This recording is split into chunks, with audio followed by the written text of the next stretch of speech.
Mana tua leo tio te talia O fungala awa teu teu ina Unia levala au ya e talia ina Uale ai se tuina nau Matala le tunga mau Lau tiu te ia longo mai Ia usa o atua Awhai ua o le lango Nā taua tua i ua o le alofa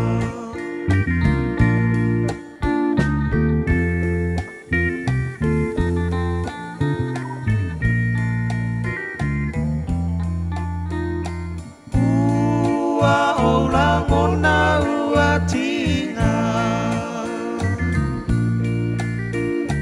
Tango whaatasi pua puanga Elena o ita ua ngasala E te sona moe aele ala Ua le ai se tuina nau Matala le tunga mau Lau tiu te ia longo mai Ia usa o atua Awhai ua o le lango Nā taua tua i ua o le alofa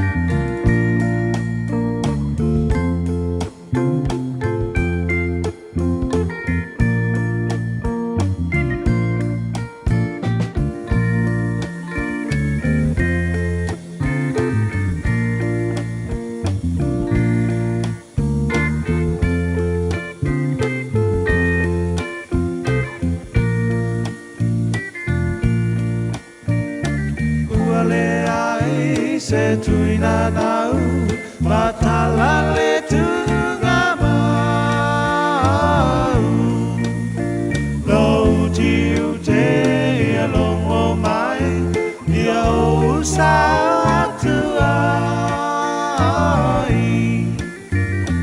Awhai ua o le lango Nā taua I ua o le alofa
Ua na o le radio Samoa se furulima iwa toru a mo e tautuaina o e ilaungangana fitu aso le vai aso.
Sanga o matai maunga o mai ai lof soani o lof soani mai le lea o le na fai le langi a toa male lalolangi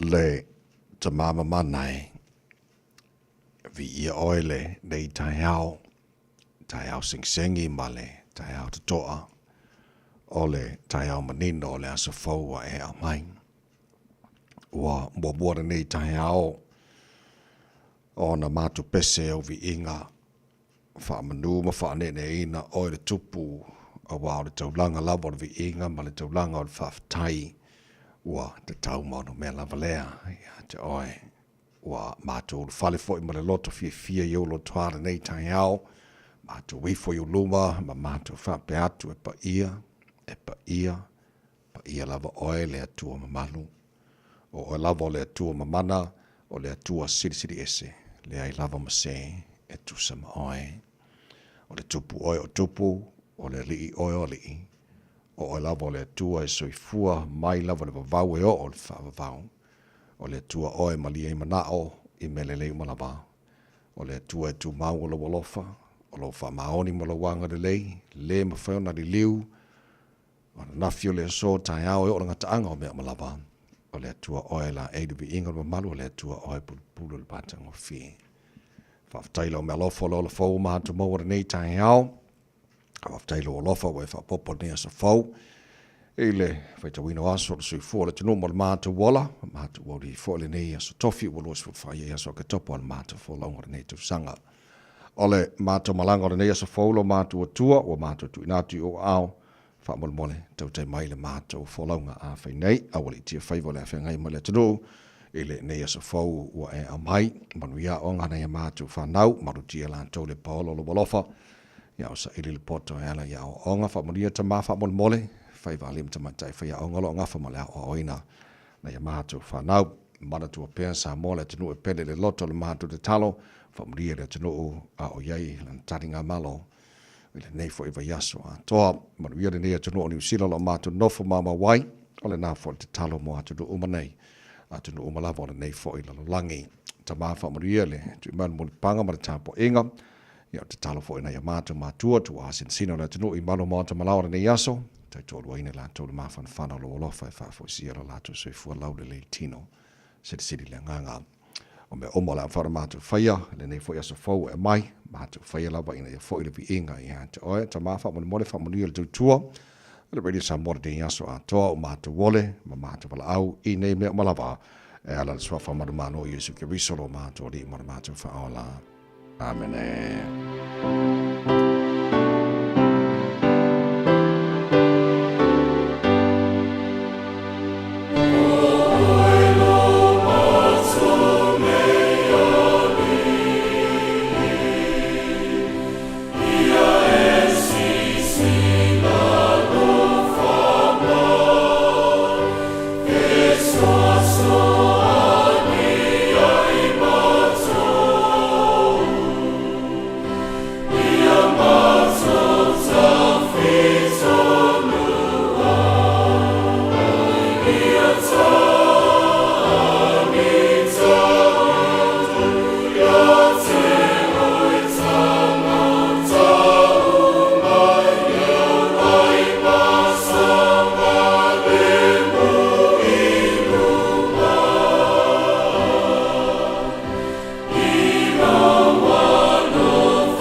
Mātou nei ali o le viinga se lau fitu se fulu ma le iwa le tu spese le kanisia e whakasa o le viinga o le tua langina la whai pese le kanisia whaparupatonga ki Rishano Amerika Samoa pe te sauta tautua mo Alberta Samoa Sfalima e batoru amo.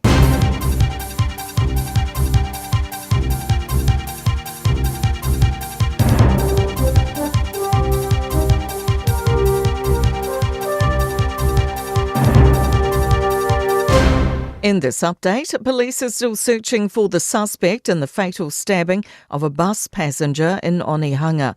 They've identified the person through CCTV. Emergency services transported one person to Auckland City Hospital in critical condition about 2:30 in the afternoon, where they later died. Local councillor Josephine Bartley says recent crime has been hard on the community. It's very upsetting because generally we're a safe area to live in, but the situation on the bus and shootings are very unsettling. Fire crews have rescued a person from an apartment fire in Auckland CBD. Fire and emergency responded to Grays Avenue shortly after midnight with 40 firefighters and 13 appliances. Some ambulance workers feel the government's funding boost is too little, too late. The government's increasing ambulance service funding by 6%. Hatohone St John says the extra money's helped it settle pay disputes with unions, ending 10 months of negotiations. First Union National Ambulance Coordinator Faye McCann says many workers never wanted it to come to industrial action. Armed assailants have launched a deadly terror attack on Turkey's state-run aerospace company in the capital, Ankara. At least 4 people were killed and 14 injured, with 3 in critical condition in the terrorist attack on Turkish aerospace industries. The contentious first RMA amendment bill has passed its third reading, igniting questions of priorities. ACT's Andrew Hoggard says there's been a massive backlog of consents for farms and businesses due to the unclear regulation. The hierarchy of obligations has been a barrier for getting consents. There has been confusion in councils. But the Greens' Steve Abel asks when the government will start thinking about future generations and not just its vested interests. This legislation is all about getting rid of those protections of the environment. And that is so deeply short-sighted. That's news. In sport, New Zealand netball coach Dame Nolene Taurua has commended her side's game control during their 63-52 win over Australia during the second Constellation Cup test in Auckland. The Silver Ferns established an 8-goal lead at half-time, but that dominance extended to the second stanza. One of the things we've been working on is our ability to dictate and control the momentum, and I feel that we're doing that fantastic, actually. So, in the past, sometimes we cough up ball or we go down, we're up by 4, next minute we're down, we're fighting away. New Zealand lead the 4-match series 2-0. Former Rugby Australia boss Hamish McLennan is urging the governing body to entice league playmaker Nathan Cleary across codes. McLennan was behind the recruitment of convert Joseph Suali'i, who's been named in the Wallabies for their Northern Hemisphere tour. That's sport. I'm Jodie Gill. 24 hours a day, 7 days a week. Radio Samoa streaming live on www.radiosamoa.co.nz.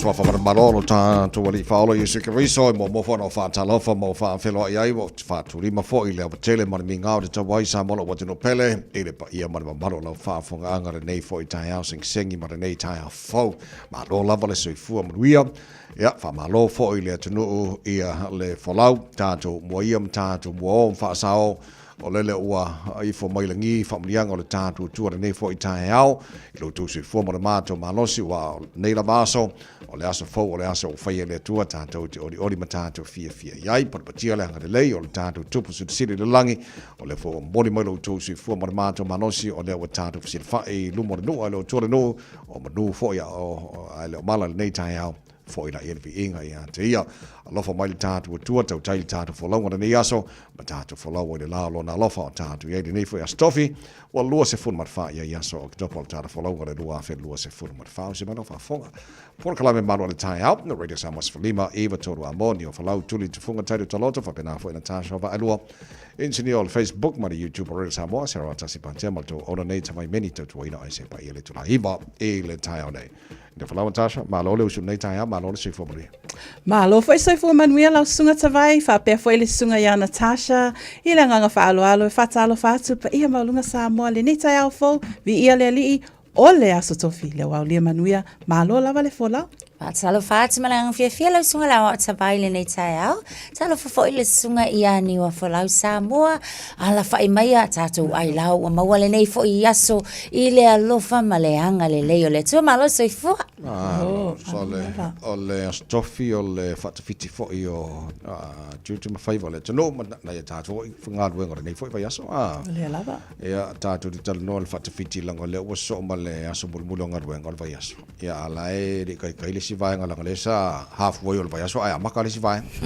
La kua la kou alu laku le aso sama la so ko ngai. Ia a o ka kou na le pe o le ua amatan tātou di fōi. Kau whai wi ule ne vai aso mōna fōi Jutu Mangaru enga. Awala o le long weekend. Ia, saori. Okay. Le lei. O no fo mo mafo nei po le saunga le mo e la tau ave pasi. Ma le tulanga o la tau e po ina pasi e fa mo public transport of Soswani.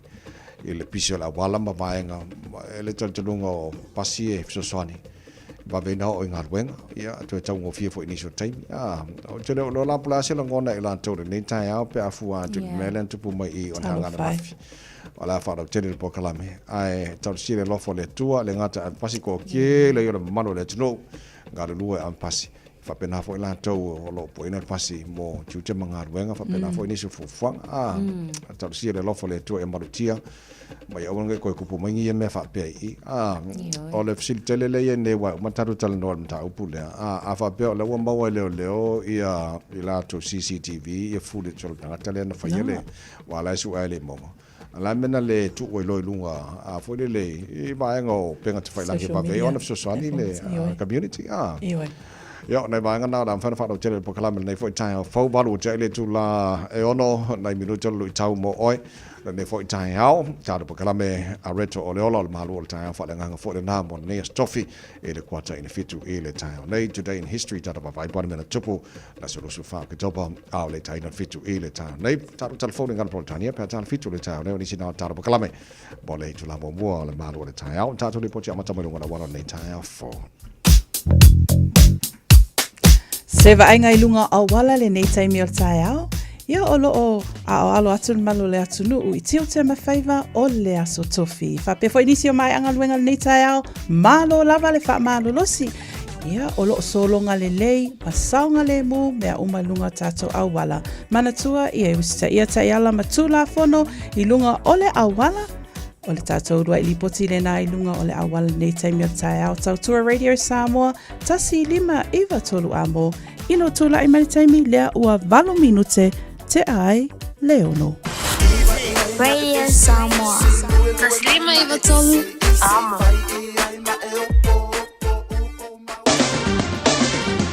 Ua mawhai an awina atu le tala o le tau I aso taitasi ona o le lango mai a le Pacific Finance Limited. Telefoni o Valselau fitu whawha lua fitu. Se folo ma le tolo lo e le malu lu au ki lani no whanga whasalanga Radio Samoa le vai ngā matala nei le tala o le tau nei fo I tai au fau winga o le tau le so le whasola na langi le leile tau e awa oa nisio taimi. Lua se fulu ma le tasi al maurunga o le mawhana whamawina mo au ki lani le so se futonu lona mawalalo tai au pe au dio le whasola fo ina awa oa langi le leile tau. Te rawainga au ki lani lua se fulu ma le lua le maurunga o le mawhana mo tātou le soa tai au. O le vainga yon tuantu le whasola na awa oa pa utimu le asto na e. Whasola langi le leile a sa. Whenolo maila sunga fua. Aso lua se lulu o le nawa yaso.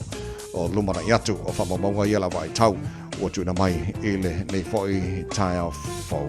Talo le tau Radio Samoa, wharo nonga le taro company le. Wa loa le tautua le Pacific Finance ino no ngā tupe mauso o se wha moe moe. O te pena sau wha I poiponga so wha nau ma liu tala ngā teu. Po se wha singa lo ainga. Ai a se tawhaunga I au se tania pola lotonga I le tatanga I o borders. Apalai nei loa I le pacificfinance.co.nz. Bevala au le ovalu se lau fitu wha lua fitu. E tau sanga sau no ngā tupe I le vau le 5 se lau ma le 2 se fulua fe tala.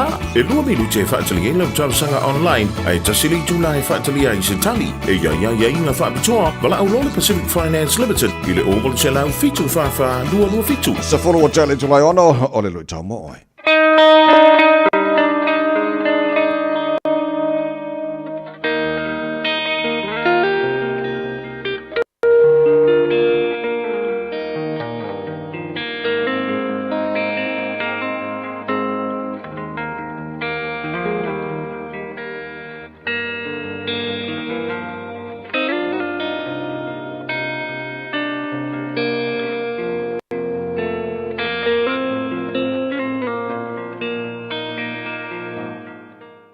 whaponga o tātou polokalama o le lutau mo oe, ia alo maia, is whaponga ne o le tātou polokalama.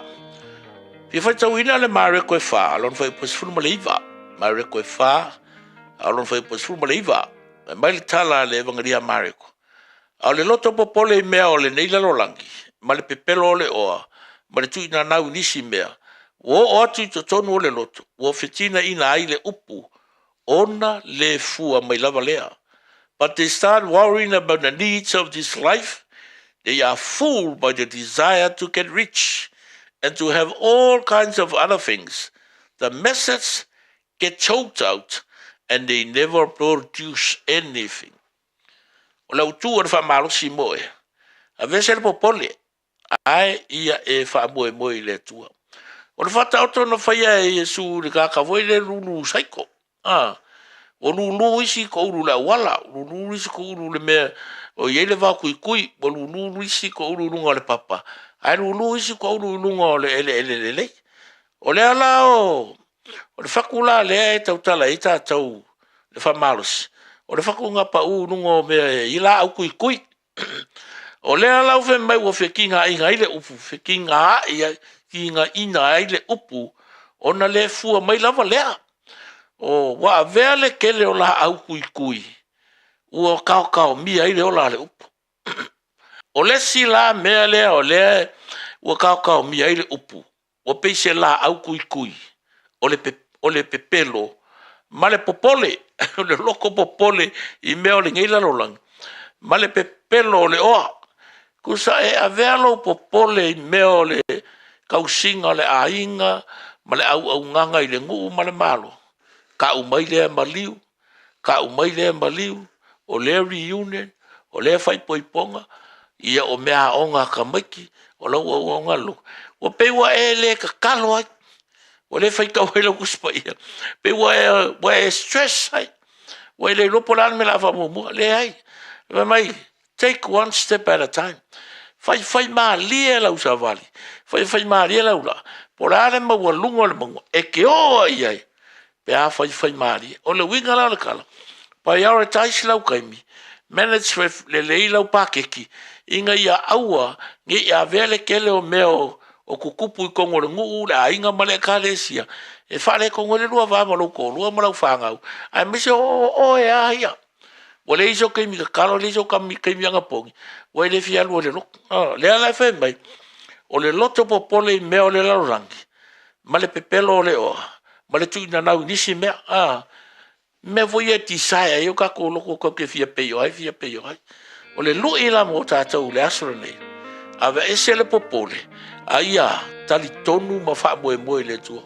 Worry less and trust God more. Wha manuia le tua lo loto I le neso.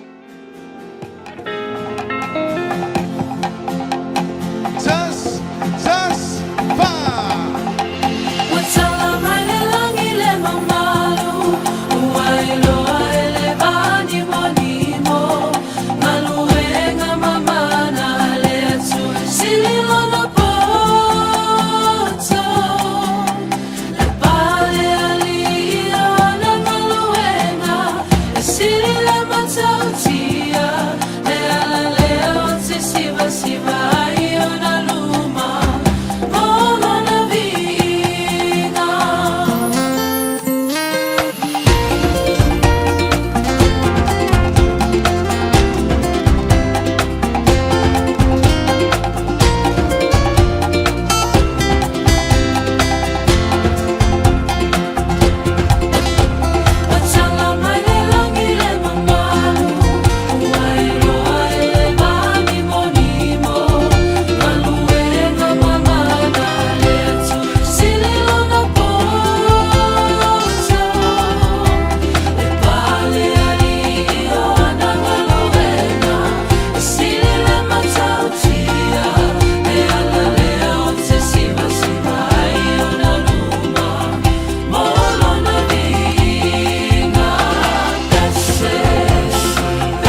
Sabara vai pesele everlasting praise ua tala mai le langi ina o se fulu valu male afa o te ane le tulai wano le tau tua maori wile samas fulima iwa tolu mo. Ia, malo whaftai le tunu le nei tai hao, le fo ua whaatalo wha good morning mai le tunu mo tātou le nei tai hao fo. Ia, kia ora whamtama ki makaurau. Lava se fua. Whaftai paanga le tāra pakala me o whaatas mai runga Facebook, mari YouTube, ro le Samoa. Ia, le ngā tari o le whaafunga anga so se whaenga au kilani manu tutua oio o le tautua le tasili mai patora amore ne fo tai hao fo. Ka uor kupori man masio fori i Samoa ri. Na ia tawai. Ia. E sele mana i o le mata atu fo. Mata atu fo i ai. I le tali mā loa se o tātou atu no.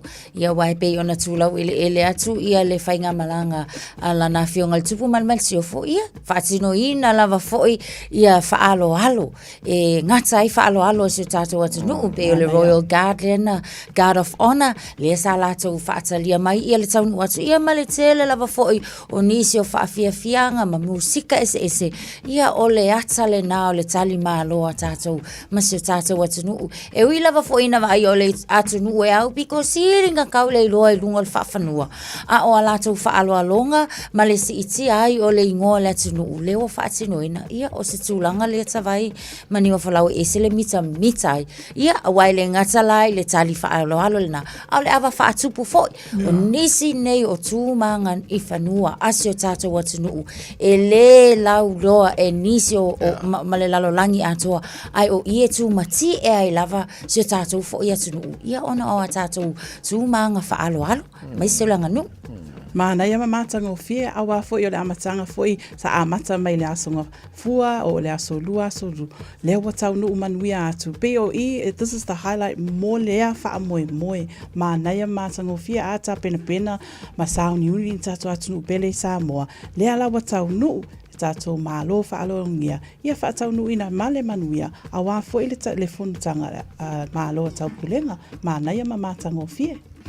O le ise tuna o ata i tawai wa o whaitau a o le i saul whainga malanga sa iei se singa se tustu singa fo i le lunga le Twitter a o le maalia la whai mai o le tustu singa mai le Royal Family o le tusi le ngan wha Britania a o sainga i lalo ia Charles R. and Camilla a whai mai a o sa undi le la whainga malanga e anga i atu ia pia whai mai le la wha upunga we can't wait to visit Samoa for the first time together and to experience the warmth of ancient traditions with your remarkable people. Ai whae ulai le lainga wha Samoa wha mai whai loa ai male manuia o fia wha pe oka wha whetai lava o lea mana ia ma o la fo e sangi fia ia le tupu mal masiofo e asia tu se tātou atu no wa ole vai aso matautia ma le tau fo i Samoa ma lantari ngā malona ne vai aso wa o te lo le ua fia potpoto uma ia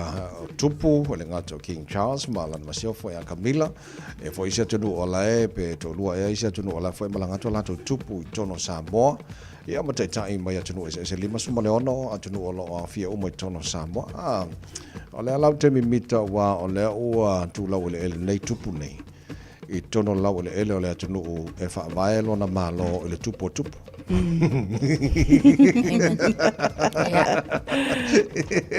ale mela na le mitai nei lo loto whaftai ua tu vai ma awai tupu nei matai tai o le atunu o atunu ese lau langi atunu te tele lau langi i le tono o le tamai atunu o le Pasifika e wha vai lona malo i le tupu o le tupu i fo uma i tupu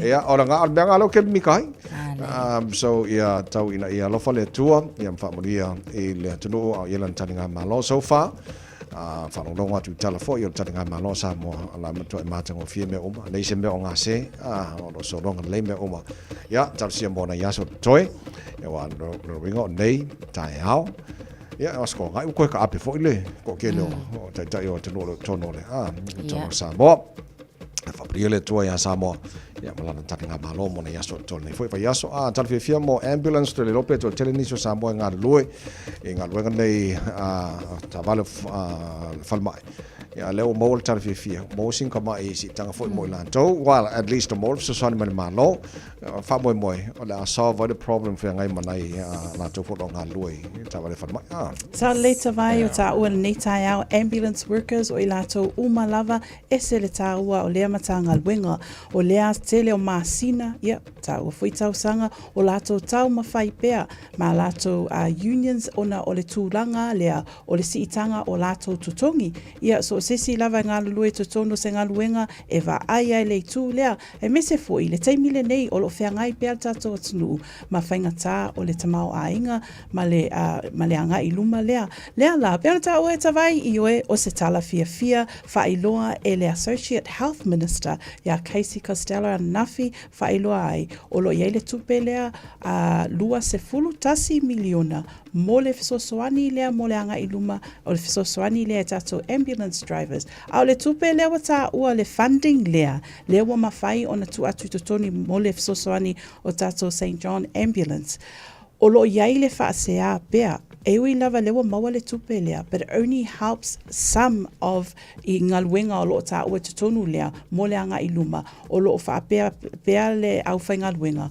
o lo mo mia le tupe se leni moa, then le tupe lewa tu ina mai, ba o le tala fia, o le mea sili, o lewa maua se funding e mawhai le sosoani ai, mo le anga i luma o lato ngaluenga. So to say, Eva's from 5%.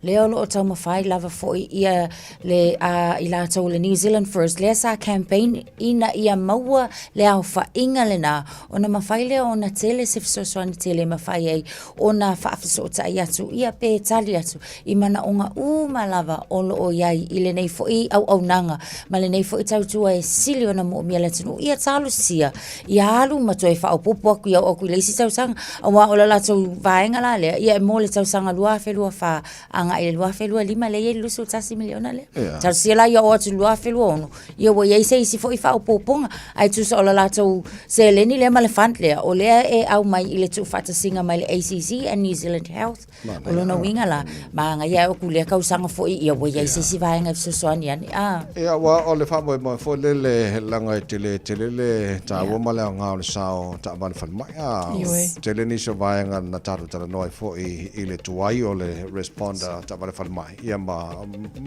waiso I fonisi ia fa mo la fa dem so soani nga la ko or ko o ma mi sa ma le ako loa ona le we le tupele ma tu foi le ta wala to essential services e mo o mia le la to so soani I so se temi be la le ta wala na ia e me se foi lo mo mia I le au whainga luenga o upu fa peritania le fa nga ina ele au whainga luenga they felt burnt out and underpaid. A lea la o se tala fia lea wa maua mai lea funding e so soani mo I lato ia wa maua foi se lato tamai fia ai mo le anga I luma o le anga lulu e pea lato le au whainga luenga tutonu lava St. John Ambulance male malo munisi lava funding a wā lea au nanga a tāua ma le anga I luma loa se furu ona o tele tulai ono la tātou pawai ila onga I South Auckland o la solulu lea so sidin fia mo la tau jiri loa peramo wa bea ila solulu maso fia lea onga pia mai fa fianga fa na Jerome Gray le pokala me malo le tai ro de samas for le me tolo amo solo tu si ele poto ropa ti Stevenson tele me ataua olo Samoa vai lima sana fato ila olo to tu il tu sivi malata elenga il loto Samasoni ai ole silio na me uma ole Samoa e loto lofa usili Samoa oi usili Samoa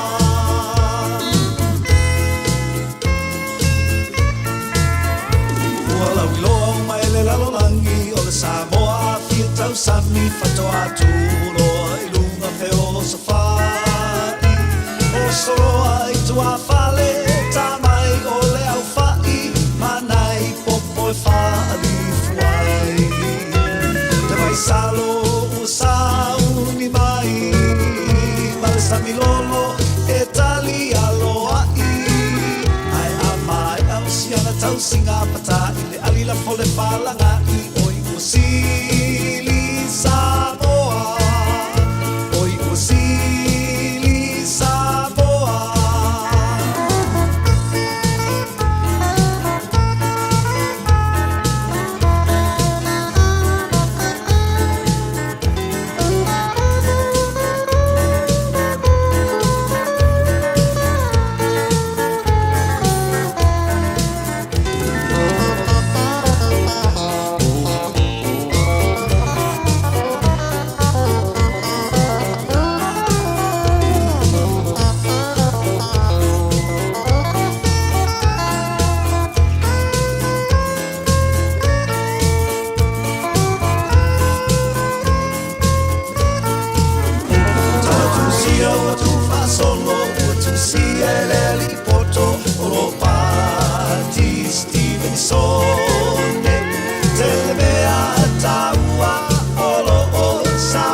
le roto sa masoni ai ole silio na me uma ole Samoa e loto lofa usili Samoa oi usili Samoa.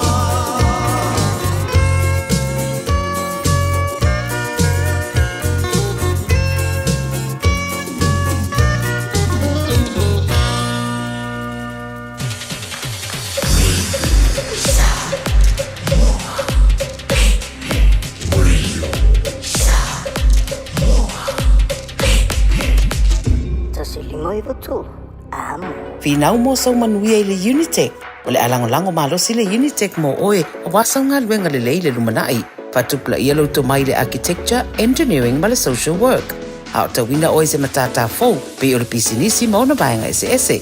Esi dia ma le se lau mata upu e pula lava oe. Tusa lava pe tele i mautonu po le asau mata upu e ave. Sila mamao mo sa lumanai manuia. Le sitara nei loa i le Unitec. Tanga iane i le unitec.ac.nz.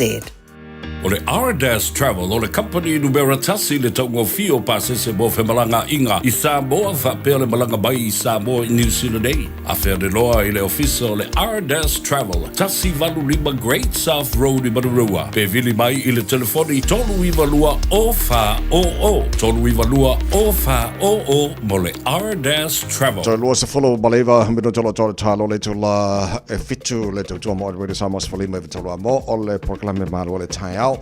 Ele ne foi astofi ua lua se fumar fa ia so ke topo taro folongo le lua fe lua se fumar fa talo fa pa angal tar proklame o te mo mole le fa tasi mai ai o le te baba ia tu a seta so for my good morning New Zealand. My gosh, my first time to watch the show. Welcome to the show. Mano se fumar here fa tai ele avano tar fa tasi nei tai fo ele o South Auckland. O aso lulu, o le aso pito silio na fia mo tamaiti, o ke le lopo le ale mea la ingo fia ka mai. I le aso lulu esi atu na ilo isi aso le vai aso. Yeah.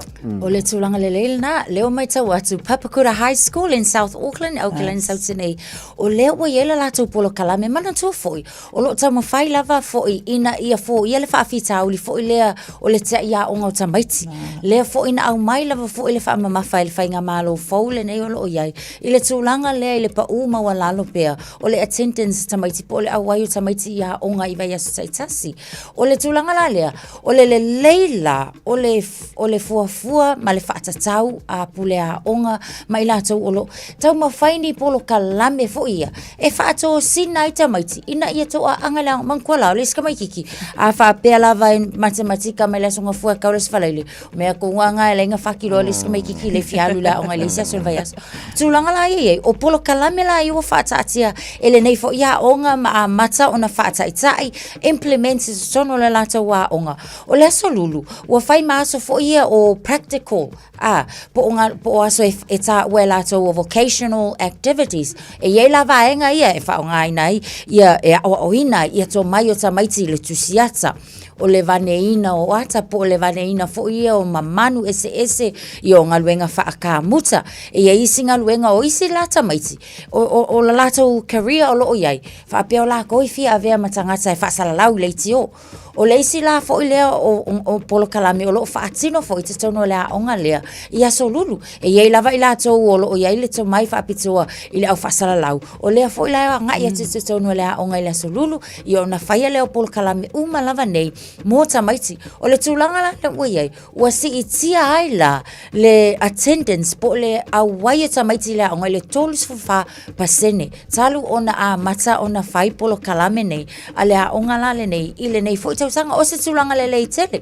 a wao lea la ua maita watu, e le ngata la, i le hao au ina manatua, e le launga katasia uma tamaiti, e le lei uma kamaiki i mata upuia taitasi, ma le saufa whaai lalo, tilo le whaia onga, a o isi, e makua i number 1, i hands-on activities, le vaenga fo ia tau ngā lulue i whaapea, o la lava e whaonga ino, la tau mawhau, i le mai tau fo i le wha matalaina se tasi o tamaitisi, wa lai wa kuma me o jewelries lona winga o lona ia mana onga ia faisanga pisingisi i le luma nai e faata wai vaenga ia lo wa o le sangi pepa inga o le male fa i la inga o aulo male fainga ina ia mafai ona mawel turang foi le fa ka so o le turanga leila na ua si itsi aila le fia o ngai ka makinge e o la onga peila la solulu a e ka ulo la solulu la sunsu ele misi le onga a ma na ia fa tata le onga le Papakura High School ma lo lava pule a onga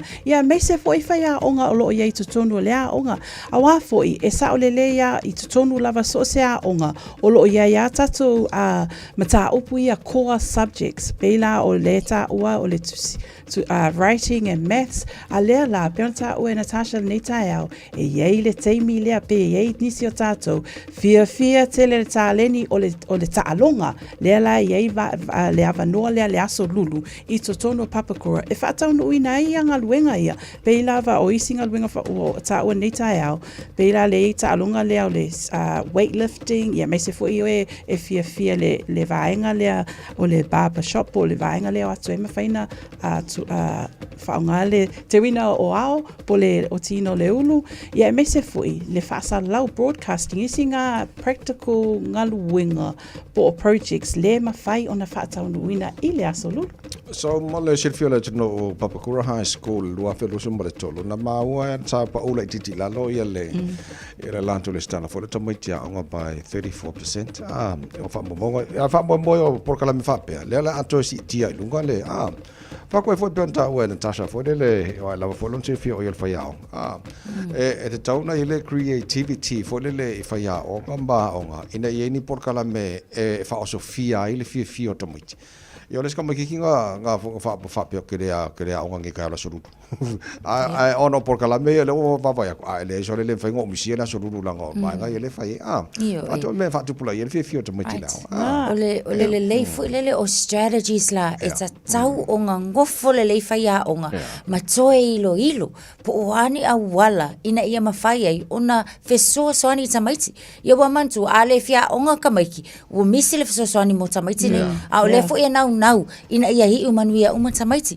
so ole le foi la le o le foi vaenga ua a ngai ia fai a onga ina ia wa manku ole ua ma ua mai ai ia to mai manga va o isi tamaiti e ese mai le kusi le api malpe mal fa sanga le computer foi le fai tau tusi mai isi vaenga ai o kele lava ia anga va o lo fa tama ai ngai nai tamaiti ole tu le la fa pe fela tamaiti na le la fa pe na o na le aso lulu la alwe le onga ona o mata upu ia la fa tau wina pe le si tu langa na va ai mau e foi ye sunga fa ia onga cause la ia la tamaiti o tele alu le aso ngofua so lua ana le aso lulu ale la tu ona o vaenga le pe e se fofanga ia o tele loa po e lausunga Natasha pe e fofanga o te loa e ia mo le anga iluma wa onga. Yeah, it's never going to happen.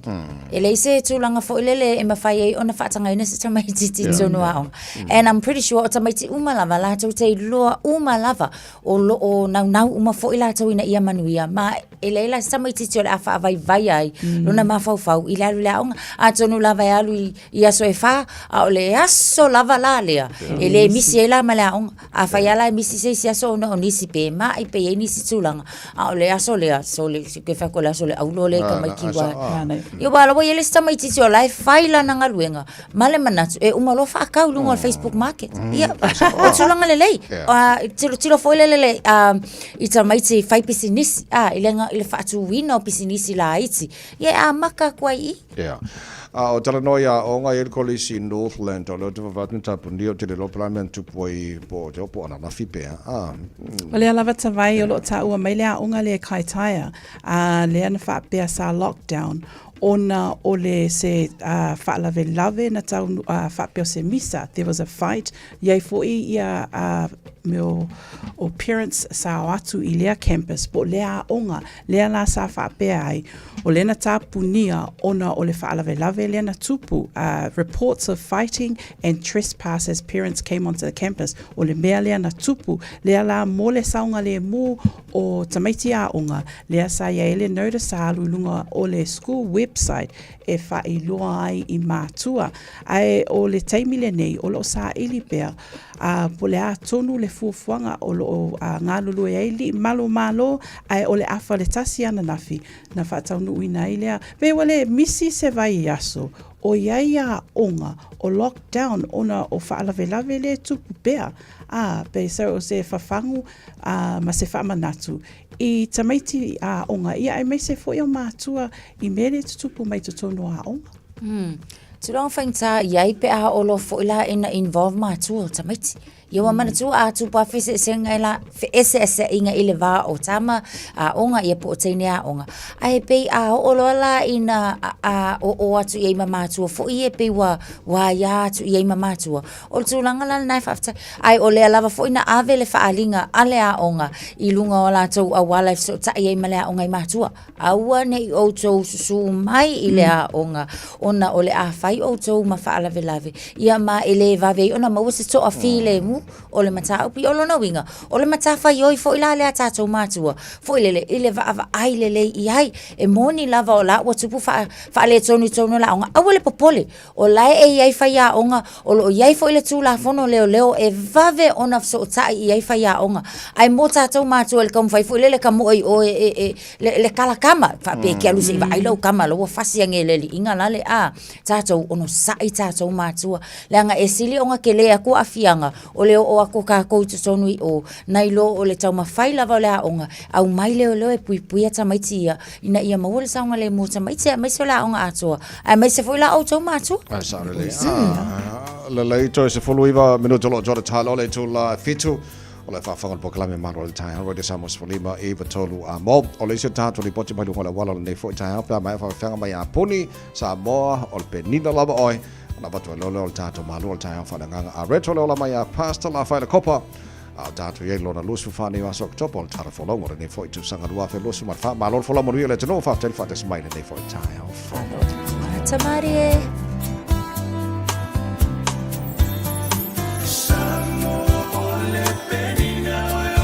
Pacifica Ola ufanua lanula avau samiti wata Na yutanga tamata ata la fofonga fia Maluta ulanga waile talafata iyo apia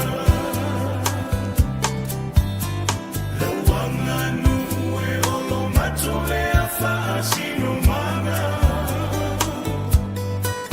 Aoleta la lele ua avemata ia la yutamata Emita ipea le angana moe la usamoana Le fatuna toto ile ala moana so o atoa ile vasa Samoa ai anano ya fa befea Na e a puti lo taola la va mai le amatana No fo itai nu ese ai le ngano la va e Samoa le pele Awana e fai mai oa ulava o le tama o le ele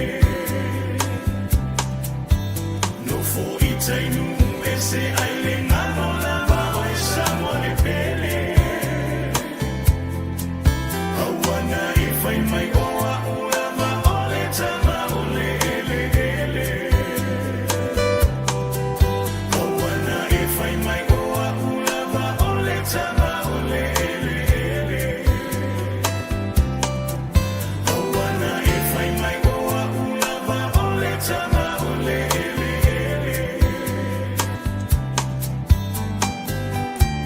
Talofa Samoa o Jerome Gray lenei pe o eti e lau ta vale po e whaafonga mai ilo maota ia tu pele ni lo lau le tio le sfululima i vatolu a mo Radio Samoa numera tasi i New Zealand. O lo li poti mai le waka kotahi Auckland Transport o lo o mā le pisi lunga vaenga o tatou awala i le nei taimi o le tae ao tala fia le ai se whaalave lave o lo o li poti mai tu o lalo pēr tatou polo kalame ina ia please drive to the conditions. Keep your distance, maalu i le sawa ua whaatulanga ina i le vaenga o le awala o loo e malanga ai i le nei taimi o le tae au. Tātou li poti lata mai le nai lunga o le awala, Tautora Radio Samoa, tasi li mai watolu amo, ino tūla i mai le taimi lea o toe se fuluano minute o na tā lea o le fitu. Talofa, we're the Katinas, and you're listening to Radio Samoa on 1593 AM.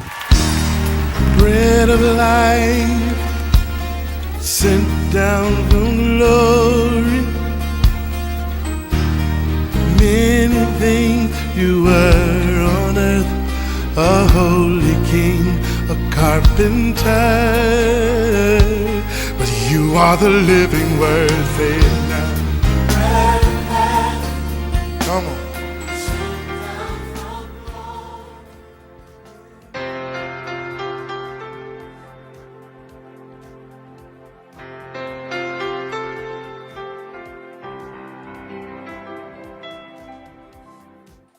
Talofa le tatu atunuu mai le tatu polkalame o le areto leola i le amatanga fo le yaso o te fiafia whawhinga i ati o e mawhai ona mai moa ma e whawhonga mai. O le tusi lea whamasino e sifuru wha upelua sifuru walu e whapea o na wala au lea o Samasoni i a Iova ua whai atu lea li ie Iovae ia e manatu mai ma e whaamalosi mai tau lava o le nei toe mea. Ale upu mo oe le asu nei whapea ele i uma le atua ma oe. Atunu iei taimi o lo wolanga e te manatu i fwai whapea ua uma le atua ma. Aisea, a wafoi ua onga le anga sala ua o whaia. Ua le o toi manatu mai le atua ua le anga tele le mea ua o whaia. Ua le aisea o ngā ua masaa le ipuai. Atunu iaia taimi te manatu whapea ele to e lofa mai o ia ua kele le mea leanga ua e whaia ma ua whai soo le mea leanga lea. Pado le upu mo o e le aso nei o le tali a whaiu e manatu whapena o le tali e le hai. Aisea, ai fwoi lai whateita inga wa aia Samasoni. Samasoni e tele a tatu whalongo lo i tala le ai kiri whai kaua kala e o ilo na whai unga tele au taimi tatu te whaatusa Samasoni ma wa ai ia Samasoni o le tangata whaio na whaio lo na o langa i le atua. Ele i usitai i le atua, ai na manatu maa i le whaau unga le atua i lo na o langa. O lo na i unga whai mai tala tu spa ia, le tātou maa whauwhaua le mengo e Samasoni. E o le tala tu spa ia whai mai na oti e Filistia lo na ulu. E a le mea nkupu ua sali e Filistia o na mata, ave ese o nga mata se tulou, ma le mea siri mga ukia, ua alu ese le tua po le mamalu le tua mai a Samasoni. So e umala le tatu manatu ia Samasoni, markala e Samasoni, kua kou mawhau o le tangata ua uma ma le tua. Mo le ai se siona wanoa. Pada ua nei ngalo ia te oe. Ile e peris fultasi, whai upe tots fulua, e ke mangkuan me tau lei. Ele mta upule e peris fultasi, whai upe tots fulua, e te ofo. Ina ua e vai atu, o lo iai malau mai ele apostolo e Peru, ia le lisi o tangata ta ua o Heroes of Faith. Lono winga o toa o le whatuatua. Ai ke wa aia ku le lisi o toa o le whatuatua, e la vea mai ai ma Samasoni. Ai lisi, ai koa o le whakuku, ke wa inga whaiolo no lang. Ai ke loa, o mafua na la vea o le toa o le whatuatua, ai ke wa ai whai unga o le soifua Samasoni. Na iloa e Samasoni, o na whaamaua lalo i a Iova. Lei unga alo na o langa, whai mai whai upe 2 tu si lea whamasino sifuluano, whai mai, o na wala au lea o Samasoni i a Iova, i whapertania ua tangi Samasoni ma wala au i a Iova. Whai mai le wala au Samasoni, Iova ia e manatu mai i a teau, ma e whaamalosi mai i a teau. Wai loa o na salamo ma whaamawalalo. E te loa na lei unga, na tali mai le atua. E le i tali tuali mai na le atua le tangata ua whaiol. Ai na tali mai le atua ma koe whaafoi mai le whaau unga sa iai ia samasoni ma le malosi na iai ia te ia. O le unga lalo tala, fai mai le tala, e tele atu tangata na fasiotia i le aso muli le anga koe o mai i le whao unga ia samasoni na ilo le aso ngaola, nga ilo aso ia ngaola i samasoni. Lado winga, e ke le aku le malosi nga tue le tua ina ua salamo samasoni.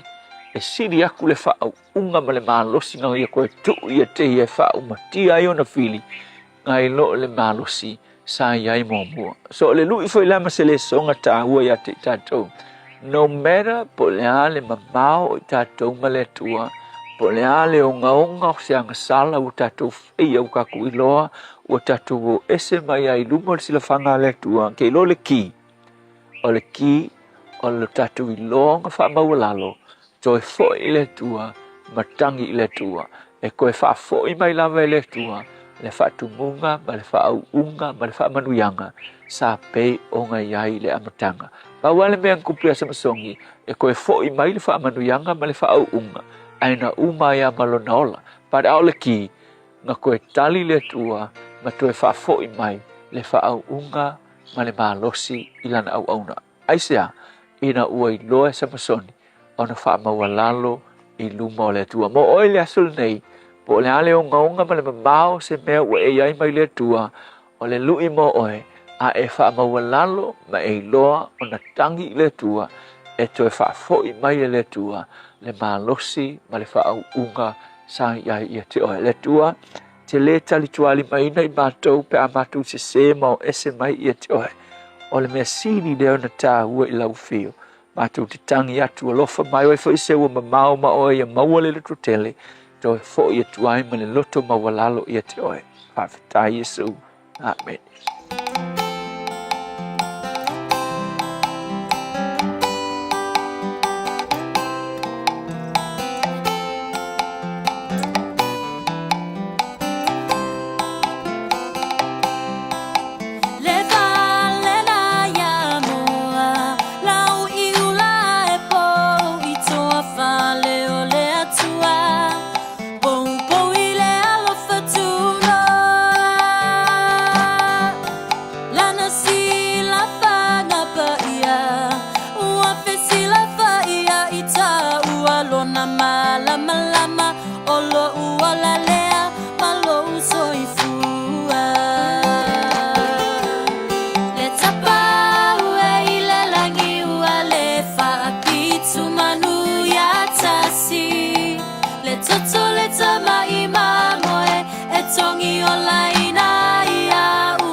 Praise mo bese le matala fia ina ua toi 5 mana minuto lo tore talo le tu live fitu le aso los fulfa ke topa ore mea na tupu le nei aso tau sanga o vai. Ile tausanga ta siva whalua, ia o le aso soifua le na o se tasi fo i o tusi ata lawi loa na tusia le ata lea o le Jurassic Park lea o lo fia ia ile to atele o tātou le nei vai taimilona swafa Michael Crichton.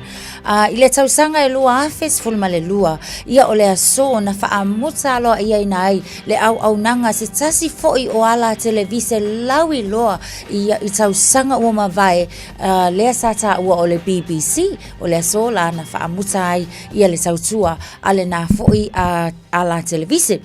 Ile tausanga tasi iwa tasi tolu a o tatawanga iatu ile long weekend e pei o na iai nei maloloma nei foi. O le aso na a mata ai o na tula i mai ni ve singa lea i totonu o Wellingtone i lunga o wafu i le va o le uni matangata whainga luenga. Ona on le fesuia inga lava foi na mana o mia i la tau i lunga o wafu ina ia awane i toe o mai i la tau o whainga luenga i lunga o le lawe le ele i lunga o le vaenga le po le waterside. Peita i ane e lei i le negotiation po o la la tau feuta na inga na whaia o lea la i le aso o se aso na faa mawina i tala faa solo pito na tele ni ve vesi ma ni ve singa na tula i mai ai ina ua le faa taunu wingina ia aia inga uma o le malilienga sa iai ma o inala na mata faa solo atu ai solo te tee sa ia o atu lava ina o ile aso na faa pena o na iai le manatu o le a faa mautuina le aso na ita ua o le aso tangata whainga luenga i te tono ni isila e pei o na iai le aso o lo o luma na inei a o le aso lava ia o le aso o vesinga ina ua lei o na tausia le wheangainga i pei o na uma o na osi e tangata whainga luenga ia ma le unifo i o tangata whainga luenga. Nisi nao vaenga i mena sisupule nei aso tausanga wonga vai.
Radio Samoa. Fees-free study is changing next year, and AUT wants to help set up new students for success. The Kiuta Kitai Aspire scholarships include financial and other student support in both Year 1 and 2 of an AUT bachelor's degree. Find out more at aut.ac.nz. Matau te whaia ni fo aroi le aso lava te fio mai ai i le Shine Dental, ai inga whapitoa. Matau te salia le Afterpay, Zip, Q Cards, whapea wins quotes i le Shine Dental. E whaia fua whatalanoanga ma le ACC i le Shine Dental. Le aise tongi mo whanau i le bao le se furulua i le se furuwalu tusanga i le Shine Dental. Talanoa mai le tongi ino le whainga o nifo i whaonga ai le Zip, Smile Now, Pay Later. Le aise tului i le Shine Dental. A fio mai le 575 Great South Road, Manukau pe bala au le lua fitu ono fafa. Lua fitu ono fafa mo le Shine Dental. Talo falawa Samoa. O lawa unanga le nei tu Samoa Manhattan. Ua toi o seanga ona o mai leo le Leipa Weekend. Su mai le asfalaile. Lua lima o ki topa mo le Leipa Weekend. Dine and Dance. Tua tusi. Iwa fatasi a do Mineral Road i Manrasco. Fase furu lima tala lu fali. Ta tala le fai to le a for lima. Ai am talia le tau maftanga le a for lo le afiafi. Ta tala le pai le po a toa. A fa fia nga mata mo fia mo le fa ai le tu Samoa. Fa mau lo ilalo le asfalaile. So lua lima o ki topa. Wa mai tato fia fatasi i le Leipa Weekend, Dine and Dance. Ale Tui Samoa, Manhattan. Baby, hey, hey!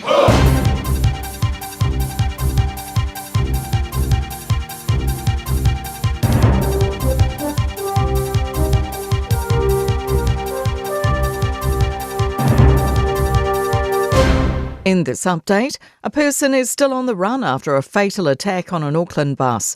Police have CCTV footage of the suspect. A passenger died in Auckland City Hospital yesterday afternoon from stab wounds received around 2:30 p.m. Auckland councillors are again pushing for boosted public transit security. Local councillor Josephine Bartley says it's shocking news and transport safety isn't a new issue. Bearing in mind that there's 1.6 million trips per week and generally it is safe, but I can understand the call now for transit police. Barcelona could be off the cards as the venue of the next America's Cup.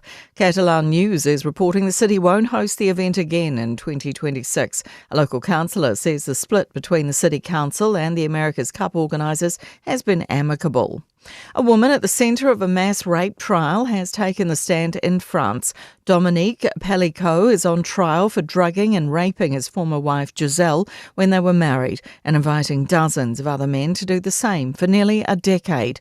Sky News reporter Siobhan Robbins says Giselle Pellicot has described how she'd often wake up feeling tired, having no idea what had happened to her during the night. She was explaining how potentially the drugs got into the food, and she said one night when I finished a meal I went to the bedroom and then to the bathroom and he gave me ice cream in bed. She said it was her favourite flavour.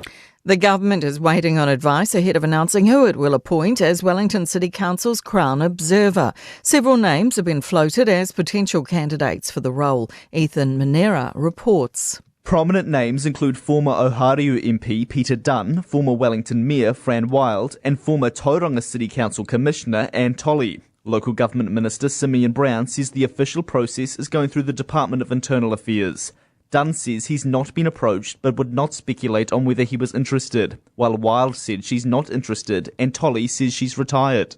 That's news. In sport, the ball belted by the Los Angeles Dodgers Shohei Ohtani for his 50th home run of the Major League Baseball season has sold for a record $7.3 million at auction.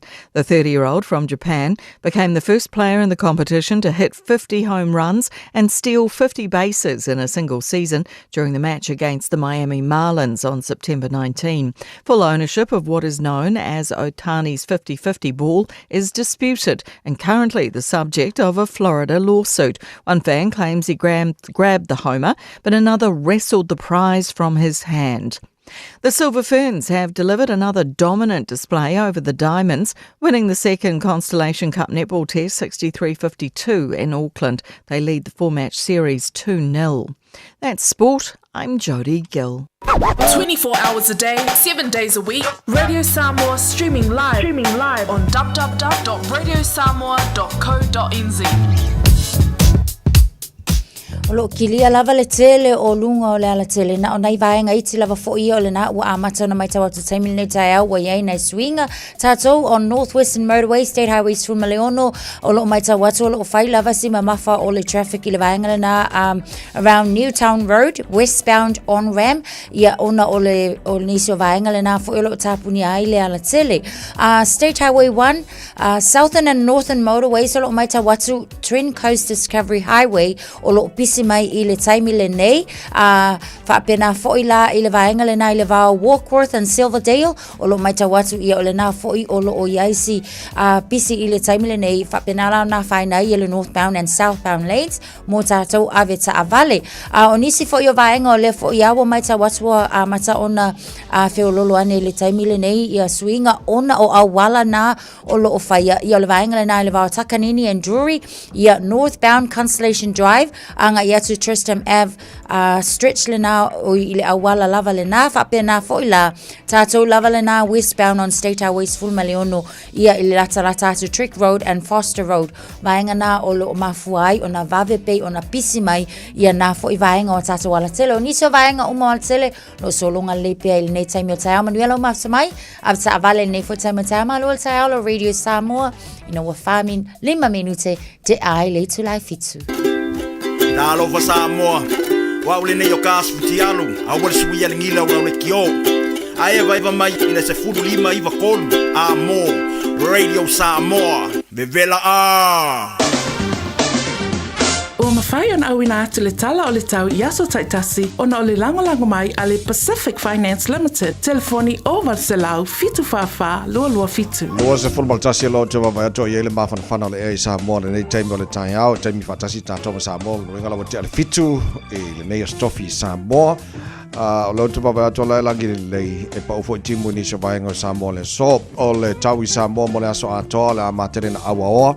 Ele teme pa oi timu ni so vaenga Samoa le so lo se fulmal balu o le maulunga le na whaino ele vevela le Samoa le so lo su fai lona mawalalo taru tala pa Samoa pe atale tu la evalu i le taio nei te mai le talo le tau i New Zealand nei fa talo fa tala pokalame pa nga o malava so se vaenga le motu i sauti lo fa fonga mal tala pokalame nei foi taio fo fa soron pa uti munga i le teno vaenga o Queenstown fulona morunga le malulu fa soron na awa malo sit sabili mai matu i timaru Lois futfana morunga o le bebela le ea Wanaka la fa soron fo ina pa utimu ma mafati munga ni so times fulvanu morunga le malu o le ea fa pa wina mo le so Nelson awa pa utimu ni so times fulviva le morunga le malu o le ea i le so e le papayatu i Dunedin o la fa soron awa pa utimu i le neifo yaso Lois fulua le morunga o le mafana ma le ayo fungana aude ayo Carissa Karestete good morning malosi fo maria lang le leil tau mo o tau fa soron nangi malosi marsavidi mai matu i ni so taimi Lois fulua le morunga o le mawhanwhana whamawina mo Christchurch le sol motu matu luas fulu morunga o le mawhanwhana le LP tala pelunga o le motu matu i Kaitaia langi le leili tau le so e le wawatu le laumua Wellington malo lava se fua manuia pa angal tara pakalame le laumua Wellington se fulu ono morunga le marulu mo tau le so le whasoron awa o pa utimu e mase lava le tu i matu o le taulanga i Wellington e whasoron nangi malosi malasavidi mai matu i nisio taimi a whaina o se lau kilomita li tu lale malosi i le awauli te lo isi vaenga langi le lei tauranga le so mare mawhanwhana le elu sutasi lo na maulunga whasorona awa oa langi le lei a taupo spuriva maurunga maru le efa mawina le neifo iaso langi le lei o rotorua i le so Palmerston North la whasorona awa oa fo langi le lei tau mo tau ni iaso ni Plymouth la awa oa pa una wanga i Nisho Taimi langi le lei Napier langi le lei Masterton whasorona fo ina langi le lei Hastings i le neifo iaso Gisborne la langi le neifo le tau mo tau kirikiri lo Hamiltone la fason awalang de lita mo to i nei fo yaso was funu mo runga mafana fa mawina mo Hamilton e le so tamaki makauda au kirani no fanga fa salonga ale Radio Samoa funu lo o ele malulu nei tema le taia ba ya tu la mara ina sul mara la nei fo i baenga o le taia lo so bal tasir mo runga na ole mafana le fa mawina mo au kirani le so to ba winga langi le lei o tau mo ta tau le nei fo yaso taia pe au lia la fa so fo langi le lei le tau lo so funu mo runga mafana taia mo ta tau au kirani fa soron pa uti mo tera vaenga au kirani la sto na e lang le leile aso sa so fua so lua so lulu ora tama ya so lo mana ya tu o fa mo monga o mo ya la mai tau nei taimi o le tai au la tunu ala papa au ni so tafor kelope ta na fo i te ba nga ni sila fa mo mo wil tau mo tau ele nei fo ia so fo Wa lo le tong tua le Pacific Finance i no nga tupe mo so se fa moi moi o te pena sa fa i poi ponga so fa nau ma liu tala nga teu po se fa ta singa lo ainga ai se ta fonga i au se tania po la lotonga i le tala i o borders apply nei lo i le pacificfinance.co.nz bevala au le o se lau fitu fa lo fitu e tau sanga sa no nga tupe le va le lima se lau ma le lo se fulu afe tala e lo mi lu te fa tali e lo tala sanga online ai ta sili tu lai fa tali ai se tali e ya inga fa bitoa wala au lo le Pacific Finance Limited i le o se lau fitu fa lo fitu e vala mo challenge life fitu ma lo fa tele tino ma lo fa fa nga ne va nga tai au tel tono lo so lo nga le tai au le lo fa ma le nga le o tata mo tai e le langi so le afala le lua na nafi le o le te va va tona vala wina ile le ona o se pasi na lipotia e tangata la ua fa oli mai se tasi tono le pasi o le fai le au kia mar susuro le la ia nga yo inga fa pe le sa tatu tal no nei le tai au le te le ono o fa solo in fisiringia saunga le mo le ngata ave pasi a la to fo lo fa moi e po el paseo i tu te manga wenga mani si fo yo fo fanga o le aso mane aso sa tu langa na lo o yai o lo te pa ya to lo sa dia pe le ni fo la matasha li poti la tamai even though le na mo le e la to CCTV ia le ato tangata lo la to sa ilia a le fo nga mai o mal termine le mo mastala la tamai po mo pele io e tavai o se tala fa noa ia pela a e usulunga luenga le tai au pu ele pasi a o tūlanga whaapea tangata i lunga le pasi i a mionga le tau pulea. Pero tūlanga whaanoa noa le nā, leo whao o lima i lea pāsese. Ia, ma leo whano le soifua o le pāsese, pero o le whaanoa noanga tele le nā. Awa fo i usu fia le tae ao, ia a leo tupu whaalawe lave. Ia wha meise tātou mantua tatalo. Ia si a inga o le tangata leo whano le soifua. Ai o se whamanatu ma se whawhangu fo i mo tātou umalava. So se teimi po whea tātou te malanga iai, to tono le pasi, po tonu fo i po whea lava tātou iai. Tātou mata ala. Ma ia manatua tae ao ile ialu tae ao, whaile leile tatalo ile ali. So le whaalawe la lena tūlai mai ana nafi, o lena tūlai mai i le Basilea Route 74 on Church Street i Onehanga, o lona winga. Ia o tawtafa tūlawa o tātou, a tawai mani wa whalau. Ai pe o tūlanga fo ilele, ia te au ia, ma koe o whaase ala, i le taimile nei, o lea o tāua, o la na mawhai o na māua, i le CCTV. Ia ke awa levan kakau nga sau i whafole atalea, i lunga o tātou platforms, po le social media fo, New Zealand Heralds, e au mai, inga ia fesoasoani le atu no lau tele, e sue, ia makilo wale lo apo lale, koe kam yange ile le shopping center. A lele o mawhai o nei loa tangata. O le tangata lea, you know, how many more a ea? E mawhai nga koe hameling ika ngaka, pe a le mawhai o na ngalu le whaatasi le tunu ina ia lipotia, ia mawhai loa, whaapea o lea nga wa ai i ma o, ia au tulanga whainga tā. Ona o le mawhai foi. E le o iaini ta iala i lunga o pasi nei. E mawhai ei ona puipuia ni tulanga whaapea. Mana tua, everybody is vulnerable to anything that had happened. Pe a whaapea o le wai lunga o pasi langa le ia anga iei foi langi ngi cameras i lunga o pasi la tau ia mawhai ei o ngai loa umatulanga whaapea nei. Po se security guard foi i lunga o pasi ka ikasi lava. Awa ia ke au ia, a whaapea ki kilon malo le saunga le mbotanga talau tele. Waka kau foi la o nga whaalelea le security i lunga o pasi. Langa o leto a tele le malo le tunu e o whainga luenga. Ia o tamaiti a onga. E makua i le puipui ar saunga le mul taimi le nei. Tala no anga le puipui ar saunga le mu. O tele lope whawhiona sao me nei o anga ese le whaonga tanga te lunga o pasi. Wa tasile tulanga tala no saunga le mu. E tauna i ni vaenga positive vibes e pick up ai el pasi o tangata le watu lo i se lau malosi ia po se anga ese ina ia fo i el vanga le fa o lima i te tonu le i tonu pasi wa na fai na fai fa o nga lima le o no le na wa ku ka ngaka male anga ese fai tu no pasi ai ma fai ona pui le ia yo me i tonu pasi ia a ko wa ai a ku ia nge sesi e ola ai a fa nga lo la ai a fa nga lo va nga ia yo querer al fa le ton ya le fa mo fa mai fa talanga na vesi tina el fa mai ia na maliwai o le falmai ona o le e le tulanga o iai e la mo tino mai di poti po se sainga po se inkia po se palangi po se maori po se Samoa po se konga ia ai tauina pe ona ta ua fa masia tu le nganga le tua e le fo ia a inga fa va le mafawina la to se me fa pe la tupu i le son nafi Oa, e leo ta ua mai foi, whether they are known to each other.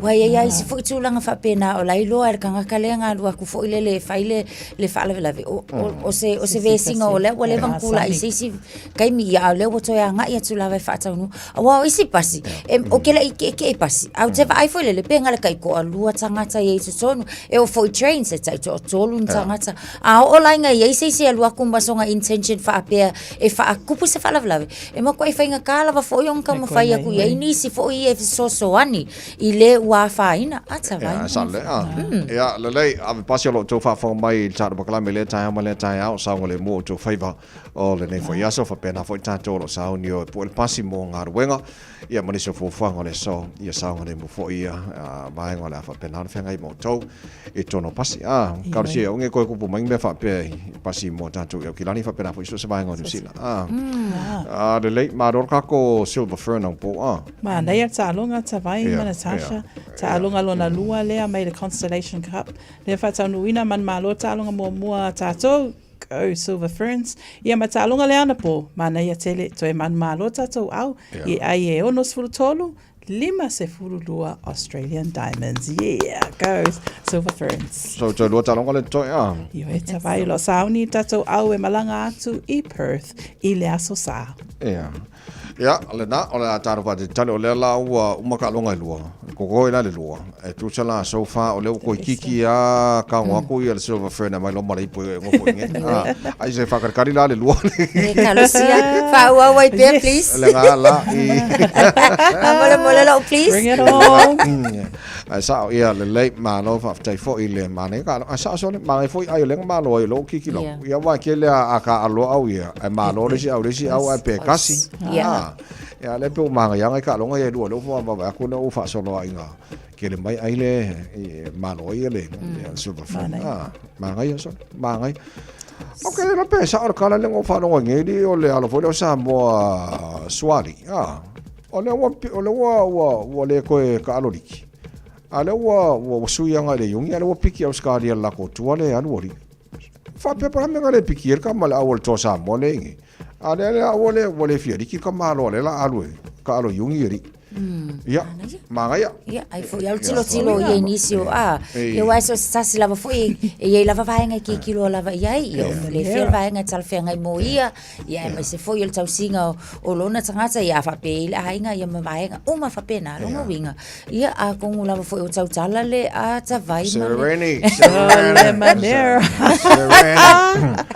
o fa longa la di potio le la tau foi Australia Australian dollar tala noa nga el kama ka alo le kere le ale Panthers pengrifi kama do Cleary ia wa le wafangi ka sanga so o sampingi Panthers o la ba ku ni so report na mai nel taia la kam fa Australia e kala ngol kam wala varangari ki sau ile yu se kam fa ku ka ko au kere fa le ko ngule ai ma ia so le so le kam sa o kam ia pe ki o mo e Australia le yungi ya ka ilo ye se ka ko fakar ya lena vai actua ya lena sta to ti mana yo ne so to fi fa mo so vai mana Natasha mana ya le tato French stick tato falawa umilia tu ai lai to tonu le foamo ma le bacon ya lenga tomato male ani ai mo ma so lai le ai bacon wa la ma ko e mo ki ma mai fo ngale le fakanga bacon au wa ngai fo sia fu le bacon vai le se fa popo io mal ko samo mangai o ke le no po la me wa ke lo e tanga ka ko ka ngo fo le bacon o te le no po la me la yo na le ai po ai skanga ai ka sem bacon fa ko le o ke fio ka ma fo fa pe wala ele mo ko pungi ka ka ri fa mo la ko ele ka ma fa le poa ale ai bacon ya la ngala ese ka un bacon ese mas alon bacon ese E se me sa wele sa mama ai o sa wa ya le manoa le ai pua ai pe o tala le astofina Kala ngata vai. se for mano tele tu la fitu pa pongo le tal mo kala per calpol ta dia think a minute pa ma fa fianga 5 stars ma lo la verso fu o se break it fu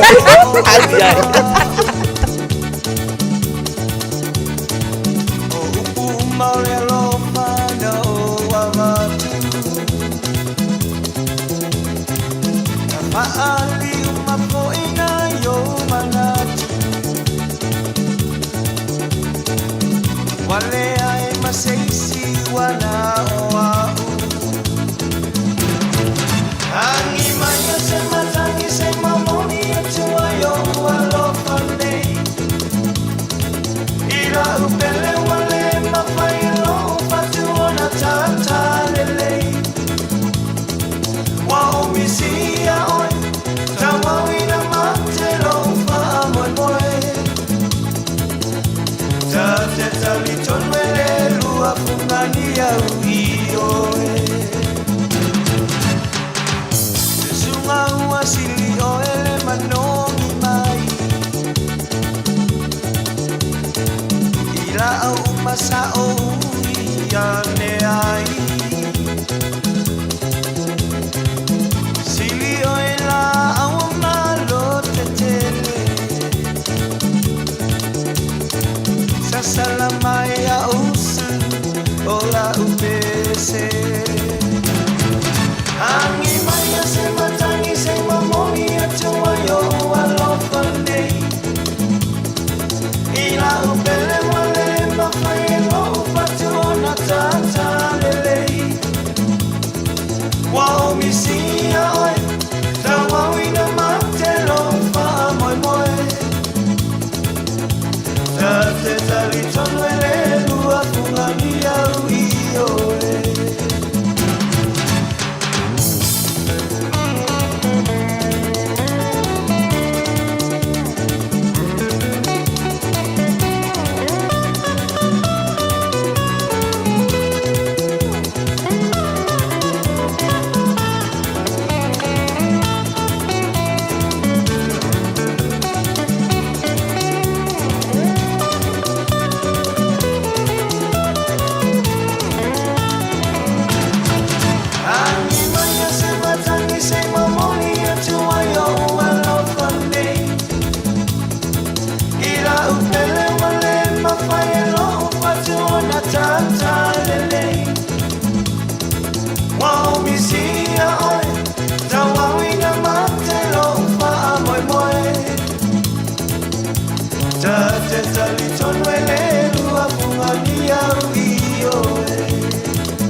Radio Samoa, Tasilima Ivatolu Amo, Sekia Radio Samoa. Just think a minute. It could change everything.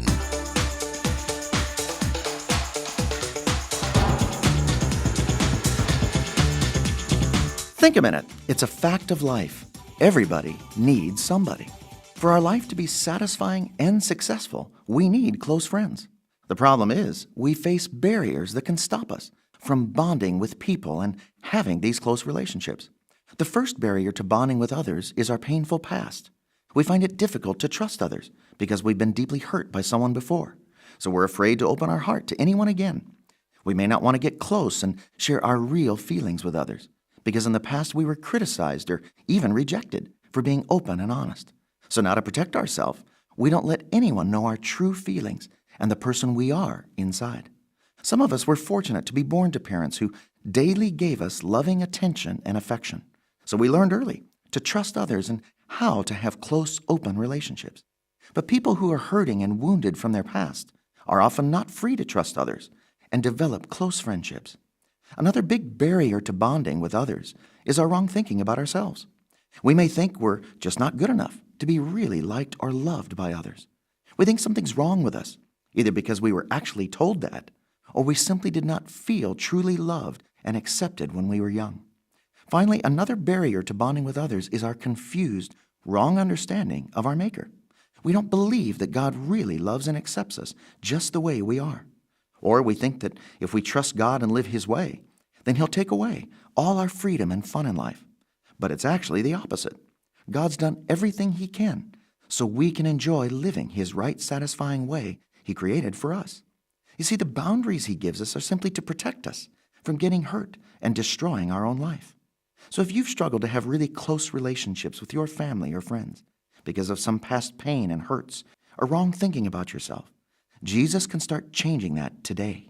If you just ask Him to take control of your life, He can start healing your past hurts and tearing down those barriers between you and those you really care about. Then you can finally have the life of real love He created you to enjoy. Just think a minute. If you'd like a free CD of our top 40 programs, write to us on the internet at www.thinkaminute.com and catch us tomorrow at this same time when we stop and think a minute.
Eva mali pese. Malo le whafonga Samoa.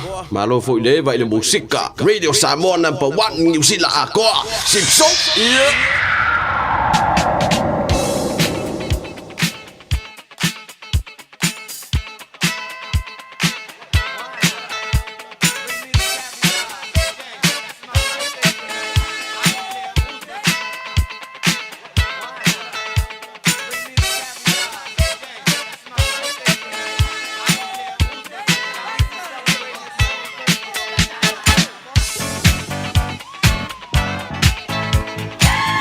Pamnanga swana ole aso tofine nei no afatonu le July fitu o matala telefoni mo tanto fanga ina telefoni tolu fitu tasilima i tolu lo mo pela pano lungal tanto emaili ile on air at radiosamoa.co.nz. Papena fo lungal tanto Facebook mari YouTube Radio Samoa tafa malo suifua. Malo suifua. Ya ol famdianga mole asfana ol tina nei ainga ya lo leta tafa pa Solomona Pacifica. Lufi ia po otara. Pamdi atu lo waspanau lo leta. Paftai le lofo le tuo e ulia mai nei tau saga e ono sepulu malilima. Ewe na maua oi mai o le tino. Aftai fa malolonga le tua. Lo maua pe oi le ola ma le malos. Ia fa manuie le tua i lo waso whanau. Fa popo le tua nisi tau sanga stele o lo soifua. Awale tau kuaina i te tono le aina. E mese le tau singa le whanau. Ai mai se tono na alvenga le tua. E ai mai se fo ia o tamalo lunga o telefoni. Ia fa poponi si tau sanga si tele o lo soifua. Alo whaanga na e watu lau whanau ia le lofi ma le whanau. O whairoa ma le whanau. Browen ma le whanau. Tania ma le whanau. Ta fuli. E mai se tama o lo lunga o telefoni o Solomona. Ia, manuia lo waso ta whai. Ai mai se lo Ja, maar die voor de net ja, telefoon gaan maar los voor meneer. Malo so foi la sunga tawai ai mai se foi tau sala la le le o taya. Malo so foi. Sai tele lava molo wa no. Ole so ole asule nei asolus fu malfa o kitopa. Pa manuia tuai le aso so fua. Ole tina, ole uso, ole sista no foi lea. Ya lo leta Solomona Pacifica. Lo leta o le aso le nei wa ato e le onos furma le lima o tau sanga o lo soifua. Pa aftai le atuo nei aso e tele e wifo ina maua i mai le tino inisi o taimi. A o lana fa malo o longa i le mawai le amo tato uma. Pa manuia tele le atuo i lo aso soifua i le aso. Pa o popo nisi aso se tele ma nisi tau sanga se tele.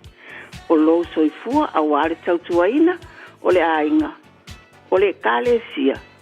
Ai mai se fo i o sio tolua mal whanau. Ia o mātou o lo whaanga, mātou te whamanui atu, mātou te alo fa tele mo oe. E moli atu ia te au nei mal whanau. Christina matu uta mal whanau ia Stanley Maufeira. Papea foi Stanley Cheryl Quincy. Na ia uso uma matai to rum whanau lo alo lo whatu. Tau masita mal whanau. Papea meki na ia uso i Samoa. Mātou te alo lo fatele ia te oe. Ai whasiri ai lava lo whaanga. O a ule nei o lo ilunga o telefoni. O tila whainga.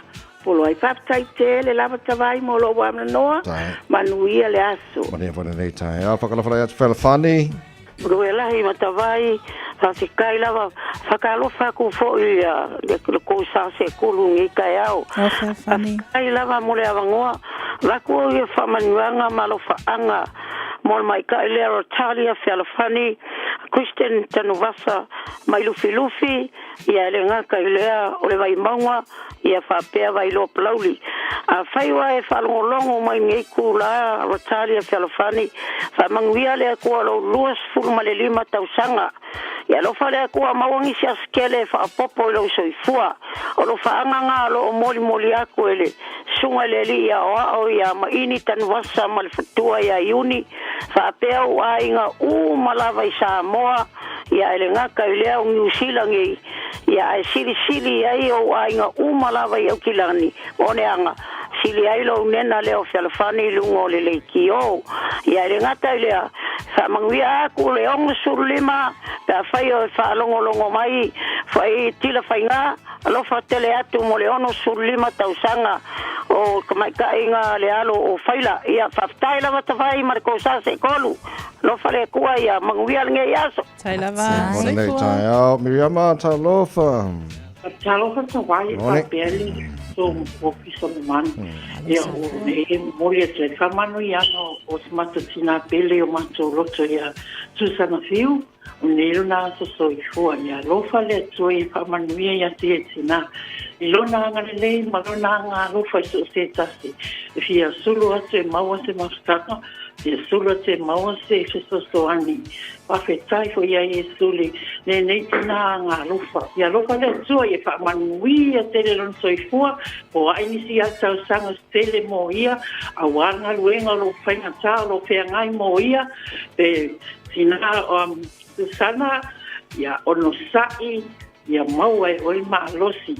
E whainga tā ti munga. E lolo wale tā. Pa e alofa Yesu Maria pui pui lo wola awanga luenga o lo fianga ma oi pa manu e tele atu lava lo aso kana tina ele maile MDM youth and Mother of Divine Mercy youth and all of us and God bless. See you soon. Love you, Mom. Thank you. Manuela tu savai. Taila Miriama moni fore nei tai au ia o nei famanga lo pito Lo ia tasa whamanianga lunga le ape fōlinga mai a Ruta Saipele. Whamanianga mo la se whanau si o grandson ya Yisrael Lene a Mosa o Hastings ua a tua i le nei so lona se fulu tasi tau sanga vi ile atua whaaftai lona ngale lei wau lia mai ai ile atali i lona se fulu tasi tau sanga ile nei aso ia o ngalo na ola mo le atua ma lona fina ngalo ia tau sia lava lona ola i a awalo faule lii a o whea ngai ai maa onga alo whaanga ma whaamanianga avatu i ona grandparents o Ruta Masaipele pai Yutu o Hastings. Lunga tato I Meli, happy birthday wish for Mama Siupolu Olive Famuina. Happy 96th birthday, Mum. May your birthday be as wonderful as you are. Never give up. We see remarkable greatness in your age. It's just a number, but in your case, it's pretty a huge one. We are so blessed to call you our mother, grandmum, great-grandma.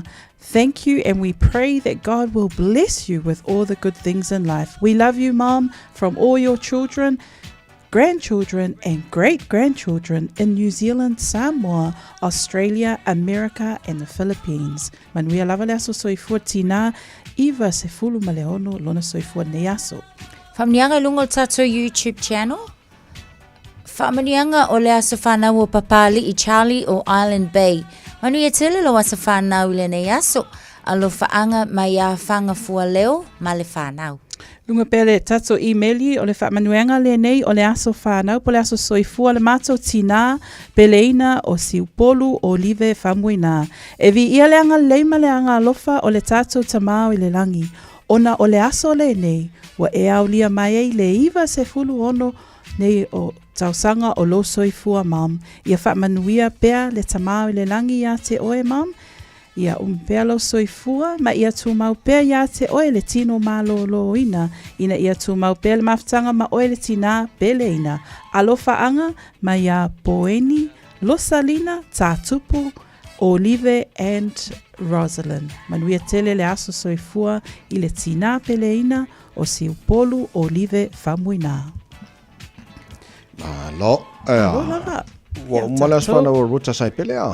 Ia. Mangaia, ma lo whaftai, so koe ki kiro kasi aku oi. E le whamlianga le whako asu mai a. Happy birthday to a special daughter, Ilinga Noa Sua Alo Ese. Maria tele lava lo aso whanau, very happy birthday to you. Alo whaanga, love from your aunties and your uncles and the best forever. Alo whaanga from your parents, Sharon and Taito. Maria tele lava.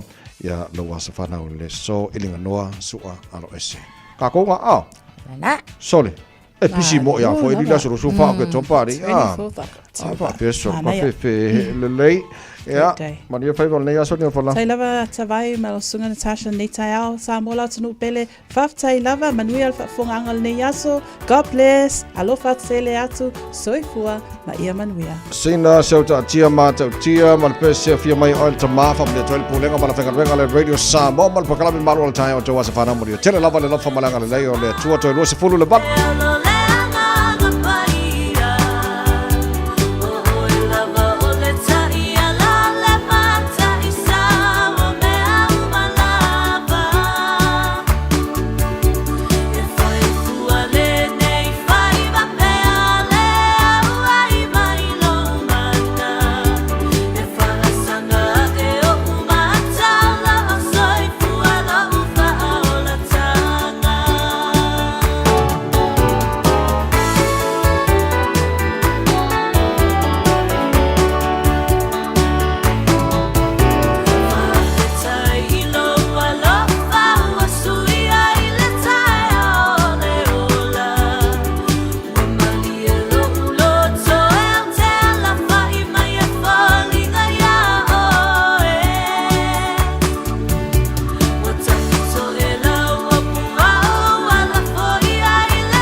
Taraflava o David Tua le nei o lo e whaafonga mai pēi le Radio Samoa. Tasi lima I watolu a mo. Samoa I manuia le nei aso.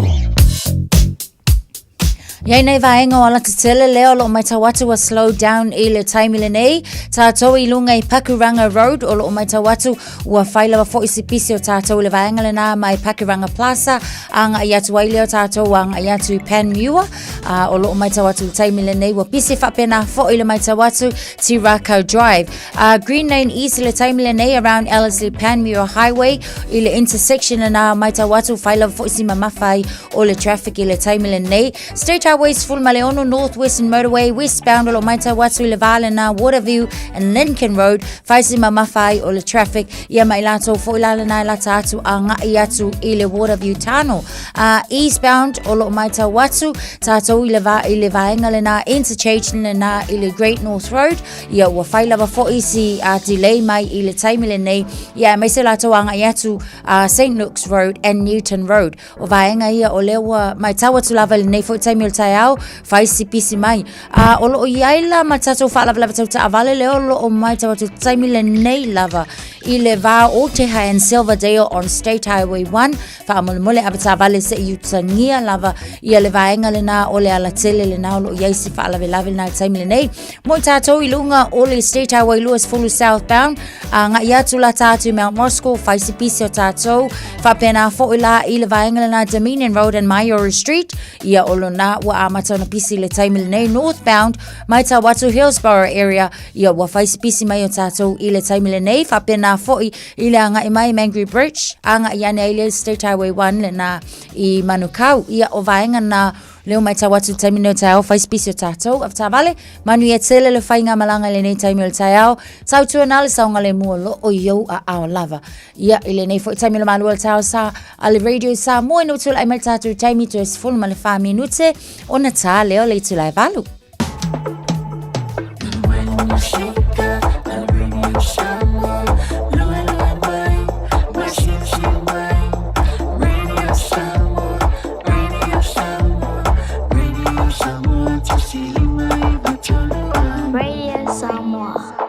Fees-free study is changing next year, and AUT wants to help set up new students for success. The Kiuta Kitai Aspire scholarships include financial and other student support in both Year 1 and 2 of an AUT bachelor's degree. Find out more at aut.ac.nz. Talofa Samoa. I mawhai na fisoasoani atu Dr. Chen pe a whai te a fiele mai suka. Tōta mawalunga le maua se whanau, mai sela, whatungao, ti ngā le ua po tuli, whaalusi le tino puta, ka nesa, ma le tino mangeso. Maua fo I le kulimi fulunifo mōnifo ti ngā, ma toi whaafilesi ai lau manawa. Tele nisi o loa e fisoasoani lo soifua maloloina. A fio ane loa e ai Dr. Chen, I le tuatusi lua ono Great South Road, Orahuhu. Telefoni lua fitu ono tolu tolu fitu fitu extension numero lua. Call the friendly team at Seal Plumbing and Gas for all your plumbing and gas fitting needs. We can install and fix water taps, toilets, water heaters, gas hobs, pipe leaks, water mains, and much more. If money is tight, we can provide wins quotes. Call Fuimaono Mayu Upulusi and Steve on 021-797912. That's 021-797912. Mention this radio ad and we can cut 10% off the first hour's labor charge. Seal Plumbing and Gas. So se follow malua mino jolo jolo ta le ole tula valua taro tala mai sa mo fa 54 tala mai sa mo nei va se pa tala valua de town nei ole fionga le lo il polo jimana le wa fa se mai mo taro tala nga nei ta ata. Le ai lava se isi nganga na le nganga fa tai le tua e fa talo fa tuai la wa fionga le lo li ngal me mana le tao ma lo se fo manuia. Ia ma lo foi le so fo manuia ma le langi ma po ia te o le tau sala le nganga lava tasi le nganga fa tai foi pervi inga le li le ni foi taiaus ia fa fero i foi leva mal fa lalo i la sunga le o tawai ma lo lava foi tau tai ma lo le tau tua tunu ia ma lo foi lo so ni taiau talo falava ma lo ana le se no ale lo fo le tua tanto te le fero ni taiau lo se fo mo ia ma se fo la le no se ma to wala ka fa fikile wala fo Yo e fata fitita vai a na poli ka pena ina o puanga tai a wana ele ala mai na poiso. Vai mi si fata fit. As on le. Ja, le am tata di potja le tai al fa wat boningan. Tai vai ba tata ting ba lo la fo ile tai fa tai fo ile vala u ba je dei fo I tai au de lo fo le li. Fa fe line fa tal fa sa mo lo wat no pele le nga tai le au ona tu fi le tu e so fa fa taulanga. Mai yo tatu tama matina matua o sensina le tunu ai fa pe foi pa ia malu fa ale malo ia lunga le tele tonu fa fanga vengo ila tu mana mai la tu foi usa uni atu la o mota tau singo tatu matua malo nga lue malo ko ile tau si ainga vaenga pena ele tatu manga te vai lava foi de PC te fa de sulanga pe ona yai anafi pela no taua quiet maile a sona pua ia aho le solua anafi fai lava sipisi o tatu unanga pamana tuatu tulanga masani lava e fua lava vaina uma lava nga I tutunga mayainga fa finance ia pole terms and criteria of finance e fua nga ia tatu nga luenga fa te tainga pole ala vale tulanga o le leo lo swafa ai o se lau mon tupu fa se lau pole dima se lau tupe ia en mo no lava e le talia ina le tulanga yai au poponga ale finance e ave ese le tupe o lo eso fuai o le pole ia pole a pole supe o toni ia masau lono lo ia I don't know winga e tatia mai le tatu ngalwenga o le lava le affordability lua o le vaenga foi pole ale le fiolo swafa ai tulanga foi pena yela tupe maua lo le foi ai a fai o le fatwa ese la kiwi saver tasil na vaenga po fela batanga ia I lalo le ingam tutunga pa finance port ai a tula pono al malo ia lo na winga na fa ngalo kiwi saver ona we mena o mia sepso sani ia tasil na vaenga ya fiaile ia lo ia lava au wala o lo mfai foi na mato so sani ai ba fai ai o da tato rue fatasi painga lona tolu o le tulanga o le taliaina o tato le sene mai pafo o nei vaenga uma ina ia e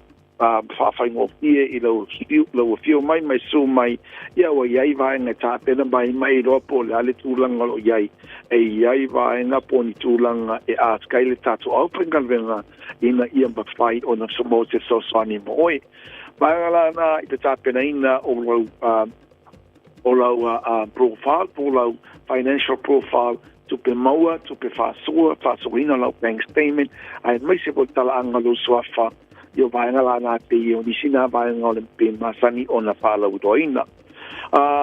Ulanga ile ia tato promotions, whanga solo a tato whainga mea lokwa se o lava Christmasi, but ta salapope a tato o dia, ia lo foleli, Fao per tato afetala whainga mea lo wha mai asa fau ele ngata ile afetala lo baua e tato lo whatawina ia tato taavale ia ai o lo ngatu fo lo suafa I vai aso taitasi I tato sei e whaile I vai aso taitasi no winga o tato sei nai tasi lava le malo ia whai ta avela discount ia wailen whaino pa tasi nia tato promotions ia la pa penana e anga pa tato sei a mo basema e se tato pui pa ponga se tato sei leni ia tato tupe maua le ngata ilea tato referral and nafi fu I tele tato sign up da baua referrals whaftai at foi tasi o tali ia o ia le nalo ta alo le au taranaki patawina mo uala na lua tau sangata luain patau ailan ta avale like titi ia nafi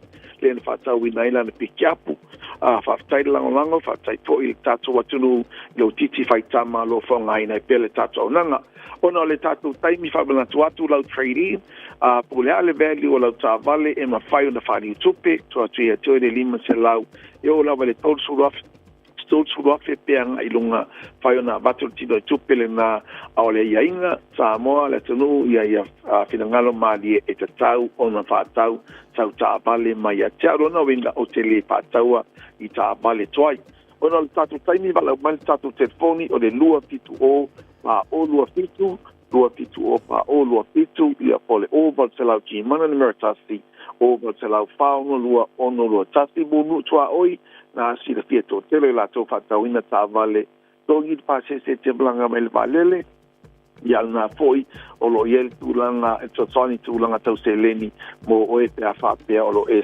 malanga mai piki lau tā vale ai suma mali mai pa tono tal whatai nei au kilani le tato lua valu Atkinson Avenue, lusul valu Atkinson Avenue ne o tau e te moa yeli tato nanga whatau wa ale chimana. Lo suma tawai bal tato team, pa taimo le nei tai au anga leile toi fofanga matiuto le nei aso pa pena pon pa tau Samoa Samoa fa aso i fuia. Pa taimo le poti le nei tai au moni foi faiva o le nei foi asa tofi tau tomo already Samoa Swanima Eva Toru Amo e na ua toi 5 minuto lo tōna tālea o le tula e valu o le whatawhitio tātou tala mai Samoa pēr tāna valu ni tāo nei tō te lepa anga le whonga mai Samoa tāsha nei tāi au o le il vanga le whonga mai kia papaka lia whale wha po mai le la saungi o isa vo i kanga palolo o woi a sa ori e pe ang ir kai au nga sir palolo a o tāi au la surusu lima e o le asolo na le wha moi a le ngasi a nisi nei tāi au so fa pe ngasi anga bawa ia kui foi ngor ka ko Facebook fa mon mon a se palolo fo ia ko kere foi vanga le fa mai e kausam ele kausami mo a kausami KFC e ba se si o fo ser ka fe e ale le a tau sami a tau sami fish fillet o to e tau sami ele kausami a po apalangi a kausami po Samoa ia pure au ko ia ia ko kere vanga de fi kausami bacon na maloa alo va tele tu no mo la fa nga nei ta ma tua ma lo don sai ma lo don sai le pe nei don ai fa na on sai ma le wa ka ko foi la scofia foi la moi las freile un lo foi las freile ka ko malo lo foi le mo long weekend io ma na ia le long weekend ma lo ko la ia le foi ma le la so nga fu ia se le u ma tua ma na ma los ma ta tala mai sa mo tala valu le town nei la tala no tu le minister o Maori Crown Relations pa pena foi minister fale social housing tama potaka ia monis fo vaenga e aona se file tino le nei foi tai fo fatalo foi le fa fo me le tino i Samoa te lo la pisi Samoa te mine nei o le amtaina o le telefono tanga foi ia le choka mo lo tale malo i Samoa nei tu sanga tu watu le fionga le tupu King Charles ma Queen Camilla il po ia matango fie fo ile fono ne foi vai aso ato ia wa te loto te la to ina look forward for le tano ato na fionga le tupu King Charles e fa pena fo ia masio foi a Camilla ia lewa tano mal manuie tono sa mo te lo le si vai ngale la fo foi ia ole fa ino lon swa fa matai tu isi umule o lo tele malo ia wa ko sena leile o lo fa mo tu ele le fionga le tupu o Britannia King Charles manga ia so ne vai mana nei Samoa ai mo ka ko ia nei il ka po klame ngir ka fa mal skingo ia sao fa mal stino mo fa mal stino so mtato tala mai Samoa nei tai au ia le le saung ia fa lusi mal bacon ia sei vai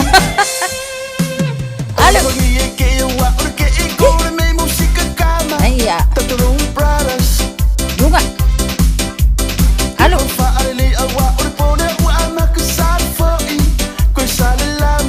alo yai ngadale aya luma tai tasi yo aya sa olele a ao yoi kalau ai mal papa sua lunga aya iya siapa main yo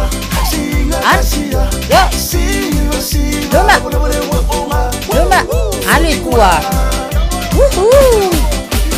alui luma yo aya luma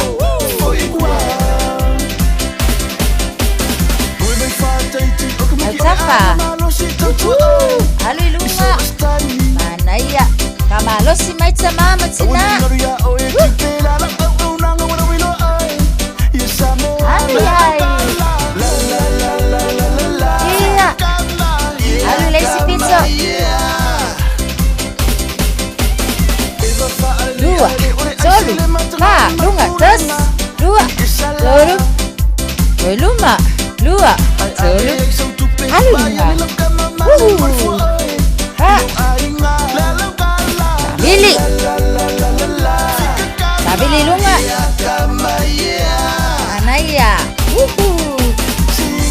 Naya,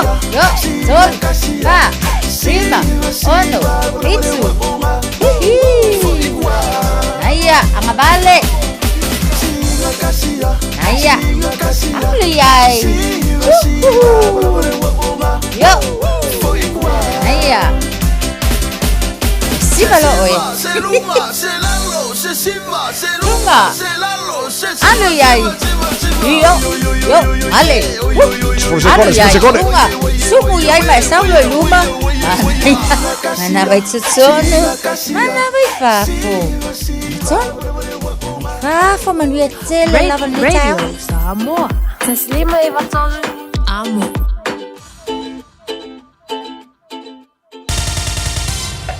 Usi mai alau whaafafonga. Telefon mai Samoa ya sa itasi. Wa au mai mo oe ona o le langolango mai a le talofa voucher. O tātou toi mafuta ile nei fo ia sa fau, ia usi mai alau whaafonga, tala tau longo mai lo tātou tino. O le tālo sanga ile whaamsinonga maua lunga tu isila malua fiti whangaso aia. O mutia tele ale pata mau kilani New Zealand. Lea na fina wina ai le mau e whaapea o le moto na mua, se mea tō tino e umia le suafa tu isila o mutia tele. O le talia i se whaai unga le whaamsinonga siri alo tātou tino. O le moto na mua ua wha maonia, o se mea tō tino ua le sitala wha le tū la fono i le malo, e ina ua wha tino le tūsanga e awhiva se lau lua se fulu, e tūsa o aia inga o le wha vai le nā vai tau, no atanga o le toi tu ina atu le motu e umia se tangata po ni tūlanga wha leanga no. O le ala sanga na mafua e le tuanai o le tūsanga e awhe valu se lau i valima, i teimi o pūlenga sia mani ina umia wha le tū la fono ai le motu, e se tangata e swafa ia Peter Leipen, lea na mua o na lisi ina, ae ona oni ai tā lafu i lea tangata na o ai le fina unga ia teimi le komisio whanua, ma le wha masinonga maua lunga i ona po sia mani, ma wha mao ni ai le maua i lea tangata o le motu, o sana mea tō tino. O le teimi na muta ai pūlenga sia mani i lo tātu mutunuu, na tau ave ai le malo o New Zealand lea pūlenga, ai wha malu ai le malo o Peletania. O le teimi o ia pūlenga wha kolone lo tātu o tunu na ave se ai le toi umia o le motu. E ni tangata, ai ave le malo. O le fina unga le tūtalo sanga ele ave se le pule wha le anganu umai ele uma o le motu. Pei tai o sa ili ilinga le wha amsinonga i wha maunga mau ai tū awai o le mita upule nei. Na taunu uai le te ena ma wha lea o ngā ina le talo sanga. Wha lia le wha unga le nei o se tasi leo mata upu ma ale. Wa tango fia le wha amsinonga ona o le tele o tausanga utona i sa whaavai ai whinaunga, ai mai se teimi o pūlenga whaakolone, le ana a mata ia si a mani sa so ai mani usila. O le mafuanga fo i lea na tuai euna au mai se whaai unga o le whinaunga le nei, ona sa whaatoanga o na ilo le lei mau na tu inatu e lo ia i tu a wai. O whaalia le whaai unga, o se lau tausanga talu na whaamawina wha le tu la fono, le tu langa po le status o le motu na mua, mai leto e mawhai o na suia. O se au nanga o atina e tau tūlisi o loo lisi ina le moto na mua i le atuale i pata. O loo taria nei e se tangata whainga aruenga i to tonu le laka pi Samoa, se tali atua leo i le na tangi o whauru whaasanga i se ngai o inga se sui, o le komiti whaatonu le laka pi Samoa, e peo na tua ia e lea tangata whainga aruenga, le tango atu o lea sui o le komiti ma kolalo na ofu ma toso whaatata, ma lafu atu ni upu maasoa i a te ia, i to tonu o le wharekalapu o le JT vai mea. O lea tangi i leo wa ave ai fo i ma se tusi whaasea Andrew Fusi Williams, i le teitei fono le komiti whaatonu le laka pi Samoa, wa whaamatalailu na le fia le ngai o inga na whaia i a te ia, e lea sui o le komiti whaatonu. O lea tau fia le whaidoi ino le suafo o lea tangata, se ia talia su e ngā leo i loa ai, pe whaia ni morianga. O Andrew o lo ngalua stangata e whea ngai ma por kalame o le atina e le kapi, po se Rugby Development Officer. O ia wha matala i le natusi wha asea, o ave le teite fono o komiti wha tonu, le sunga atu i la epa lupe sori aisa i le maria le ngoi. Ina ia sila totoa i le ngai o inga na whaia i a te ia, pe o ni a mionga ia e whaia i ni sui o le komiti. I la tau o lo tolo toi tonu whai o le atina e o le ta longa la kapi i Samoa. O le sui o le komiti wha tonu o lo wha tutu i aina nei wha asea, o se loia ma o se sui o le sosaiete loia i Samoa. O safune i tuunga lo mia tia o se matai tausi a inga o safune i savai. Ma o se furulima o tausanga o wha ngā ioi, lana ati na e o wha moe ngā lango meli e maua le meli sua mali e pole hani. O se fesoa soani malosi telelea ia teia, i le wha a o ngaina o nalo, a o isi fo i fua ngalo na a inga e mana o miai le tupe. O ia o se tasi o whai pisi nisi lai titi, na fesoa soani e le pol kalame o pisi nisi lai ti, le ua atoa nei le tolu se furu tausanga talu na wha vai nei Samoa. O le maketi o lo whaia nei le lo toa o le kolisi o malu o fau. O lo iai ma le sunga safune i tuunga lo mia, o lo wha alawi lo aia na whangu meli sua malie po whangu hani. O le na mori mau, e se le mana o mia i tangata o le nei tau mawhai peo nei a whamatala, o le aso mua lava o le maketi, e le leia na tupe na mawai. O le maketi lea o se tasi o por kalame o wha alawi loa, o le fono a malo o le tau pulenga. Ia e mongi au, o le aso ngā ngafi, ia e po wangi le aso maua lima se lau kāla, ia walu lea keu, ia awanga ngei, sau wale si finge pālangi, sau whaakau le lua sifurufang, ia ngakalo mai kia se pa uofu o kakalo hoi le iei, ma li e whainga kāle whainga le hani, ia ngā lua le lima su kāla, ia e whaakai wa mo whaakau o mawai kupe e mongi au, maua ngai se lengi ua walua aso o maua le afe mo a wherima se lau. Se whisam tana i lau tau whainga nei i le meli. Ia wa mata watu o le whangai o i umai o tātou mo tene se la whai. Ia a o le mawai atu. Ia o tasi nei o loa sirina arumia. Tau lia whai mana o mia tene o tātou tangata mai whafo. E mo ia o tātou atunu pe wha le masani tene le meli tua maria. A o tangata i Europa ma atunu i whafo. E tasi nei vai la au wha mai la tau e. I ai ngase o le tino e tā ua e. Wha o ngā i ai le meli. Sa o lele sa wanga. O le kele o kastoma ngā mei whaakau le hani o afakas palangi. Whapenga le amakanga o le kaiminga o laku e kiliva ku le hani le amakanga. E whamengai si o kako kungu upo le ale vai whai ai. E o kango ale wha malmalama e au ngai whaasuka ilau i puti. Ia e au ngā fo ilau soifua malolo inga e eda i kongo so se meka usami ia. Whapakai whalau whalawa male mas. Peka iwa halua lua. Kele foi ao interview se fai lunga o le media. Ia ua kele si le fio se kako kungu ai mongi au e ole akinga e o fai ai yuka i le fako anga i le meolo i pa povia lo kama yuka i kilo ai si le fio mai sa funge yuka i falkanga lo sa funge o fai ai kai minge yo lo expand mai pe fa kele mai le inga se fa ngau i ngakai vai e o mai ngale se fulu tapo. Fia tau sanga kalunga whangai o ilau meli. O le vāre suru lima furu kau sanga. Kalunga whai, wa lewa le mga whai. Ai sa o whai lewa malpong sa. Ia ngā o walu lea o kau ma whai e su e sisi e isonga malamalama whapikoa i le harvestinga, o le monitoringa, o le pi. Leo langa o le pi ma malanga luenga whai le hai. Ia lea lau o malamalama. O le kaiminge wa a koa o masingi o lava. Fai ia ula o loa leo le hani. O le to telo i lātou o lo whaalawi loa lātou o loa ngaosi ese, whapeai fua o whaatoanga i le maketi de kolisio malu fau.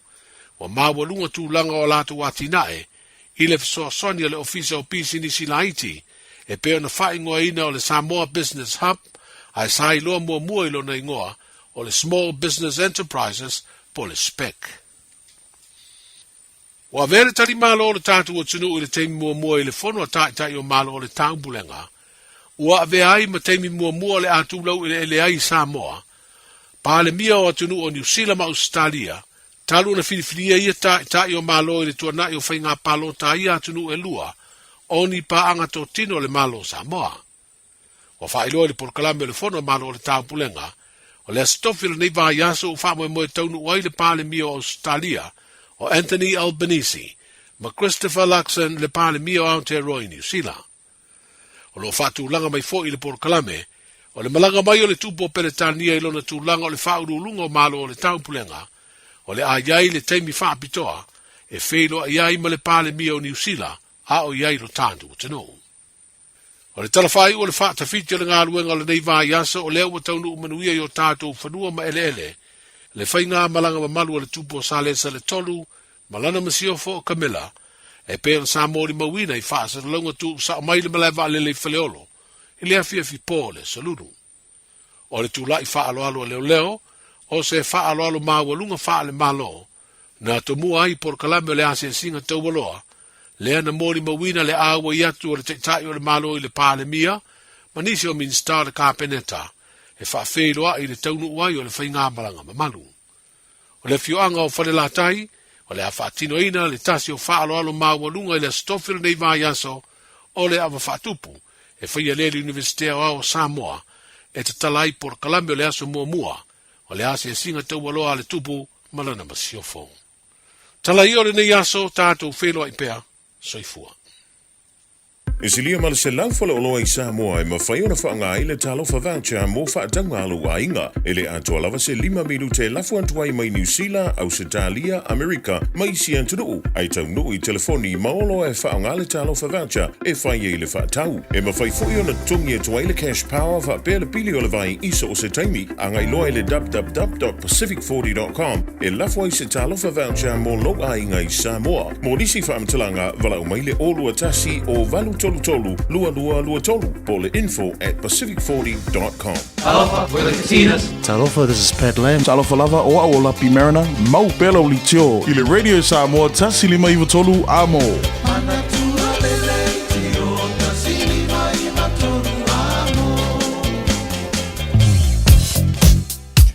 O le taimile nei wa feololo lava fo'i ia maangai atu ina ma mafale traffic i so o se vaenga o lunga wa tātou wala te tele avita avale ia mō le sila fia lava o le nā o le taimile nei o tātou le tātou peak hours fo'i ia po o taimi pisi nei o le tai au fai lava fo'i ia si pisi mō nei vaenga la fo'i ia te tau lava o na utangia le taimile nei lunga o le tātou State Highway Luas Fulu southbound o lo o mai tau atu le anga ia tele na Queenstown Road o lo o fai lava fo'i si ma mafai o le traffic on State Highway Luas Fulu State Highway 1 i le anga ia tule na i le North Shore mai tau atu taimile nei o le tai au ua matua pisi lava fo'i ai mai se lava lata atu le tātou Auckland Harbour Bridge ia ma whaasolo solo atu ai lava fo'i tātou whapena i lunga o le tātou State Highway se fulu ma le ono o lo o mai tau atu ia ua malo si lava pisi o tātou anga ia tu Great North Road anga ia tu southbound toward Point Chevalier ia ua whaisi malo si le pisi o tātou i le taimile nei whapena fo'i le anga ia tu na Western Springs ia i le taimile nei o le tai au nisi o vaenga uma o le vaenga lava le nai tasi o loo ua iai tātou i le taimile nei o loo flow le traffic a o le nā lava ua amata o na pisi ma ngai ina ma mafa le taimile nei o le tai au manu ia tele lau whainga malanga avita avale tau tua nā lava o le saunga le mu o loo iau lava a au i le nei fo i taimile o le tai au mafta mai malua tai au Radio Samoa ino se fulu ma le 2 minute o te ai le tu lai valu Radio Samoa, tasi 5 iwa tolu amo. Ua mawhai an awina atu le tala o le tau i aso taitasi ona o le langolango mai a le Pacific Finance Limited. Telefoni o Valselau fitu whawha lua fitu. Luas fumba le tolu leo te whawha atua i ele vevela le Samoa ne vanga le tai au tu mauinga o le tau i Samoa e le teime langi le ele tau e pa utimu le tele o teimi i Samoa tu mauri luas fumba le hiva le maurunga le vevela le Samoa le solo su whaelo na maua te lo vanga Australia wa atu o le fo'i o lo o whaasolo in pa utimu ni so vanga Australia le lau mua i Canberra o la whaasolo pa utimu ni so teimi lo su tasi maurunga le mawhana whaasolo fo'i na awawa pa utimu ni so vanga o Sydney Australia lo su tolu maurunga le mawhana le ea mau tau whaasolo fo'i pa utimu ni so teimi Melbourne so fitu maurunga le marulu so ka marulu mai o kōri ngi aso le so lima maurunga le marulu i Hobart pa o utimu ni aso matene na awawa Adelaide lo so maurunga le mawhana so matene o file lai Perth Australia vevela e luas fulbalu lona mawalunga le vevela pasaro na awa pa o timu i Brisbane vevela i ole ea tolsu ma lua i lona mawalunga so matengo fina la vevela fo ile ea tolsu lima lona mawalunga i Darwin Tama ki makaura wa kilani no fanga fasa longa Radio Samoa fulima le boyele ma lulu le ele le vanga le tai tu mawinga langi le le tau le so pa va ku ma yo solo le la tu mau foi awa ni so taimi tu mau lusu tasi morunga ma fana fa solo langi le foi tai au lusu fulua morunga ma fana tai au fa solo na awa pa utimu ya lesto nai langi le sa so fu so lulu Ola na vai aso o lo mana I atu. Ua loa le tautua le Pacific Finance ino no ngā tupe mauso o se wha moe. O te pena sau wha I poiponga so wha nau ma liu tala ngā teu. Po se wha tasinga lau ainga. Aia se tawhaunga I Ausitalia po lalotonga I le tatanga I o borders. Apalai nei loa I le pacificfinance.co.nz.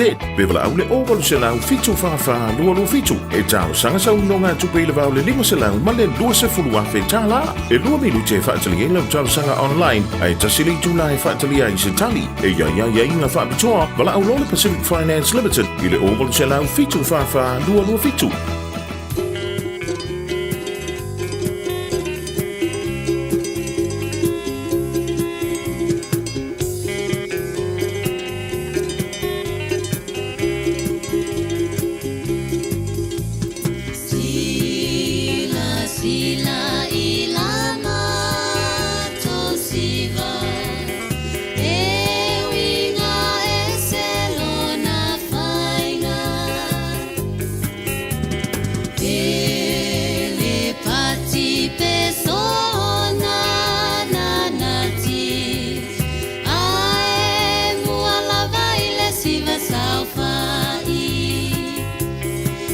Sila ia I tanga le teine o le vaela ala Whaamane ene e ta fiti solo tene o so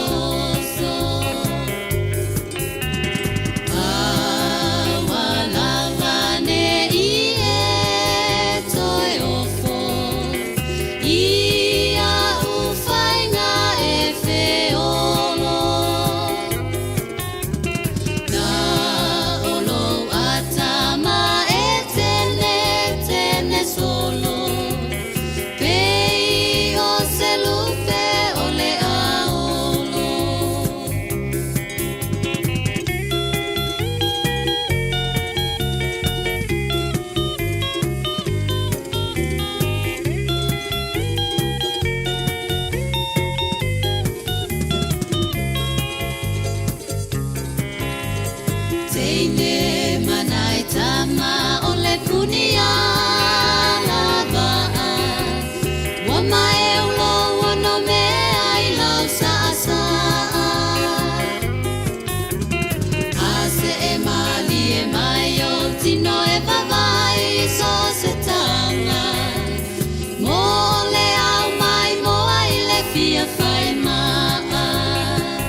Pone lava siva Samoa e le nei vai le tai o le tautua ale radio Samoa's for lima e vatolu mo taro tala mai Samoa pena whafonga le tunu la tu whasalawina mo e pe atale tu la se fuluma le lua le audio le so mar fitu po ana nei taurungo taro tala mai Samoa pe atale valu le tai pe audio lo tu se formal macho malosi al na whafonga le tunu macho whalongolongo e le tele na me lo tupu Samoa mai se o tunu alo ia fo I Samoa o le whiunga I le tupu ia King Charles malana masiofo ia Camilla ia whanga so le porkala mo nefu ia so le fono le choko mo lua filusu mo whalo te le malo I Samoa nefu te sanga mana ia le lei mantua I fo le tunu ina ia saunga le mumo le masao Samoa I le neva ia so le fontele o lo whaia I Samoa ia la fo ia le tunu ka ingol palolo Samoa ka fifi e fo ia ko murunga le Facebook nge me o palolo Ya wala va foi al kama ku ia kal palolo o pai fa ko ia palolo. Ya tato mo. Wala la sa e ina isi va ngai fa pe me lo timunga ia na isi lo na winga o timunga le leila na al palolo. Ata vai. Sa al palolo. Ya le lei manguia ko ka nga palolo wa le fa me va nga le o sa vai. Ai ala mo so oi, ba ai le ula mo so oi ngalo. Asa. Le lei se forma iva le o te anele tu la evalu lo talia le minsta fale but I minsta Maori Crown Relations tama potaka mo tara proclama nei tai a ledo smela fa fonga tata ma fa sa mo ne fo itai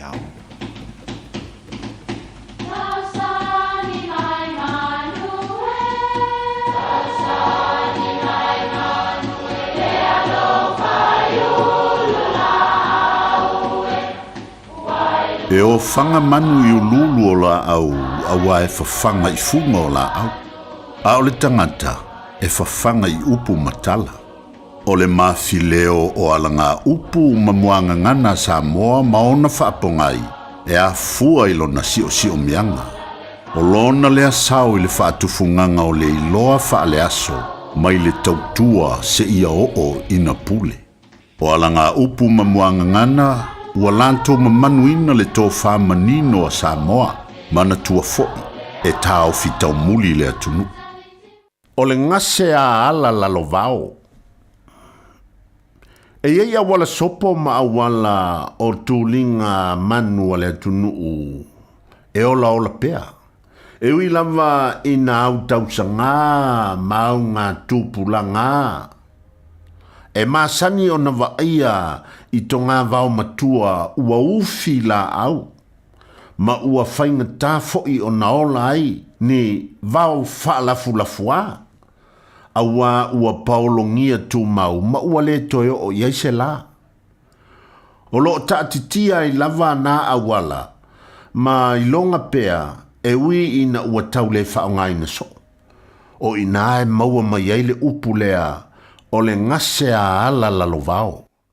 O ni upu e whaamantalai mea tausi a inga manuu na iai talumaya na mua.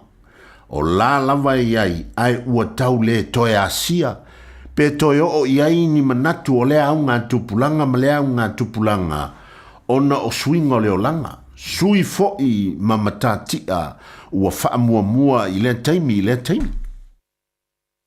Awane ingalo I lo tantu ainga o le suafa sao lo tantu ainga e ui lama ua whaasafua ma ua pai uma iai tu pae o no whaamsinonga. Ai e iai lava sulimoni o ngase a ala lalovao ye fito tonu iai ma tupunga ma iai le suafa. O se tasi o whataita inga e whapea. A sila I tusi whaalupenga ma tala tuu o Samoa. O lo iai se tasi o nuu I le vau whale lima ma whangawhau e tā ua o tā ua mai ana mua o si uvao. O le nuu ma vae mai ana mua peitai e iai se teimi na o ese ai tangata mano nofo I whangawhau ma sa mata e o mai lava I aso nei. Na o tūlanga whale ai ua solo atoa I le tonga vao. O si uvao ua ngase a ala lalovao. Ua leo toe no foia ai loa lava ona o loo iai matai masuri o loo soifua pea.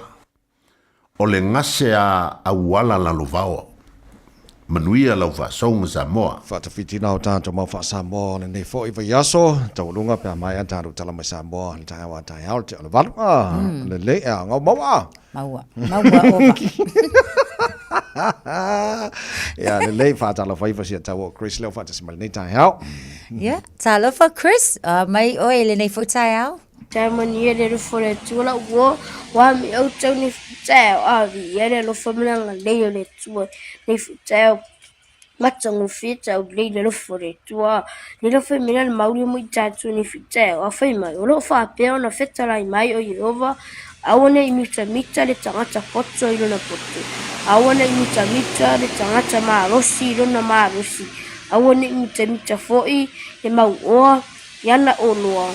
Awo a o le mita I nā mita ia o ia I lea I le nei mea.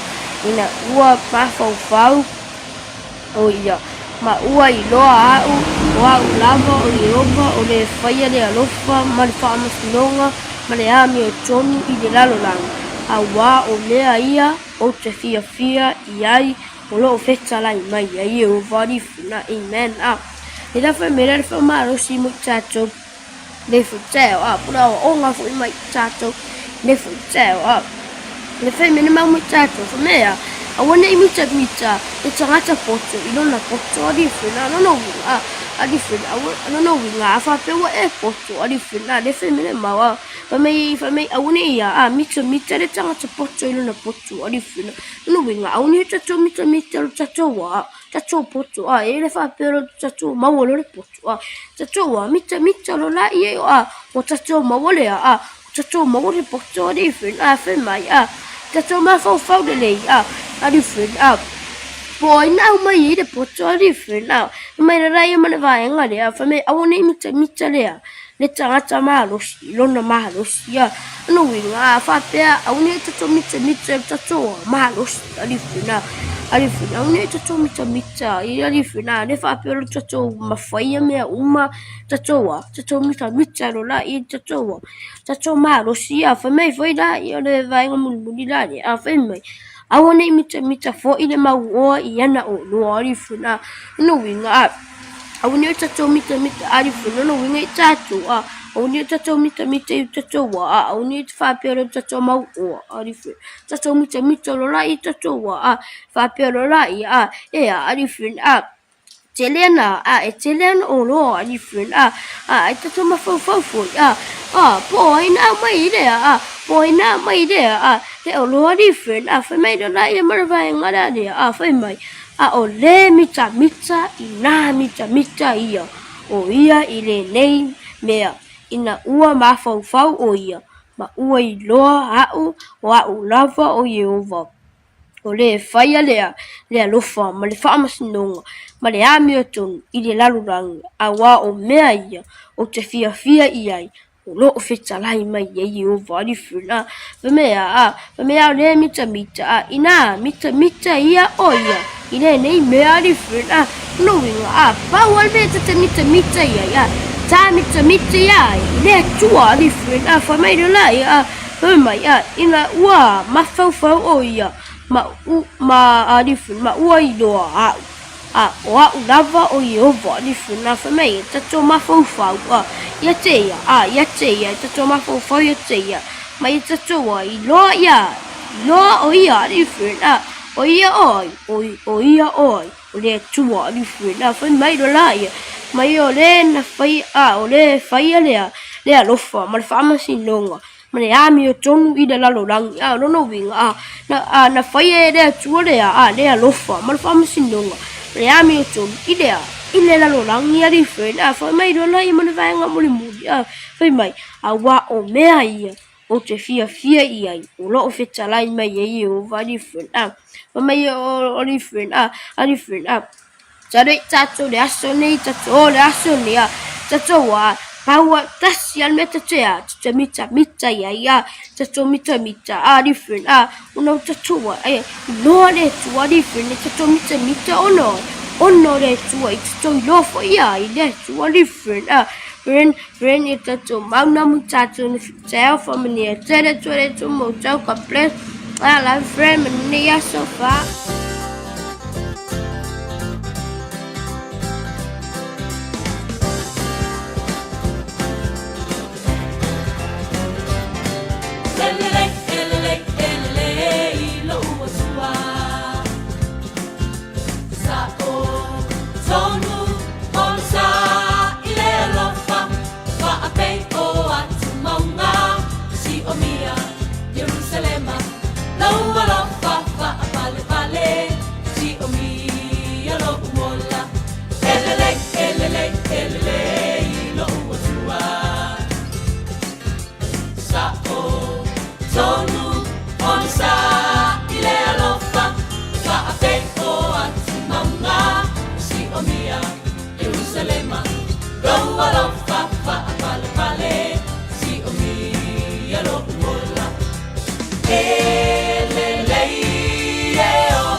Ave Bethel Peace Chapel, Elele Yehova, Ioe, Elea Isemese, Elena Upu, Elele Yehova. God is good all the time God is good. If you feel any time all the time out.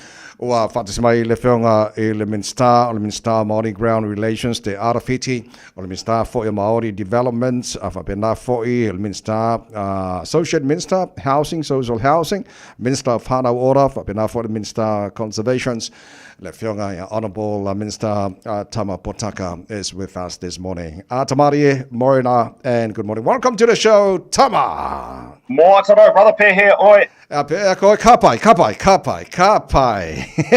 And how are you this morning? Oh, it's a beautiful day, and we used to sing a song at church. Lord, what a glorious day. I want to thank you. Amen. Today is one of those days. Amen today. Amen, Tama. Amen. Okay, how's Kirikiriroa this morning? Nice weather? Kirikiriroa, well, I'm typical Tika today. I'm down in Wellington. Okay. But as you know, Kirikiriroa is the city of the future. So whenever you want to move from Hamilton North, also known as Auckland, to Kirikiriroa, you're welcome to come down the expressway, brother. I'm here, Chief. Okay, once again, great to have you on a program this morning, Honourable Minister Tama Potaka. We didn't have time with you since the passing of the late King of Māori, Tuheitia Potatau Te Wherewhero VII.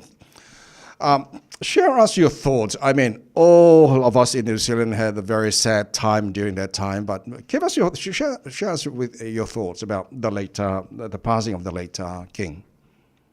Oh, absolutely formidable and humble leader.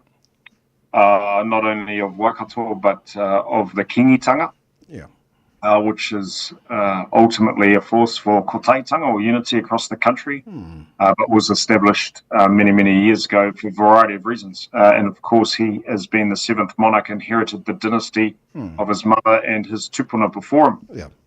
He was a beacon of mana motuhake and rangatiratanga, but also a very thoughtful person. I had the great opportunity, of course, to work for Tainui for many years, 7 years between 2009 and 2016, and my wife is tied into the kingitanga as well. Her great-grandfather was one of the advisors for Kingi Koroki, a man called Peter Ranui Jones.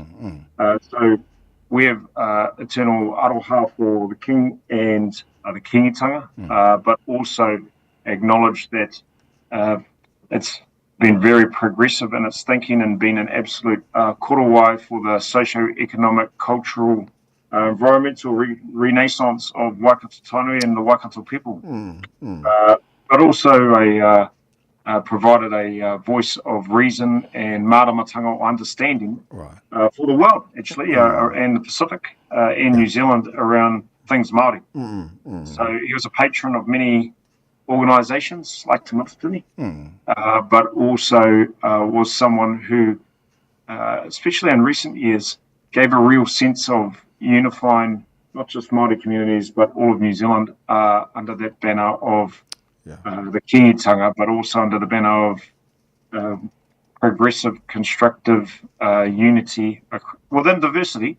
Within diversity, where unity doesn't mean we're all the same, but unity within diversity across Aotearoa New Zealand. And it was a pleasure and an absolute privilege knowing the King, and I want to acknowledge his Mako, his wife, Atawhai, and their family.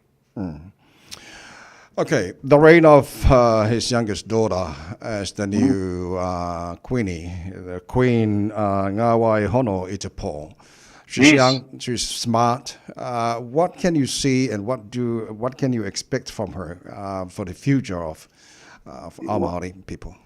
Well, in our culture, we say mate atu he toa, aramai he toa. Or mate atu te kura, aramai te kura. As one frond unfurls and falls away, another rises to take that place. As one chief falls, another chief rises to take his or her place. And in this instance, it's a young wahine, which brings different dimensions to the kingitanga. And I acknowledge Queenie Ngāwai Hono i te pō for her taking on the responsibilities, its immense responsibilities, as being head of the Kāhui Ariki and head of the kingitanga. And I look forward to her reign. May that be long and secure. Right. Thank you so much, Minister, for sharing that with us. Let's talk about the last 12 months since you've been in the office as a minister. What do you have achieved in the last 12 months? I think the parties that were elected to form a government have been really focused on getting the economy moving again. And it's been hard. It's been tough. A lot of people are doing it really hard. Actually, a lot of our whānau, a lot of our communities, a lot of regions, especially out in the provinces. And part of our mojo is getting the economy back on track. Stop the wasteful spending, get inflation down, then we'll see the interest rates fall, and then a bit of confidence comes back into the economy. Right. And I have no doubt in my mind that there are a lot of people still doing it tough. There have been some changes. The interest rates have come down and stopped some of this crazy spending on things that don't really count. I think we spent $250 million on a light rail project that went couldn't see 1 centimetre of track being built. Not to say all light rail's bad, but the way we were doing it was not the right way. And we've really reduced some of the government spending on things that don't count in order to ensure that inflation comes down. And inflation has come down. And then we've seen the interest rates come down. And once we see that, then all of a sudden people are prepared to take a little bit of risk and get into business. And people can go out and have a bit of discretionary income. But make no doubt about it, they're a whole part of our community. They're really doing it hard. So that's why we offered tax relief. And that tax relief did not create more inflation. In fact, we gave some tax cuts and inflation still came down. We've offered some support through Family Boost, especially for people with tamariki that want them to be at early childhood education or koanga reo, puna reo, something like that. And cut back on some of those taxes, like that Auckland regional fuel tax, youth tax, jobs tax, other tax. We're not keen on that. Well, we're keen on limited government. That's what we're keen on, because we believe that government has one part to play in our society, but it's not the only part. Communities, whānau, iwi, very important part, and business. And each of us have different roles and responsibilities. But when government thinks that it can run business or run communities, things get very murky and very confusing. So for us, it's trying to be clear. What is the role of government? What is the responsibility of government? Economy, law and order, getting our services like health and education moving again. And I think there's one thing that most of us know is that the education system in particular is very compromised. So I have faith in Dr. Shane Leti, the Minister of Health, and also the Minister of Pacific Affairs, MPP. Is someone that is very dedicated and committed to turning the health sector around, and he has the support of Prime Minister and Cabinet to do that. The economy, I think, is the biggest thing for us, biggest concern. We've got to get it moving again, and then we have bandwidth to really support the social and cultural and environmental initiatives. Okay, thank you, Tama. My co-host would like to ask you a question, please, Tama. Natasha? I didn't see Natasha there. Tēnā koe. Surprise. Tēnā koe. So, as a minister, looking ahead, how do you see your priorities evolving in the coming year? And what support do you expect from your ministry to achieve these goals? Okay, so I'll take housing for an example. I'm responsible for emergency housing, Natasha.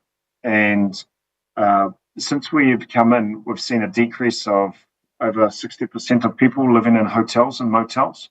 And actually, when you get into the stats, 60% of people living in emergency housing are Māori. I think it's about 10 to 15% of Pacifica people.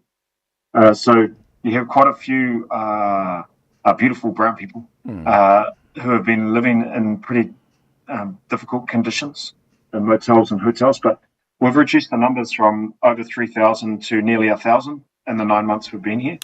And a lot of that has to do with our decision to prioritise children to get out of motels and get them into homes. So in April, we made a decision. Those whānau who've been living 12 weeks or longer with children in motels, that they are priority. We've got to get this tamariki out, mokopuna out, and get them into into some warm, dry homes. Now, since we've come in to make that decision in April, we've seen nearly 1,500 children leave the motels, primarily as a result of that decision. So taking ownership of that space is very important to me, and making sure that not only do we do that, we also deal with the big crisis that we've got. We've got to deal with the hotels and motels first, then get to the bigger crisis, which is overcrowding and a lot of stuff going on in our communities with whānau living in difficult housing conditions. My first step, deal with the kids in the motels. Second step, then we can start looking at the wider system matters that I have to support Minister Bishop on and make sure we get the proper housing built in the right place. That's just one example. Yeah. Excellent, Tama. Thank you, Lily. Let's talk about the... hey, I thought it was just a bromance thing, and then all of a sudden we're like, wahine toa. Coming in with that big question. Yeah. Let's talk about the New Zealand Māori Arts and Crafts Institute Board. Oh, yes. It looks like there was a new appointment that you announced a few days back. Yeah, Fletcher Tabuto. So Fletcher is a well-known person from Rotorua. He was in business and education. He used to be at the Wairiki Institute, Technology, Toi Oho Mai is what it's called now. He was also New Zealand First MP for a few years. Okay. And I've appointed him to be the chairperson of the board of the Māori Arts and Crafts Institute in Rotorua. Beautiful place, which teaches young people how to carve and weave and do stone carving. It's been going for nearly 100 years. It was actually started under a great national man, Tāpirana Ngata, nearly 100 years ago in Rotorua, to re-instill that expertise and that wisdom around arts and crafts. So Fletcher's taken on that role. Two iwi have other governance roles on the board, and I look forward to seeing them move the institute forward. So that, again, it really got nailed along with a lot of other places during COVID because it's very reliant on tourism. And of course, with Rotorua, going back to the housing, there's a lot of confronting housing issues in Rotorua down Fenton Street. So all those things are starting to click over again, and hopefully we can see that place re-emerge as a beacon of culture and heritage. Okay, Tama, a couple of more things before I let you go. Is there any other demand on the housing at the moment? Huge, housing? like massive. Yeah? Like we are not building enough houses to accommodate everyone in New Zealand. And you know, a lot of people actually need a social home. So we're looking at how this is funded and financed. But the main thing is we have to create the conditions to allow private folks and developers to build housing, because generally they're the best people to build housing because of the better awareness of risks and return. If the government's building all the houses and the taxpayers paying for all of those, that actually is really hard, because what inevitably happens is the price goes up. But when it's a private developer and you have the conditions to enable private developers to do housing, then I would expect a more efficient housing supply. So supply of housing is still insufficient for the demand, and in the right place at the right cost. And that's something that we have to work on. Not only that, it's not just the housing, but the community around the housing, very important. So we can build houses, but if we don't build homes and communities, then that actually gets really hard. And certainly I've had a little bit of experience doing that in South Auckland, around Miramoa, Pukekohe, a couple of other places. And you know, it's not like Monopoly. It actually involves people. Monopoly is just a game. This is life, and we have to make sure we do it right. And we have the infrastructure to go around it, the right roads or transport mechanisms, tools, the right community facilities, like, you know, swimming pools and libraries and all that. So that requires a better interaction between central government and local government, and there's been some challenges, and you would have seen them in the news lately. Okay, thank you so much, Tama, for your time this morning. Well, the Prime Minister is in Samoa with the delegations from New Zealand for CHOCOM 2024. What is something that New Zealand can expect from CHOCOM 2024? The Prime Minister is representing us at CHOCOM, a huge event, CHOCOM, and it's wonderful to see that it's taking place in Samoa. And you know, there are things that we've been progressing. There's actually some work right now going on with the citizenship bill in New Zealand. So that's quite topical down here at the moment. And that's very good. You know, and there's some good progress on that. So I think the main issues for us include the environment. Clearly in the Pacific, there are some challenges around many of the islands with the tidal patterns and the the oceans rising, temperatures rising, some of the environmental degradation, like some of our locations here in New Zealand, and also over in the islands, there's some real environmental challenges, not just the sea, but also pollution. Separately, the economics of it all. Thirdly, also the geopolitics. So there's quite a lot of positioning by large countries, right? And we're really tied in with our heritage, our whakapapa, with the people in the islands, and we take that very seriously. Okay, once again, Honourable Minister Tama Potaka Whawhetai Tele Lava, thank you so much for your time this morning.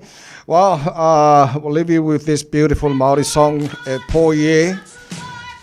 Yeah, you love this song, Tama. Yes, I'm making my mother's from myself. Have a great day, sir. Mauri ora, Whawhetai. Whawhetai Lava, Whāse Fua. The Venerable Star Tama Potaka, Manapokalabe le foi tai auto tolu de Samoa Spoliba, Eva Tolu, Amo in which is family Jolo, John Chalo to Laiva. Tolu Pokalabe Manu le tai out, Pataliva, a the tai name.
Talofa, this is Pat Lamb, and you're listening to Radio Samoa, 1593 AM. Win-win, hooray!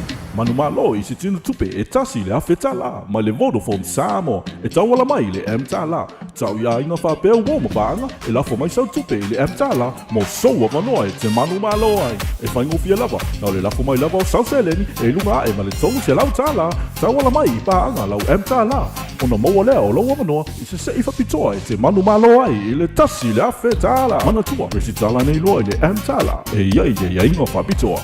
Vodafone together we can. O e mo mia sini fu aro po ni fu fa pi e ma fai ona so so ni atu le Chapel Park Dental ini tau talafia ngai tele awala e ma fai ai ona tongi le fainga o woloa se fulu ile fulu 5% le pa ufa pitoa o tai ni fu fa pi e ma ea ile aso tolu fulu November pala au mai lo le Chapel Park Dental ile ovaru silau fa tolu fitu ono fa lima ovaru silau fa tolu fitu ono fa lima pe afiu mai ile tasi fast fulu Chapel Road i Flatbush pe tanga iane ile chapelparkdental.co.nz musa appointment wa valu tausanga o lama tautua mo tangata Samoa. Talofa wa o salmasinga fale lua team toilolo o le loia Samoa. Fabitoa la o nanga i mta uputau immigration pepa malanga tangata overstayers so stoinga visa apena foi le taxation por tu la fono tau la fonga M5 foi on o tau avena mta upu fal tu la fono i Samoa. Famal mole vidi mai numera o iva lua nono o tasi lua o iva lua nono o tasi lua faftai. O le A1A Tree Care Limited la tau te whaia au onanga nei teu, whamama, whangata pe abe sea li la au mapongati mai lo whanua e ma whai fo na latu te wina lau tonga la au matoi te tau wasilia mar se funu tau sanga o lana tau tua wala au lua le A1A Tree Care Limited le olua tasi olua o tolu ono o olua tasi olua o tolu ono o manga ya mo ya ka sole o le tonu ato le lana fionga le tupu i Samoa se ika ko vavaya kungila i le manga ngai sole ka fe le manga ngai o akari o termina o felo i foi male fionga le tamata i Palemia o ka ki mo o maka i lungo Facebook le Radio Samoa pe fia mai mo e ananga fa e mo fa penga ke mai mo nei tempo le tai hao te duato na fionga King Charles ma Queen Camilla i Samoa fa filo e fo ile fionga te tai el malo le ngate lo minister al parlemene pe ona mai mo e le atino o ka e so le se fia o King Charles Samoa ngai ya so e le na ya wala ya nga ya nga ma tu te mo mata na ilunga tanto Facebook Radio Samoa ya ato no lai fo imbani ni si por kala me ni ya so pe solo le ni fo ya so la solal nei so ta wala nei wa o nei mata ya o so yo fono tele le halo ya te tai umo malo o le sa fisiring el pale mio New Zealand na filtado tatanoang because na mau o le influence o saina ma America Pacifica ina yaso ma sineo te atu nei o te lol tasi na vaenga tawon tala noi na because o le oiloa po fio o le security marsaunga le mo tatou i Samoa mal Pacifica i le tulanga lo ia le influence o saina pa pena fo America lato so te lo le na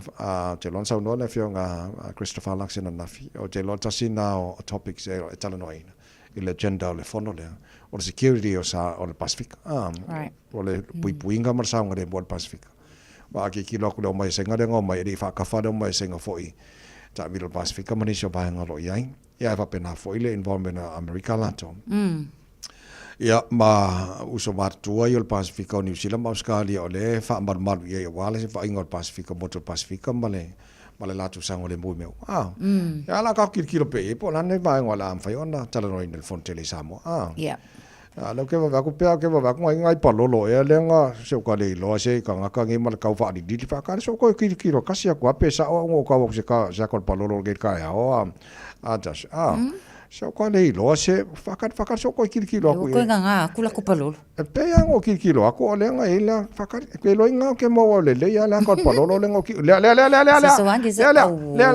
se va ila ye fa nga oi male ulu male ko samo se mar ka fa di lo ka ngi mala tale ya ka fe ya le fa ya o ko of palolo nga fa fe kaya mo na foi nga mai aka se ka fa di fo ngi ka fe ya le o le tanto il ne stofi ma lo fa tele tenu le te talo mo le tapo inga foi ma le fatasi ma le tapo kala ma le malu o le tai au. Ia, mo nei matua malo le on sa. I tapina ino fo nei whanau.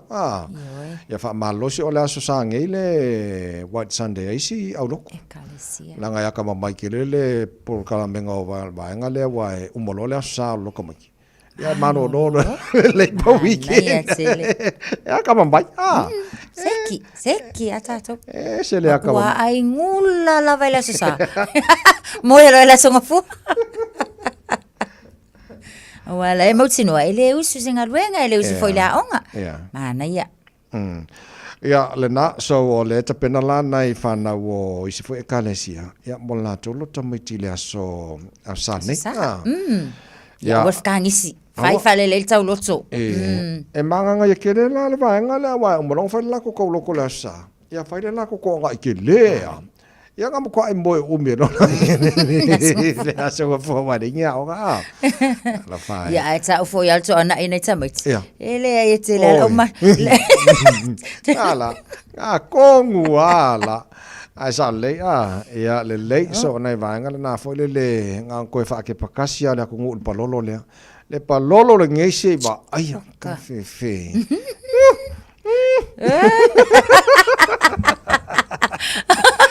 Ea le so nei va ngana na mol tara pakala nei tai au ta to telefo ile ngana sa molo te pena mai sana va masimino ba ta leva ile tai nei ona to te foi lo tara pakala so nga te tia fa lo tusti tia fifia mai show ia wale fa wo wino to arbi sa mo mo nei fo ia stofia okay lo ka ko so ska ko polol io e ta vai io e se fax mai se polol ngani o fax ngani ko fax mai ngani le malo lo le ta ia fa malo foi le sunga ta vai le tawata ile nei tai au sa mo manuia tele lava fofonga uma ole nei aso ia tau tai pe iova manuia fo ole nei aso ta vai le sunga la wow ia sa mo ta tu toi feilo ai sa so mo mo to fa ia soifua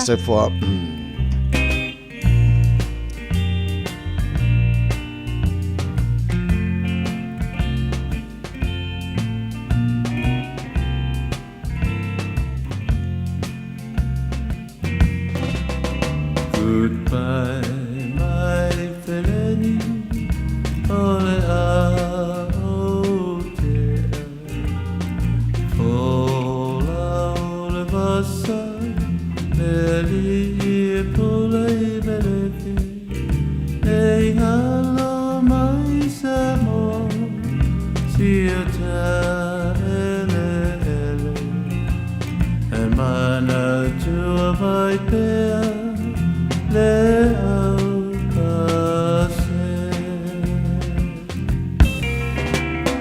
oh, I never will forget you. Someone I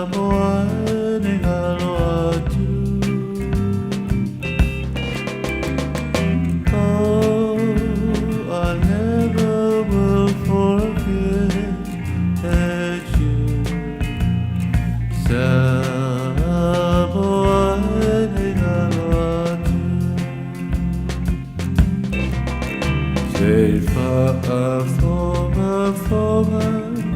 My Samoa, safe ola fatusa, they all Susana, so I found Bella, I said.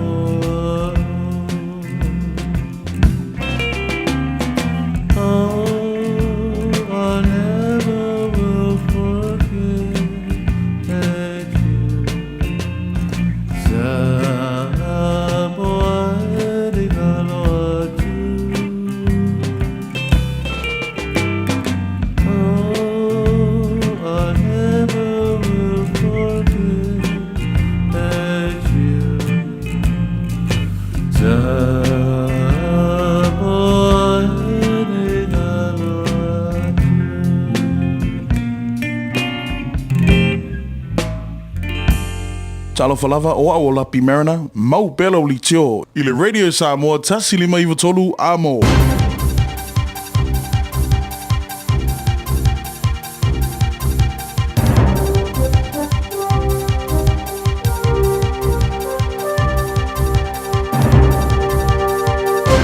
O te whaatalo whātu I lau whaafonga anga I le nei fo I tae au ma lo le soifo manuia alo mai o talo le aso tofi. O lewa ma liu le tangata na tatui tu lo I lunga le pasi I one hanga I au kilani ana nafi. O le afo le lua I le awauli le ana wala awai leo leo I le nei wha au o manu ai Church Street ma o le ana awi nātu le whale mai le ua ma liu I se tu langa ti ngā ina. E tu whaatasia talo tae au lo sa ilia pia nei leo leo le na whaia mata ua I fo I leo leo o le nei o sofa inga na whaia I se tūlanga mātu I a tele I lunga le pasi. E tupu o loo iai isi tangata I lunga le pasi ma o le malanga fo I le nei na sau mai Glen Innes a ngai o ne hanga. Tāpuni ai fo I manisi o awala tua oi o ne hanga I lea taimi o le afiafi ai whaasolo so ngā leo leo. Wa sau noai le council o le maunga kia Tamaki Ward Josephine Bartley I le tau nei. O leo sofa inga le nei ana nafi e whainga tāna talia ma o lona ia mana onga I a vave o na maua leo leo le na whaia. Ua talia le au whainga aluenga St. John leo fo o totongi na tu ina mai le pulenga ma o lona winga wa tau fia I nei matetee. Ua sawai le mai au whaeilo mai le malo ana nafi o le asi itia le lango le malo e ala I le wha matu mai o le isi luas fulmalitasi miliona. Ma o lona winga walata I le tolu se lau 5.5 miliona le sao o tangata totongi la fonga mo St. John. I totono o le neito sanga wha le tupe lua I le lua 5. O se fesoa soani wha au popo lo o sangwe le taui o wha lavilavi wha afuasei wha apele soifua malo loina. O totongi nei o lau whainga aluenga na te te e wha awa wai le masina ta aluai peitai o le ua maua le taunu unga manuia. Wa whaafetai ai e sui o le pulenga St. John le malo malana fesoa soani wha au popo. Ma whai mai ai e mo o mia pea nisi fesoa soani wha au popo I le anga I luma. O le fina ngalo fo I leo le sui o le uni e talia ma le anga whaafetai le sao le malo peitai e le o lava. Ua whaamaunia mai e sui o le amia New Zealand o lewa uma mai I Utah Containers ale mana wanui.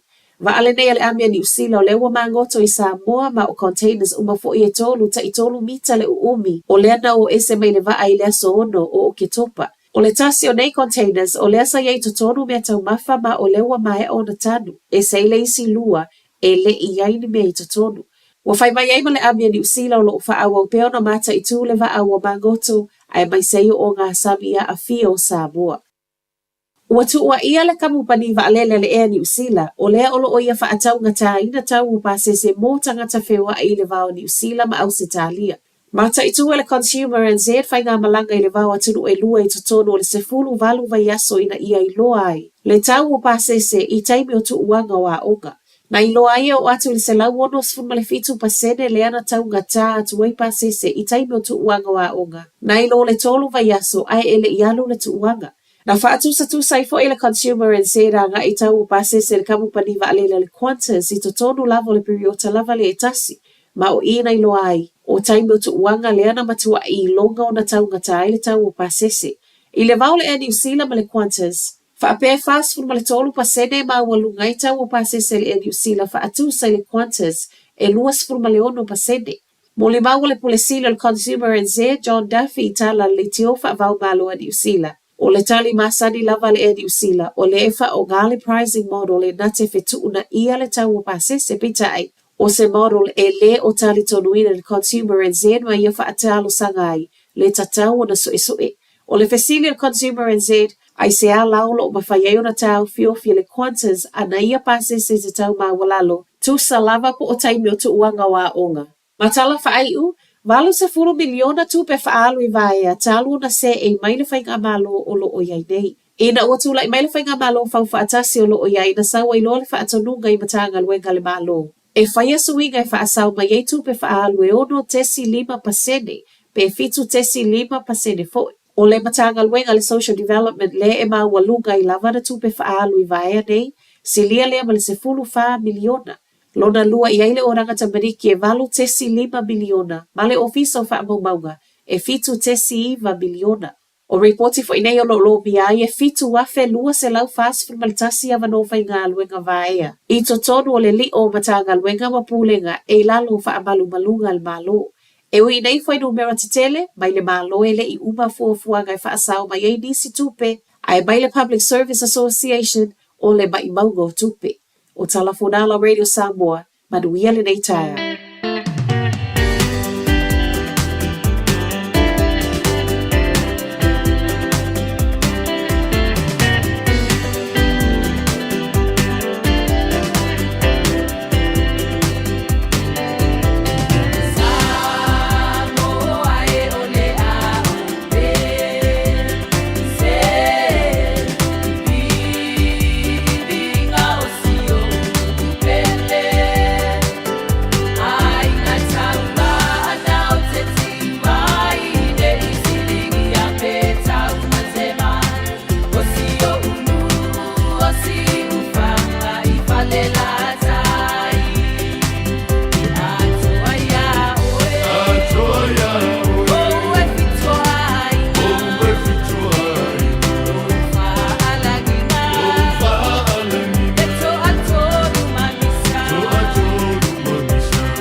Ya, di so tatu fa fi fianga lo pese le vai pa le fa fonga ba le tai ya le tai ne o le stofi ina o sisi mari bel tembo le wati se fu le family tele o te e fo ile tu live le tai ya fu ma le ya so ma tango fi ma fu le tatu wa tunu le tai ya ma manati o so longa le ma manuia le tai ya fo le lo fo le li ma lo la verso fu manuia ma lo fo la matafi ya ile ma fu mai le tatu wa tunu le tai ya ta ma talo fa tu nei tamam tina ma tua ma lo se fu manuel ni ya so fo ia le ilo tatu o dia mele ni tai au nga to fo ile fa talo fa tu la fa nga luenga tofi le tua stono la tu fa ta fa taulanga es ia lo nga lu fo ila to le nei yaso ya me se fo inicio po kala me fa nga solo pe ona e mafuta mo ia ilunga le tau tu la danga le de samos fu malima vitolu a mo po kala me mo tatu ile tai au le nei o la stofi le o tatu iai si tatu tatu tilo po a wingo le tau le tai au nei fa nga solo fo ile niso tatu po kala me pe on masari tatu lunga po kala me ale fia mai. Ua mawhai ana au ina atu le tala o le tau i aso taitasi ona o le langolango mai a le Pacific Finance Limited. Telefoni over se lau fitu whawha lua fitu. Ia, le lau te wawa ia tuwinga le tau le nei tai au la so dusu malwhale nei o lo langi le leiso o longa le mamanuia ia vaenga o le nei i aso. Tulanga o lo i eili tatu tala le tau, ma tango fia le sunu mai le la, langa le nei fo i le nei aso, ia mai lava le tai au se pa ia fo i le ulu le so, matua mana i o le la le whawa mangor ka ngā mea. O le la fo ia le vele o lau pala au, ma le fui o ngai au la au. Ia, ma le la fo ia o le whai o le savali, ma le wha malastino ma fuafuanga e pe ona i eili nei astofi. Lea lau fai mele fisa vai tau makwa manga i o le aso ia makwa au le beautiful. O ka se manga i o ngi aso wa vai au le o le aso pe o ele au le ai ala mai fo de tai au lo mo le malosi mo le ola mai le li te vai atu fo ia i o fo ringa au le fo mo le aso a mo le tu mo tato. Lua se maltasi ma fan lo fa bawi le so winga le tau pe no tu le mai se fo mal tolu le malu lo ia tato le tau nei. A lua se fa te ele tu le no tau le la le tato tilo ai so le la mo le aso fo. Ia ole atu ngoto atu fo ile le afia na nei pongi sama ile le pona nei le toe se fuma le tolu minuto le tu lai valu ile afia.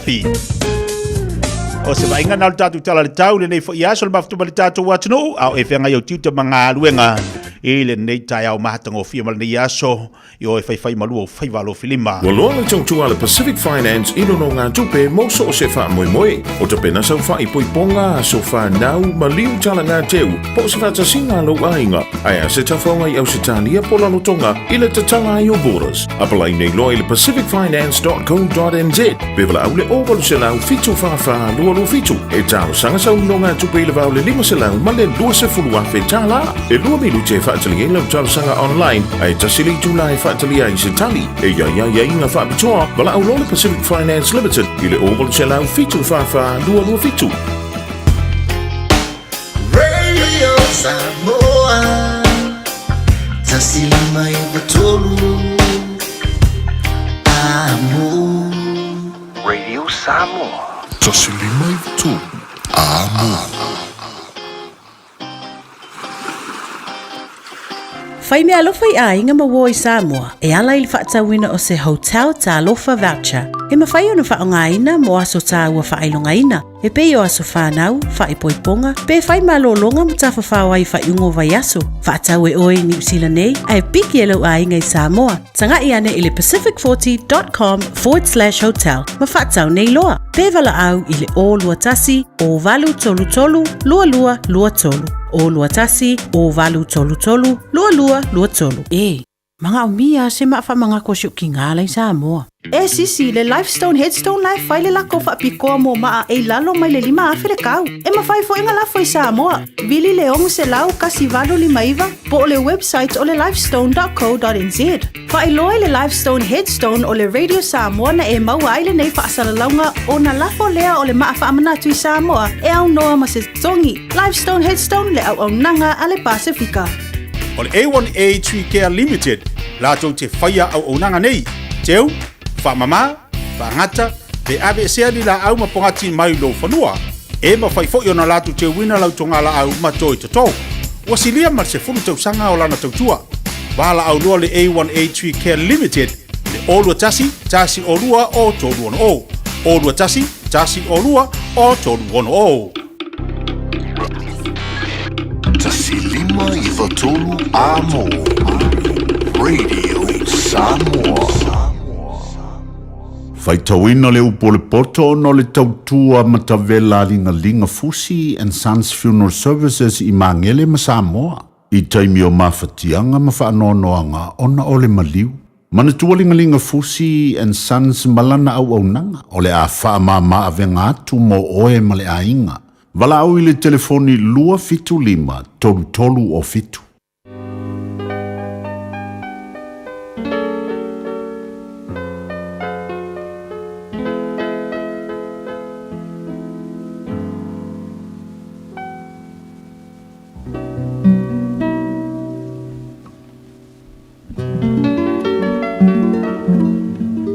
Tawina lau pole poto le nei tai au.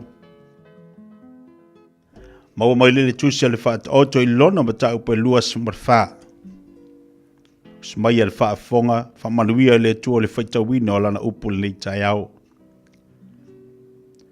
Awe te losi tangata mi o le anga. Au fo ia te fia tau anga ia i lantou.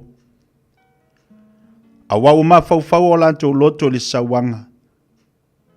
Ua tau tala o lātou la ngutu i mea e whaati ngāi. Wa tina e le whalo i le poto, ai wha mausali ina i le whau tauta. O le poto foi e tutu muai afe i oloa umalava e tā ua ma le mata ngofie. O le tangata poto ua malosi ia, ma le tangata tamai e tupu lona malosi. Wa o le filifili le lei e te whai ai lo taua. O le toa telefo i o whaipule e saonga le muai. Ua maua lunga le poto i le vale. Na te le tautala lava ia i le whaitutoa.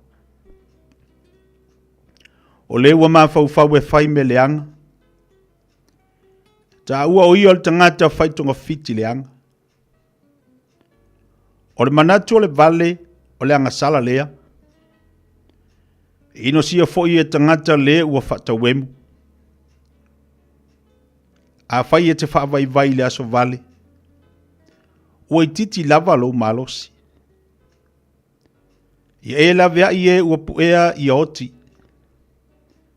Ma e ao o ina fasia. A whai e te whaapea, whauta, ma tau tele i loa le nei tangata o le ua fuatia lona loto. Na te le langona ea. O le ua tau sia lo wanganga. Na te le sila fia ea. Na te le tau i atu ea i le tangata e tusa malana ngā luenga. Lo watali ie. Ia e ai le meli. Awa le lei. A tōma le meli se sina, e sua malia i lo ngutu. Ia e iloa, e whaapea fo le poto i lo wanganga. A whaiwa e maua, ona iei leo le iunga. E le uwale fo i lo wha moe moe. Le tangata ami o le angai. Awe te lama lamba i le mea no fwai le tangata ami o tonu. Awe te whaatafuna ina le mea e ta oto ai o ia.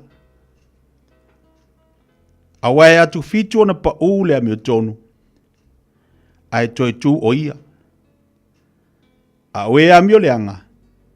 E pa u i lantou le malaia. A pa ule o ita i ati oe. Awe te fia iai.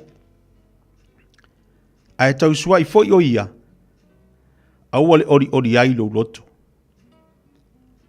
Nei sila fia i ova. Ona leanga i lea i ona luma. Mana whaali liu mai lona to sa ai ante ia. Aua te wha meo i e ua whai me leanga. Aua fo i te losi i e ami o leanga.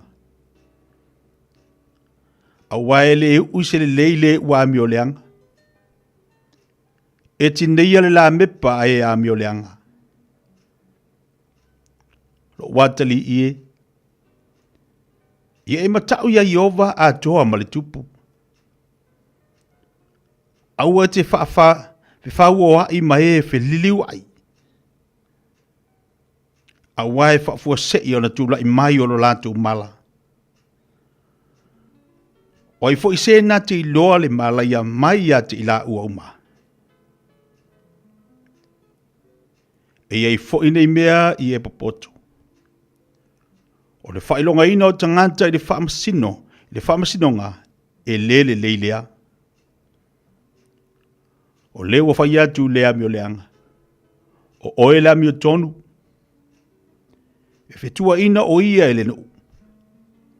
E whaafano ina o ia e tangata. A oe ua o i atu i ate ia. La tau te fia. E o ia i la tau le whaamanuia e le lei ai. E tau whea songi tangata uma ma leo a tali atu i upu tonu. Ia sauni uni i whafo lau ngā ruenga. Ma e teu wai le vau. Muli ane, ona e whaia leo o lau whale. Awane i whaifua oe ma moli mau le lua te tua oi. E te papelo ea i o lau ngutu. Awa e te whaapeane, e pei ona whaia le tangata i ante au. E whaapea lava ona o whaia i ante ia. O te tau i atu i ante ia e tusa malana mea ua whai. Na o walwane le whanua o le tangata pai e. Ma le tō vino le tangata ua le aise mawhau whau. Whauta fōi. O te tupua e ua so lava i la au tui. O fitia o mai lava i le vao ngongo. Malana pā maa ua solo. Ono o vava ai lava lea. Ma o mantua mana tunatu. Wa owi loa. Ma ua oi nā iau. Se toi titi sina moe.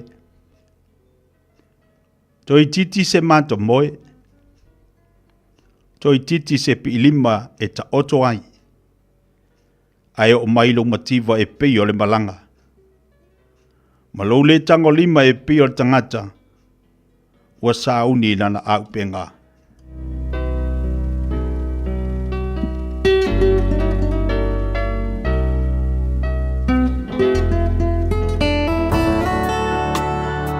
Ua awina atu le upu o le poto i le nei aso o no le langolango mai a linga Fusi and Sons Funeral Services. Ua mawhai o na tu whātasia o au nanga tāla whea ngai i ni tautau ngō fia tele. E fsosoni atu ai, a o whea ngai oe ma le popole ma le whememea. E mori whātasia atu ai ma wha mai senga, ma wha mawhana whananga mai a linga Fusi and Sons mo a inga uma o Samoa ua whea le maliu ma le oti. Malau mai loa ia lingalinga Philip Fusi lingalinga. To ia whaapo lingalinga, to ngia si ulavea, pesusu mai i le luas fulvalu Canning Crescent i Mangele.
Ya si fo ba le sunga check se ese bal tatu pese pele fa fo ba le va ngal ja ya o le ipi ona ye de pokal me fanga solo mo tatu le upol poto ele nei fu ta ya fo se bal table wati lo su liva minute te nei le tu lai va lungo de tachua ola ulanga se fonga ride Samoa si me to lo amo o de ngalo le so le fo wina tu wai tatu pokal me fa talofa por fa tu lima tu asin sina ile la tu fo ya unanga ba la tu fo tapo inga pe ona I mo to malawa whaafafonga se tasi o mori mau o tina matua mai le awhionga whenga I le tau nei pa mai anisi leo tatu whaalinga lunga pokalame tu asin sina. Tolu sula whetala le tino I tupe wata pena le Digicel mo lana whaapitoa e whisoswani ai le tonga tau le suifuanga wai nei e tolu whailonga tupe ta I lima se lau tala cash o le ase ina yaso for wele taitasi mo New Zealand ma au se talia whatau so top up luas futala pe silia tu mai whale olo masani pe lafo foi online I le Digicel Pacific o le mawale olo wawanoa I le se e te anga wa foi pe a lafo so se leni le my cash a le Digicel I Samoa e whaunga ai le ClickX Pacific mo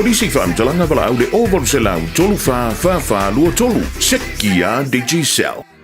O le R-Dash Travel o le company numera tasi le taungo fio pasese mo fe malanga inga I Samoa whapea le malanga bai I Samoa I New Zealand Day. A whea de loa I le ofisa o le R-Dash Travel tasi valu lima Great South Road I Marurua. Pe vili mai I le telefoni tolu I valua o wha o tolu I valua o wha o mo le R-Dash Travel. Mga umia se maafa mga kosyo kingalay sa Samoa. Sisi le Lifestone Headstone Life file lako fa piko mo maa e lalo mai le lima Afrikau. E mafai fo inga lafo I Samoa. Vili leong se lau kasi valo lima iwa po le website o le lifestone.co.nz. Fa iloe le Lifestone Headstone o le Radio Samoa na e maua ai le nei fa asalalaunga o na lafo lea o le maafa amanatu I Samoa e au noa ma se tongi. Lifestone Headstone le au nanga a le Pasifika. Talofa o waleni o se Electrical Inspector Samoa tolsu lima tausanga o tautua ma o restaurant fo I mo le waina o lo mauta falsam fatwhainga luenga fa peli pe ino vai vela ma o ngaumu falau mai lo waleni o le amos electrical I le olua fitu lua no tolu ono fitu ono lua olua fitu lua no tolu ono fitu ono lua.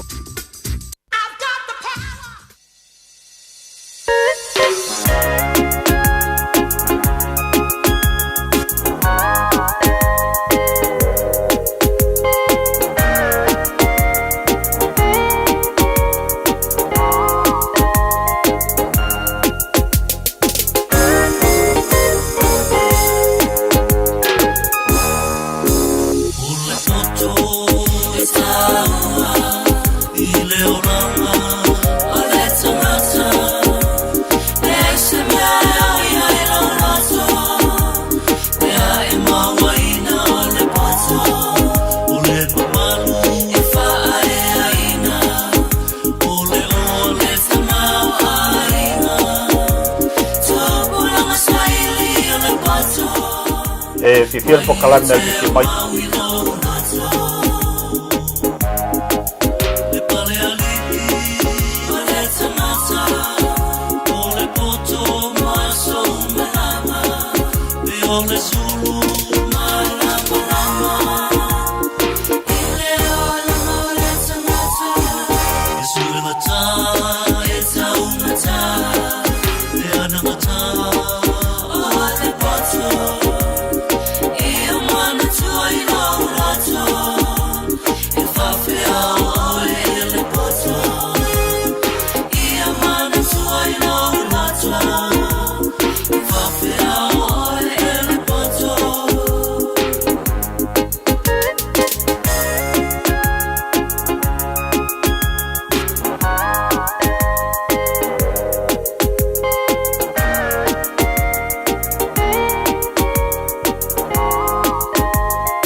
Thank you.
Tai bale wati leo toa football ono mili tole talo le tulas follow maftu bali tatu wati no le nei tai au le stofi pa malu lua tu la bali tatu wati no olo ton fa ya tu tatu proclamele mona tatu to mamti da ma tu per masini tatu ya stofi ia ola amba olo tatu proclamele am faina vatu is terminate ia ele tu ola vole nei proclamele mona tatu to mamti da ma tu pe ona yai ai olo to fa ya tu ina im fai ona tapi le malta tu pokalame lea ia po se tasi fo tina I lungo pokalame o fa ingoina o le fa talofa po le fa tu lima I tu asina sina o le o se atu tatu tu malta tu unanga Samoa pe ona fo tu unanga ia ale tu sala le pokalame fifia mai ia le do li to finga ai so hut mo tatu le tayau fa so bai po anime o tu fo I bol tatu wa tu le tayau au tatu ia le tatu fontanga I lo na so lona tolu nei so lona fale nei ia o fanga so loli tatu fono I Samoa pe ona ili tatu watu fatalo fatu le tofinga malo se fo bodi le tayau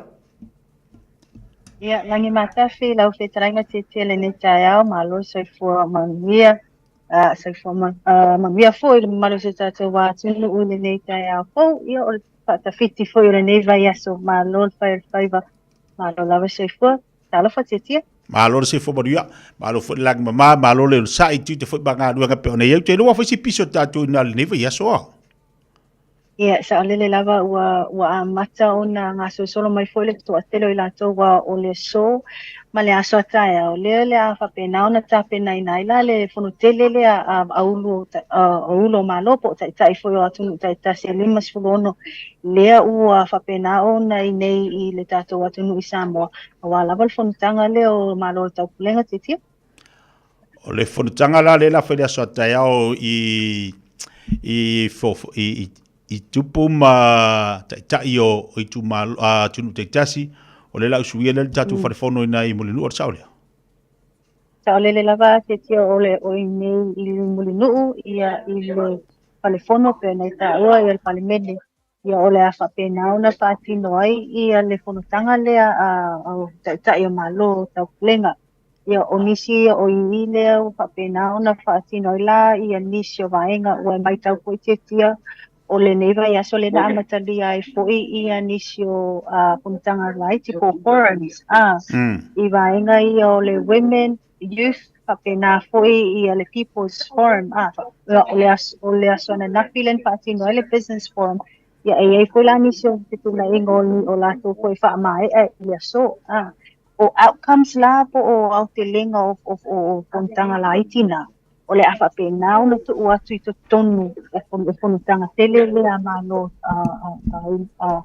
tai a malo tau kulenga o ina la o le afa pena ona fola si ai o ani vaenga na lato na mawhaio na au mai whaatasi fa maumonga mawhaio na lato maua ia e fola si a fo ilai lunga e whaanongolongo ai la tai ia o ani so vaenga o le afa pena ona pe mana na o ai le to tele ia ko a foi ni vai nga ole a tilo ia ia mo le alo luma le ole asina e ai o tulang ai me se le so tanga le le o malo to pultau kulenga ia a ole e mai tau ina lava e lifa lava le telo vai nga tu ole swing o nga tau por climate change ia o vai nga na ole a fa pena ona fa pena ona fa tal no ina ia so ta ia o titi mana ia nena ma o tona file na fatelu fa mo fo le la va ai le tonu atu o le pa mia fiti e me se fo le fia na file na mai tawina I loa tonu atu o le tupu Britania ia sa le lava tia o le asona na file o uli po le tu la tolu len tonu mai ai la ponu o Samoa le afio le pa le mia fiti ia sitivedi Rampuka ia o lea lana nga isa o tu lola ia la fio ang le ava mai lava mai le malava ali nga isa o lo I le fio ang le ava ia fa tino ila ia ni sio vaenga ia pole fa alo ale fio ang ia mo le li pa dia mata ngo fieta penanga umatitia atonu le na mai mo foi ia le mamalu se tato watu ni le tapu nanga ale ava ile ia tamala lava le fio ang ile le talinga malo le li pa le mi ia ai me se fo ila le to le tu ale matu palpala ia ala le fa ia to le sua fa matai o le tanga loa ia ilana fio ngal palimio o fiti. Ia tu sai maleva ainga te tia mata ngo fia ta penanga ele iai se solea fia anga na le iai I le ile no fanga le na fati no ai le le felo inga. Mata ngo fia te unga o tangata mai lava ile au mata tua se o lava I whana witi. Ia le na mol mawina le iai ima. I le whaatasinga le te tia. Ia ai peo na e ta ua sa o le o le afi la o na po. Lea lana mai tau wina ai fo I la le no le so ai tau nuu mai o lana fionga le tupu. Sa le toru whapena fo I lana masio po ia Camilla I nei Samoa. Ia o le tūlanga nai le iai lava seisi na le whaatalitali. O se mea na whaatalitali I mai to atele mai tau wina fo iai inisio vaenga sa ia awa iai ele iai seisi na le na fixated uma ia mata o tangata I lato telefono I le mata atu le tato lai. Ia mese fo inisio o au whasala lau. Ia I tūlanga iai le to ai tau nuu mai o le waa. Ia le na whapenao na malanga mai ai le awhiunga ia Salesa Camilla. Ia fia manafi ia matango fia foi ia tapenanga tato malo tu sai mo le whatalinga. Ia ai mai se foi le whaatino ai o le Guard of Honor. I le Royal Guard of Honor le tanga luengo le ia o tū maanga ia I le whatalinga ai se tasi o se mai se tete ia po se foi mo lunga son tūlanga. Ia pela na ia le awhiunga le tupu la fia manafi tete. Mana ia tele. Ta ua lea fia o ngā whenga sole u whalongolongo atu le pesenga ka maiki o le vi o fiki. Sole. O ka se mā naia sole le pesenga. A o le toi inga fo ile na sisia le fu a fiki. Fe kaui le lei sole. O ko inga wale wanga sisi fu ar ko. Iyo, mātango kia ia o tūlanga lava ia. O nisi e whailoa tuai I le laulangi atua le tali mālo si tātou wāwhinu. Ele ngā tole mālo mai lava I luna I whaulunga. Ai o lava I tātou tangata lau tele I awhio anga minu. Ia o vaenga I o walevan tāpena I o tātou tangata. Ia e tali sa paia le awhio mai o ulo o mālo. O tai fo I o atunu tai se 5 ono. Le wanga I mai Samoa. Ia e peina tātou taratara noa I lava. E le loa se si tau sanga le ato o mai ai le tali ngā mālo. Ia wai o Samoa foi o le ulua I atu nuu o le Pasifika. Ua whapena o na whai o ne tali malo I se foi ponutanga tele. Ia mai o le tūlanga foi lalea. Ia ua le whapena o na ua atu ato toa ia le mawhauwhau o le anganga. Ia o le malosi o tangata lau tele o nuu mawhio anga. Ia e tali sa paia le tali ngā malo pe o nei ai kato atu o le tai au nei le ua whapenan fo le te mamau. Ona whaatino la I o le avo wheloa inga I le NUS. Pe ona tātou whaasoa I fo le aso sola. Ia wale whaatalinga o le talimalo o le I le ia Salesa. Ia le tolu whapena fo I lana masiofo. Ia I sulanga ia I pe ona ia I le pokalami. Ia o le sola le whaataunu I nai le ava o wheloa inga. Ia ona ngā solo atuai lola ia o nisi o vaenga ile I maua le lei tele ia se pokalame atoa le alana fionga. Ai o le taimi nei ia o le pauna o le vaenga le o tau pamautu mal taimi nei o le tai au nei po le tu la spumatas. O le ai ia le awhaatino I pelo inga le NUS ia po le University o Samoa I le paka ingalangana.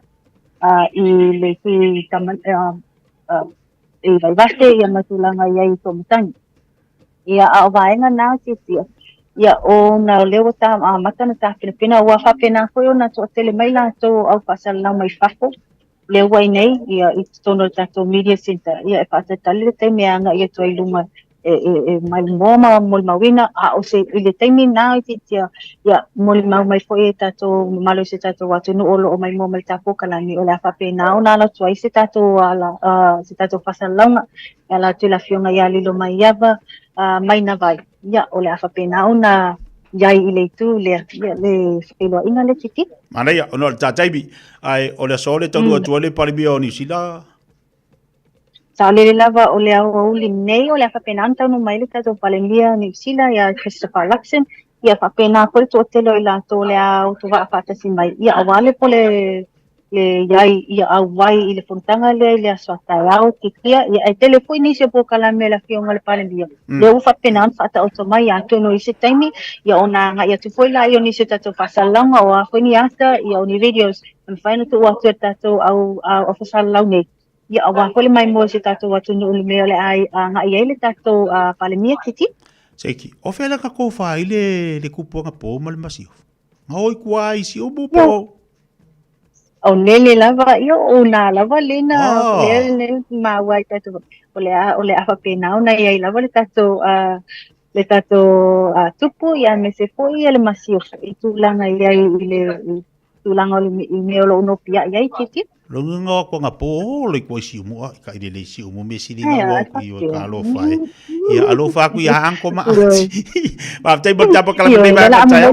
ya la mo bolia o lo fa anka ya anko ma pa ia le ako anti ke Maria le tayau ai se foi la to mo si sia va no ai longo lo pu ali tatu watru alo fa tu tatu o finga luenga ia ai se le tau watu tatu insinia le watu fata si mal tatu parmia ile il nei foi ia uli ia manu ia fai valu film mal le tayau le to finga Waftai lava te tia mo la wanoa ia manu te le ina ne asa mo na fofanga uma fa pena fo le mamari jo tatu watu nuu mo nei soifua ma ia manu Ia le lei mafuta bali tatu watu le tayau tembele wati le o toi family to ona tale o le tu lies follow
Ya fa balu atu tatu atu du ono leo fat si baila udang bertau tatu tai world mo tatu le nei tai au la udang bertau sunga ya Victor ya bole tatu atu awale fa le yo ta vale e ba se fo yo le pensidio la ta vale tau na utu fa le le insidia ino la ta vale te mo uma la baila udang bertau sunga ya Victor ile tai world fa tala fatu Victor balu se fo bodi le tai au ya se fo le lo sunga tia ma lo la no sai ma lo sa wa kai alo sa famalo se meta ya fo ya pasalo fo de ya mo mo mas tenan makuta mai tono mo sa malawan le tula sa na tamba sina matua alo la no sa malo fo famalo malo yoe tatu o malfat fita tu bangalo ngandai va yaso ya la fatu yelo sunga ya wa fo tu langolo yeli tu tu bla tatu pensini lo telo fo si pa o tatu pensini town ya besel tu langa fio tatu pepa Saudi Arabia tia fa Simon Mata lo fa aulo ya mata til mato po presin do fa u nele tau da presin e su lima sendi o le tasi iwa tasi lo wa tala to tasi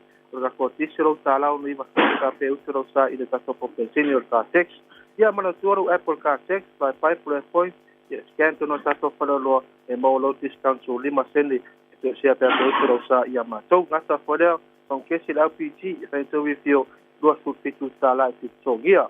Angai meta so farisinia fe mato pe por warrant dua sala pe por warrant sa vale lava masa por esa full service ole so como full service so ta vale ngale tu la ta to the weekend e asumaro lo por eso foi mi foi ya ta fa ngo ni inga ya amaro ta vale se siaki ya to siaki so u lava so ya ngata por ese por ta vale dua sala le fai te pata wari i tato whare filia. Ia full service, transmission service, ia turanga na ki tura ia te apea nai i whai lawa full service karau ta wali.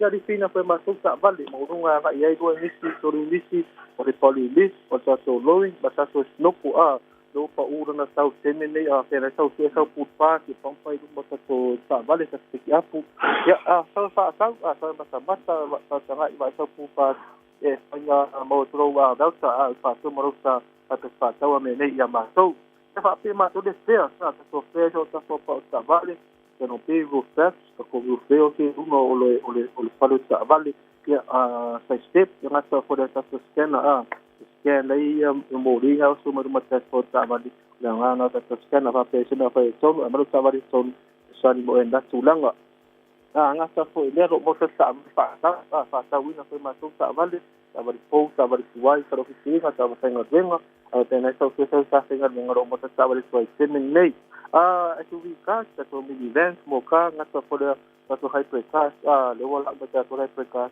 le va la me ka ku ka ba high precast ya fo ko te ko wala le ko o te fo le la me te to high precast ya te si no ta vale ya fa pe te si apa lai u me do le si no ta vale tu ma singa thanks statement para so sa me ma to moro hashtag char mo oi ava pena ta na so sa ya mo le ma te so mai ta va i ta vale ro mo i ta to toa io tu a tu si ta si de mo stama ki go me telefoni o iva ro pitu fa to do o iva ro pitu fa to do ya te vala yai ya ngai me ta to pa lo pa ringa ta to Kevin Sayers mo ta to se kinate malava wala wale le pa weekend le lo malay ta to pa ringi ta special na le pa weekend special ke fa mo ta dia le astona fa pera na ta usia sa se kimek lo pa mata ta se kimek te me le pa na e do ta te te sumai amata ma se sulima se pa le was fulu al do sulu nga idunga ya o sai singa ta se kimek lo pa ta wina te me i ta to pa lo fa pe se fia pa lai ya to te mai aso na le duas sala lo pe na mata va sa pena te na o tong ba du masina kita na o ya diski du ba pula o lo pe ni pas pulu ya e to limba fo ia ga al te na mata la va ya mota to e duas sala ki to ya fa pe te so nyo pa la fo ya po ta so pa mata so mata so pa so kasi to dua to man to limba to mata so mo te ni se plan la va pera le plan le kel yang ala o tanga sa teni o le next star ya ta ko le le mo teni nei ile ta to pa asa pena sa o fia pera we alignment o fa una pre special ta to we alignment fa iva sa la sta vale asa pena te we fia pera alignment ya su mai fa pena fa fonga lunga ni ad lunga le video sa mo wa me sene video sa mo ita to fisa ya sa una ta to alignment fa lo tu lunga ta to fa longa ya ta vale nei daso se da frias hype le aso to se manono tau sanga fa di masala te me amasa daso o ta vale na oni misia do no so ta vale hype i ta so ta vale finance now o yes finance makita ta finance na to do ko nga ina i ta company i ta to pa o ya ma o fo ta to pa ni sinia matua e ta dia ma torsi pay after pay mal lei pa barvisco e fai ko nga fai do after pay ile ta to pe sili fa pe ngai do so tu pe ngai do after pay ye fa ina fa do after pay ko ta aba ile ta to pe sili o le ka section meter phone o le ta to pa o ival fitasi to o ival fitasi to o mi do tasi fa sili na yalo sa mo so sani mo e so stulanga la vo ma bia so sani mo nei temi o te la vati te mo ma so no ya mo ni la va fa va tulimba ni no so nei ta so so ma i mandia malo wa te tele la vala suka vita bole tato po klame be se fotu langa lo tu la danga bole tato wa tu nei taya ya manu ya foi fai valo fili malo fenga me tato far finger wenga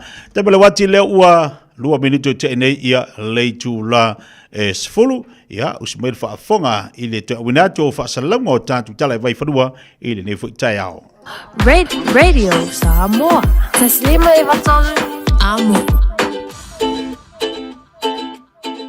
O te whaatalo whātu I lau whaafonga anga I le nei fo I tae au ma lo le soifua manuia alo mai o talo le aso tofi. O le ua maliu le tangata na tatui tu lo I lunga le pasi I one hanga I au kilani ana nafi. O le afo le lua I le awauli le ana vala awai leo leo I le nei wha au o manu ai Church Street ma o le ana awi nātu le whale mai le ua maliu I se tūlanga ti ngā ina.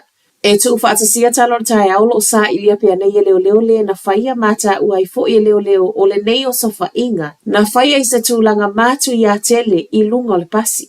E tupu o lo ia isi tangata i lunga o le pasi ma o le malanga fo i le nei na sau mai Glen Innes a ngai o ne hanga.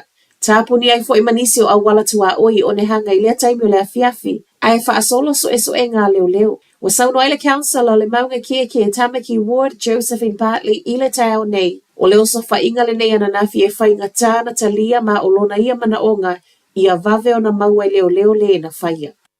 Ua talia le au whainga aluenga St. John leo fo o totongi na tuina mai le pulenga ma o lona winga wa tau fia I nei matetee. Ua sawaile mai a whaeilo mai le malo ananafi o le asi itia le langolango le malo e ala I le wha matu mai o le isi luas fulmalitasi miliona. Ma o lona winga walata I le tolu se lau 5.5 miliona le sao o tangata totongi la fonga mo St. John. I totono o le neito sanga wha le tupe luafe lua wha I le luafe lua 5. O se fesoa soani wha au popo o sangwe le tawi o wha lavilavi wha afuasei wha apele soifua malo loina. O totongi nei o lau whainga aluenga na te e wha awa wai le masina ta aluai peitai o le ua maua le taunu unga manuia. Wa whaafetai ai e sui o le pulenga St. John le malo malana fesoa soani wha au popo. Ma whai mai ai e mo o mia pea nisi fesoa soani wha au popo I le anga I luma. O le fina ngalo fo I leo le sui o le uni e talia ma le anga whaafetai le sao le malo peitai e le o lava. Ua whaamaunia mai e sui o le amia New Zealand o le ua uma mai I Utah Containers ale mana wanui. Va ale nei le amia New Zealand o le ua mangoto I Samoa ma o containers uma fo I e tolu ta I tolu mita le uumi o le ana o ese mai le vaa I le aso ono o ke topa. O le tasi o nei containers o le asa iei totonu mea tau mafa ma o le ua mae o na tanu e se le isi lua e le I aini mea I totonu. Wa whai mai ei ma le amia New Zealand o lo ufa awa o peo na mata I tu le vaa o mangoto ai mai seio o ngā samia a fia o Samoa. Ua tuua ia le kamupani va alele le ea New Zealand o lea olo o ia wha atau ngata ina tau upasese mō tangata whewa I le vao New Zealand ma au se talia. Mata I tua le Consumer and Z whai ngā malanga I le vao atunu e lua I totono o le sefulu valu vai aso ina ia I loa ai. Le tau upasese I taimi o tuuanga wa onga. Na I loa ia o atu le se lau ono sfuma le fitu pasene le ana tau ngata atu wai pasese I taimi o tuuanga wa onga. Na I lo le tolu vai aso ai ele I alu le tuuanga. Na whaatusa tusai fo le Consumer and Zera nga I tau upasese le kamupani va alele le Qantas I totonu lavo le periota lava le etasi. Ma o ina I loa ai. O taimi o tuuanga le ana matua I longa o na tau ngata ai le tau upasese. I le vau le e New Zealand ma le Qantas. Whaape fast food ma le tolu pasene ma walunga I tau upasese le e New Zealand whaatusa le Qantas e luas food ma le ono pasene. Mo le mau le polesilo le Consumer and Z John Duffy I tala le tio whaavau malo a New Zealand. O le tali masani lava le e New Zealand o le efa o ngale pricing model e nate fetuuna ia le tau o pasese pitai. O se model e le o tali tonuina le Consumer and Z ma ia whaatalo sangai le tatau o na sue. O le fesili le Consumer and Z ai se a laulo o mawhaieo na tau fio le Qantas ana ia pasese se tau mawalalo tu sa lava po o taimi o tuuanga wa onga.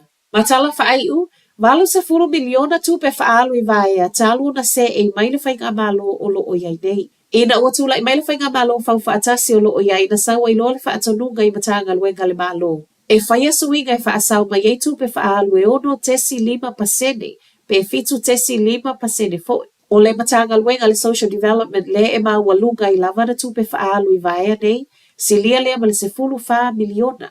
Lona lua I aile o rangata mariki e valu tesi 5 miliona. Male ofisa o whaamaumauga e fitu tesi 5 miliona. O reporti fo inei o lo biai e fitu wafe lua se lau fast food malitasi ava no whainga aluenga vaea. I totonu o le li o matanga aluenga mapulenga e lalo whaamalu malunga al malo.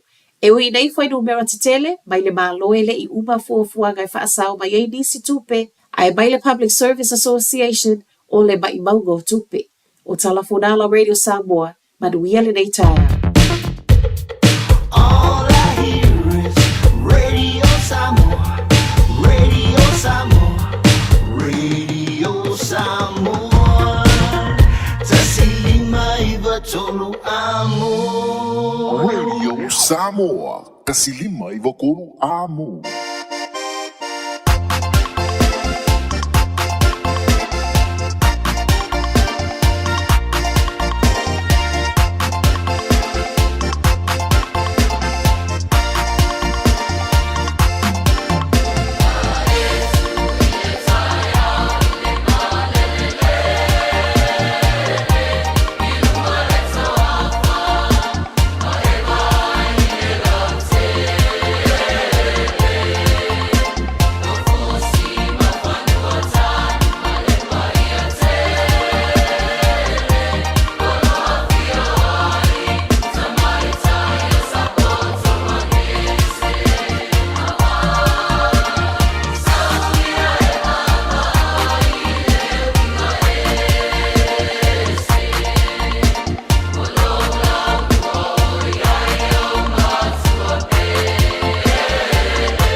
Sa se bali ma te bale wati le tai au se fulma tonu minute le te nei ia le tu las follow.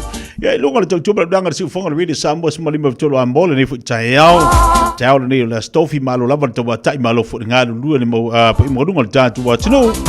Oila tole na lo nga lu e mtanga lu nga se malo ni so la tolo nga lu pisinisi o company te tasi pe ona yai fa malo atu po kala mi atu to. Ia ma fa malo atu foi. Inisio tatu paanga umala vale ngaru dua ilungo tabali oka okai malo la vale fa malo losi malo lo tu tele tu te foi mangalu ngal nei vayaso leo tatu ia ila so lua sumar fale ni ya vavi tele la lo vayaso ole te mau va so fo umale masina la to ole tapenatu tatu fa ngol vayaso ya o se long weekend ya po se tu anga umi fo ilia mo tatu fa ngol vayaso tatu to ya me ale la so lua ia malolo ai tatu ngā ruenga malolo mai fo ile manei whanau ia onga ai whaafteile li lama whai unei masina tatu watu lolea na toi lua leo masina au fuala iai toi tasile masina male afa masina i ngā ruenga lewa ia india niso a onga whanau university o leo tu ua ia whawaua onga niso de whanau nei taimi e leo te mamau fu ian bahai a leo a onga ia ai mesi fu ngā ruenga Ila tapenanga tatu ainga maniso fofuanga niso tatu ainga mo fa ingot tausanga tatu titilo atu yai tatu vava ai tulang ni sawa le alole o le tausanga te le vavele alo taimi pa malo atu pokame mo tatu le lunga tatu Facebook nei taiao o taiao nei e masen tatu so taia tu wai tatu tatu nanga sunga ile atu le epa ile unanga mo tatu le tio se fonga taiao fo i America ia ole mo statu avano mo tatu filo inga leita yao te lolo fasi pisial sunga tu e pa malatu fo tatua pe na masani ai tatou a tonu ala mo se avano mo vas fo ia ona mo fo ilo se tatu pokalame maleta yao fo i America a fatalo fatia la loti tia mafuto ba ina ngata vai Jeremiah eti pula vinaka malo si fo la ulei le sene sa kireti fatalo fatu le fo tayao ole no va ia tu ni tayao Fai mai ni so ila to uporu. E vai palolo. Ha ole no tilo tu ni sino mo tele sala fai. Olangi of palolo. Ia mawala leo te lenga ina o vava ia tula ilungal pokalame ilungal ia soalo. Mawal palolo kamalo. Before nga maila. O lau atale palolo ai vai. Lau atale palolo ai vai. Lea nana vava ia tu nisio pa angal tatu le tionel tai afe mai ia te ila teu ia pia. E vai palolo, na ngasi angi ai vai. A utilo tilo atu lei sa vai. Sol. E manganga ia sa o palolo ali lau sa vai sol. Kalofa, eri kalofa. A se efu palolo fo se i. Ia nganga kuangeru ngal Facebook ma ko kilo kwei. Ai si efu se ang mai mau pe anga sa do vale le. Sa le sa me Ia wa la ku ya la fa le yo ai si yo so bai foi mas palolo yo zela fo tanu malo se fo bonuia penin preached watala vatu pokala beleta yao malia ayo tawa watala vatu fo leta yao fo malo se fo bonuia ia watala vatu Fiona Alefosio pe pulea ia Elizabeth watala vatu leta yao watala vatu fo ia ta tala fainga le fautele ko vati balon se fumonia wa mai le taiao fatalo fatu ya malua peni ya mina meisake yoi malo se fu ala le fatalo fatu wila ma futo mai na utai America wa mai o tota pedang o tu palota nei America Marcelina Brown malo se fu ala le fatalo fatu fo ya tino lu mon vai le fatu se bai na tatu por kalame nai puke koe ya mon modeto ne on fanga sunga niko se fo mo na ing umala vi Samoa ia olo peda fo mafto mai i te ilai te sua fatalo fatu tonu tarioa malo se fo monuia le tai ao fo ka si o foi fatalo fatu po kala me atu to se bal fa balo bal fatalo fatu lisio tatu pa anga pena ia ia tomino malo se fo la le fa fo wina tanielo le fa ngolongo mai nai papa toi John Leota malo se fo monuia John Leota tuli taliulu malo se fo la le fa malo fo ia Elijah Elijah Sua malo fa tel maf mai lea e Chantico nisi o le auso o lo whapea ona ma sarsarso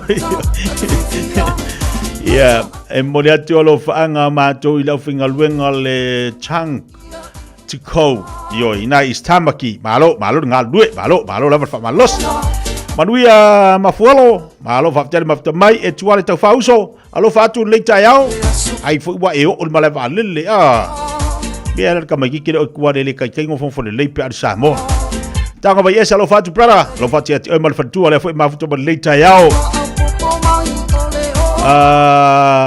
Fai mai o le ia saula, o I sala fai. Le mo wa ya koi. Ina ila tu le ya mato. Palau li falfa. Le foi mo ma wina mai le palolo ina I vai pua. Fonga sava I ma fai ai. Ti tele le palolo down nei. Me te tele le palolo sole se ki hala sole longa winga wa ol palolo sa e or kalinga malu po ai ol palolo sa vai vai le finga le palolo e fa pe kali malo o ko ia pia ai ngofo foi mako sa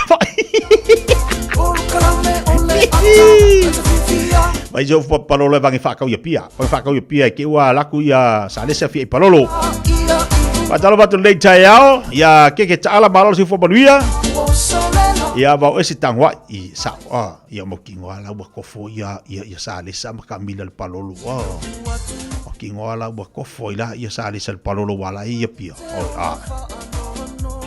fa kaula se palolo ia so tu patolo tu patolo isako aliva malo si fo dia lita yao ia fatalo fatu lita yao ali I sekali se o se mai Famiglia che il parole in Marosco. Ante Yarona, Fatalovato. Si vale per Passessa Fatalovato, le fatti bainai, Tacoma, tu per se fea, yes, Fatalovato for the night. Se bal Fatalo Felicio Tatu Paanga, Toito Filau, Tucomo Atu, Fatasi mai for in Utah. Tu per se fea, yes. Tele le palolo ya Samuau. Oh ya. Lili Cafe Fruen fatalo fatu le tayao. Papena fo ya Luisio malo si fo lau de le malo sai. Lene si u fatalo fatu po klabe malo fa tel bafta mai. Ioe, ia pe ana fa yatu. Esele mana ia wa lo pa u fatasi ya. Le la umbol ma watu langa no tilo le tayao. Ya mai fo ilunga palolo ni so matu ai ngai nai ngatai vai. Ke kele le palolo. Kele palolo alanga no falongo no vai atu nele taiao ai fa pe mai nisi upolo na asi le palolo upolo ai vai ai te wa alu ka mela e mo mai sa vai mele ke kele palolo sa vai tole ke kele palolo sa vai o fa pe te la le palengi ala le mea palengi le ya e ve vesi la upolo le afoi ile talinga malo ai anga I sa vai e o ngasami nga I va beao makba ma lili e lunga sami makua I kai di fa inguingu la ku ole me kapalolo ia wa va ila le manga la e manga ia mo ila le palolo so la ngo va ia ku fo ka mikiro so alo mo mai lunga nga urukungu malanga palolo sorry ka fiola e sekki ala sa va Le feso son we fai mai te telefone ia langa o sau sa tau o isi no fuanga ia luto I loa e tail palolo le ala utatu feanga ia ia vivesi dola uporu ia ke o kou ia le whakaringo sa le sa nga poma ia maltani nga malo ia nga isa o ala maku sa va e kari palolo wa ira le manga ia nga vivesi dola ia le o kou ia e whalai manga va maku o Si sa fo de pali la sa de sa men ka ko palolo ya la ku ya o ta ko fo ya lo fo pa ya mai me yo ave palolo yo ma si va ngala o New Zealand ba Australia le ai lo fo me ya ka ko we la fo me ka ko se le oi ai sa ngol va le la Camila la sa mo palolo Le wa Camila missing you si da adu sa wa yo per kangi ave malanga fanga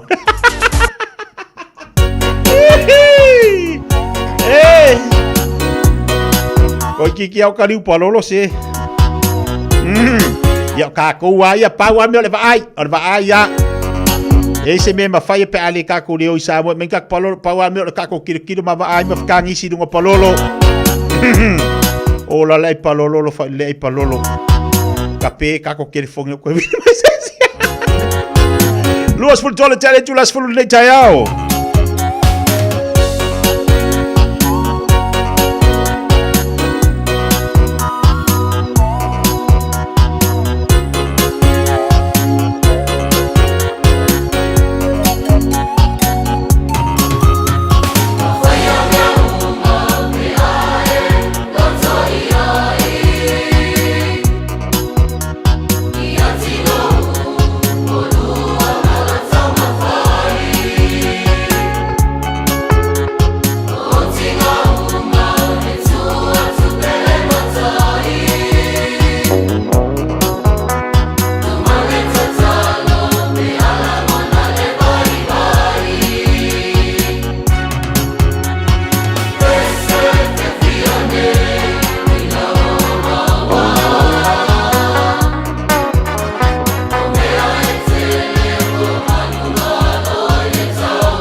O nei, lea o lo o ilo ai le whaitawina lo na lua le pili fo ilea. A tātou le nā lua le tātou sāwali. O le tai au nei la, o lo te ai po o le ua toe ilo i te tono le pale mena ni usila. Le whaitaunga lo na lua le pili lea. A tono o le ai eisi teimi o le tau nei lunga le pokalame le fia mai la afso. Tai mai nisi o te mali o le tātou wātunu. O le a wha manino ma whailo mai e po le a si tūlanga. Wa ta oto i ailo na whaitaunga lo na lua. To tele niso i lantu o leo awa i atu i la lo i la so, ia e whaafafonga pe whaarongolonga foi. Le tūlanga o leo i ele whaitaunga lo na lua le nei pili. Ai tahua i o lau te talo. Tahua lau te talo. Te talo mo le tātou wa whaamoe moe lea.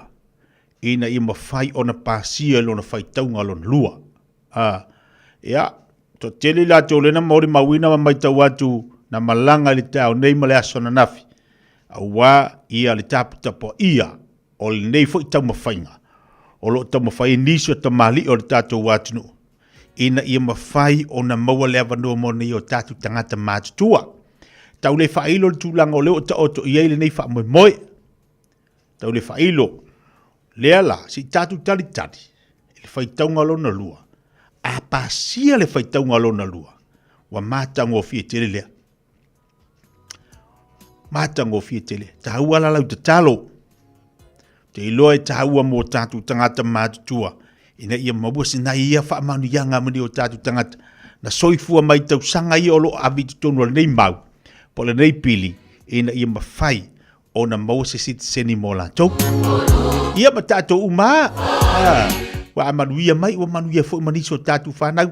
Mai ri. Ka ko e su e vangoa ma tātu wa vai po lale me te tau o na whai. Ai tāro sia ia. Tāro sia ia. Le tūlanga pi o na i le whaitauna. Whaitaunga lo na lua o le nei fui wha moe moe.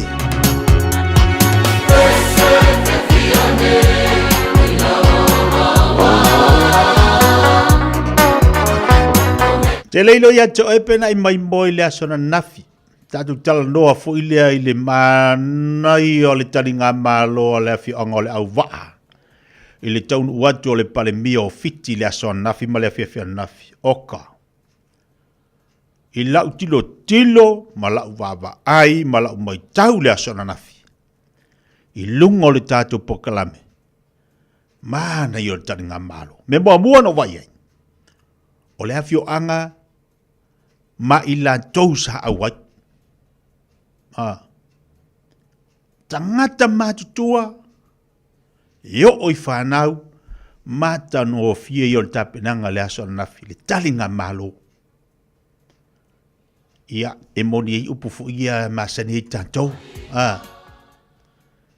Se po le ale, le tangata e le fiosof, e le fialu, i se mea, e va ailo yo fōlinga. Ata mau fōlinga, tau sa fia. Wa lava le nai ta tai atu e la ngona le tangata. Mana i o le asona nafi le wha moe moe la fi angola waa. Mana i. Taimine tā pena ai, te ilo uhalu le aso o tā pena, no fo whaatali.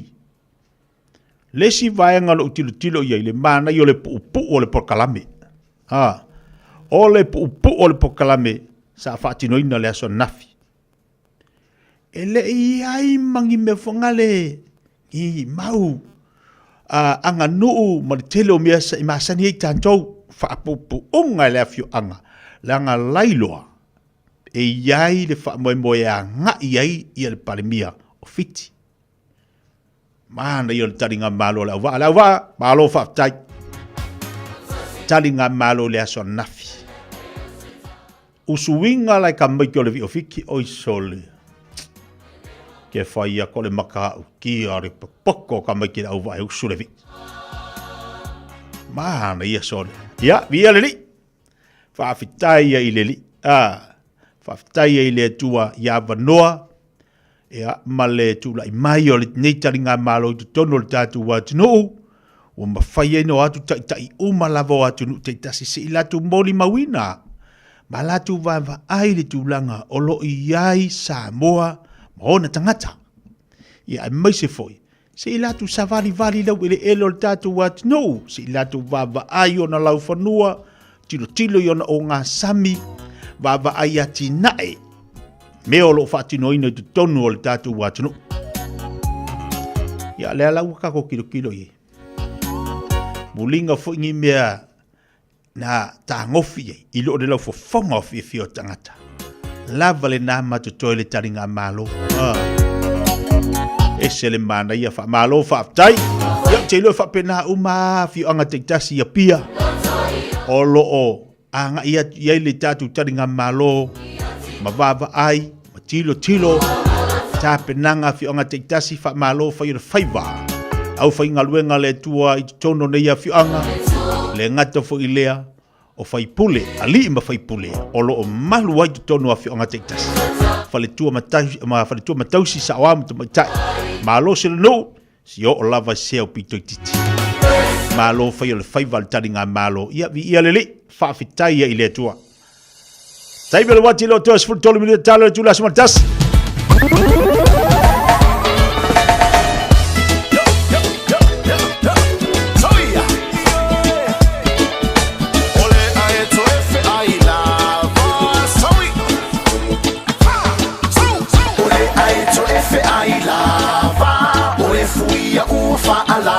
mata I le sipula vea olo o I le whaatoanga O le lupe la lelei O le mo e tau whelei O le mongo ua lele Ma ua wha pepe pepe Le masa tele le tava e ua pa e pa e Ua lele atu I sa sa e Ma ona fulu o to muli e umi umu pa auli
Na ole Radio Samoa se furulima iwa toru a mo e tautuaina o e ilaungangana fitu aso le vai aso. Fees-free study is changing next year, and AUT wants to help set up new students for success. The Kiuta Kitai Aspire scholarships include financial and other student support in both Year 1 and 2 of an AUT bachelor's degree. Find out more at aut.ac.nz. Talofa, oa ua mele, le tinao ana ma John. O se vai aso pisi le nei vai aso. O lo o afia John I le fulu, ai o lo o maua ana I le tino mangeso. O lea fatoa o fo I mai le fale tala vai. Masa maua I le fsosoani mo nei fa afita auli. O fa matalanga ta ua. E pei o manu anga I titi. E iai ma o sia o le tino. Ma fesili e winga I vai la au. E iai fo I le no fuanga mo tala no anga taito tasi. Pe amana o mia. O le fale tala vai foi. E mawhai ona la tautu uina mai vai la au. Mo isi ngase ngase. Mawhaatino e matui pui pui.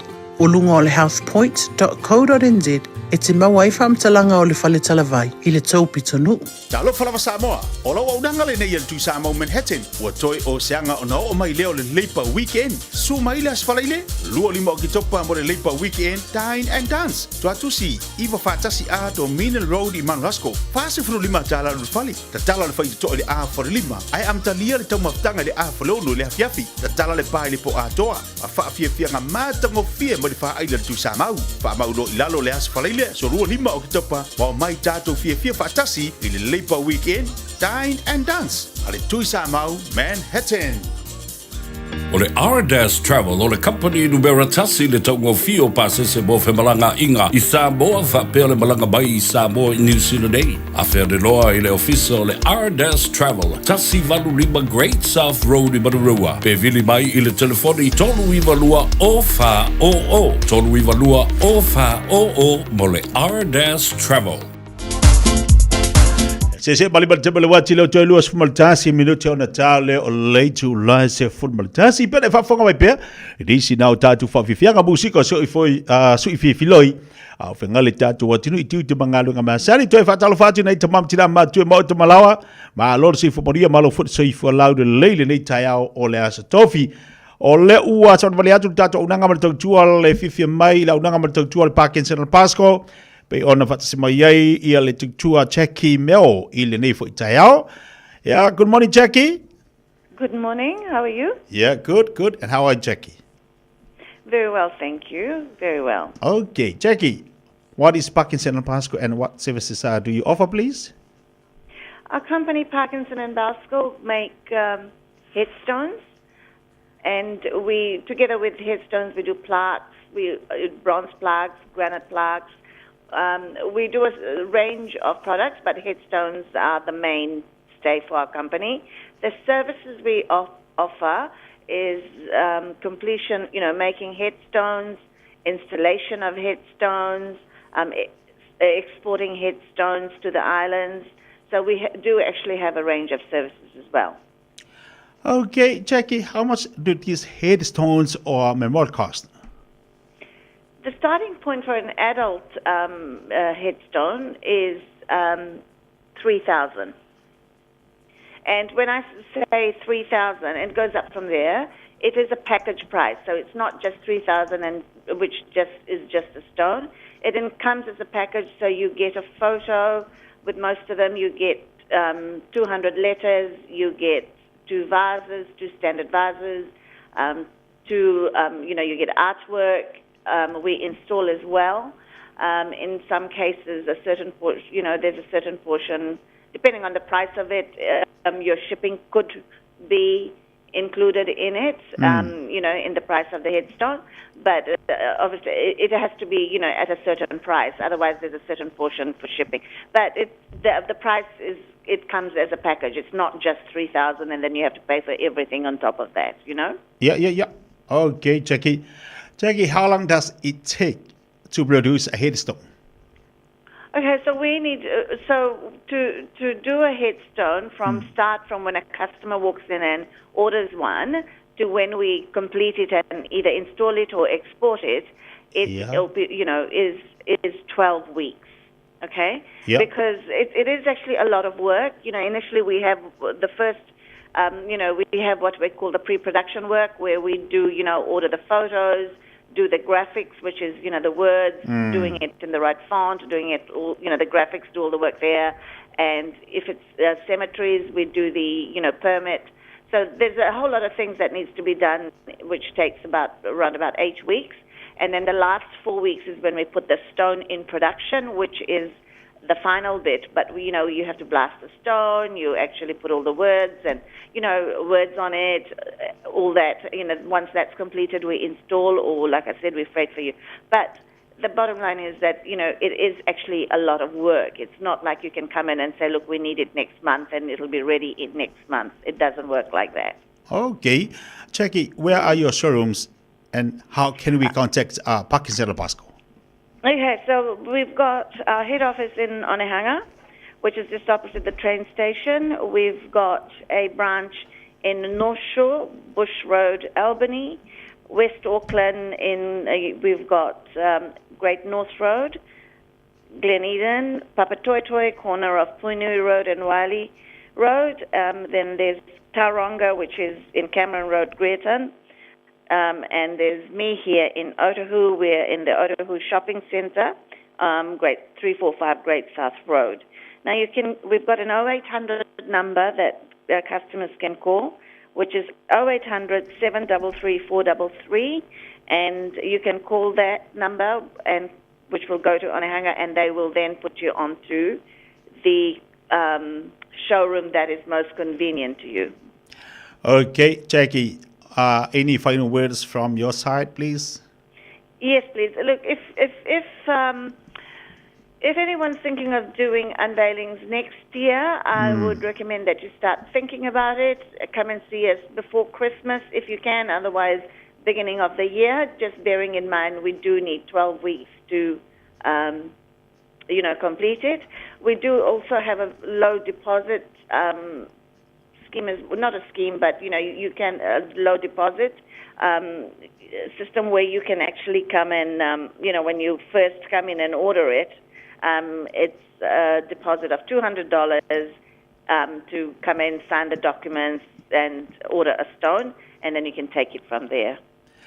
Okay, Jackie, thank you so much for your time and thank you for your service. Yeah, and have a great week, Jackie. Okay, you too. Thank you very much. Bye-bye. Yeah, bye. Le ole to chupa nanga le Pakistan Pasco pe fa fonga mai. O le watu la tatu fa ingo to sanga tatu tilo fo yo la ia na ima fa manatu fo ia fi le tatu o le vatela to chupa nanga Pakistan Pasco pe ona ile to tua Jackie mo tatu le neva yaso. A le taua mana yalo vala so ta isa ola va ile au ngama to tu al Pakistan Pasco telefoni vala fu le over se lau fit tolu fa tolu over se lau fit tolu fa tolu le telefoni la check o lu fit o lu val tolu la to ofisa ale o lu fit lima val I fit ono ya tatal no yai fa so yai te lo foi la mo se so sani mo oe ya mo lu ainga a anga ia tu fa ingol tu sanga ya mo singa pa ufu ilia ki karkalunga ya Jackie ya mesi fu yo le no fanga na la tata tia o pe ona ye ya one hanga o tahuhu ya o ngai Glen Eden ya ono fanga na le ya una matotua ya fa ile o te falongo longo la vole Samoa fa ile I fa bon mole pe mo singa pa le kiki fu ile makaika wale ma fa I fai o le maasi au kaukonga ua le vangarua vala au le wa ma fau o le umailu wa nganga lofa ia te ia ma vai le maha na fai lo la ia le ia Jackie kalunga ma vala le ongo kausanga e le mawhainga ngalo ia ke au le ngika ngaka I le wanga ke lo ale ko inga voice fo ile ko inga leo e momoli ia ile whainga le paula le maa ia makarkalunga ia iwa lima ni tau sanga ko sanga kalunga lua vala masi au kaukonga ya o le wa manga o faise mainga ia fa mausa li pe lo loto e le mafai ona avese e uina vala I le oti ai le mafainga ke ai lo loko malu mafau fa ia ka o kore poe pe o le ki alunga I lunga o nga lima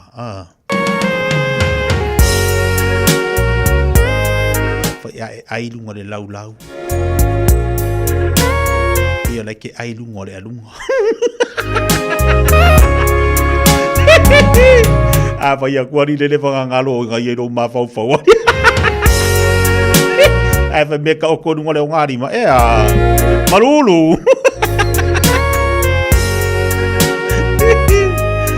fa manatu bo o le vai ngon nei tau sanga 12 minuta tale tu la simatasi mana usiusa we afai malula chile tu mana unio le mat we afai bawa sitala chile tu mana uti sau mama au sulu mai loi matau le tangi awa chile tu ya ile ni la lula I find my name, you love me today. I find my name, you love me today.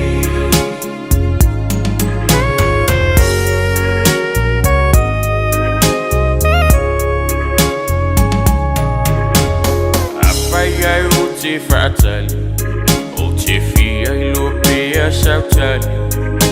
Te no fo ai male fifia se aso ai fa atasia o te le toi mana o se yo o se aso ne to esu ia o lo fina ngalo alo fa mai ne ua umalo masalo salo I find my name, you love me today.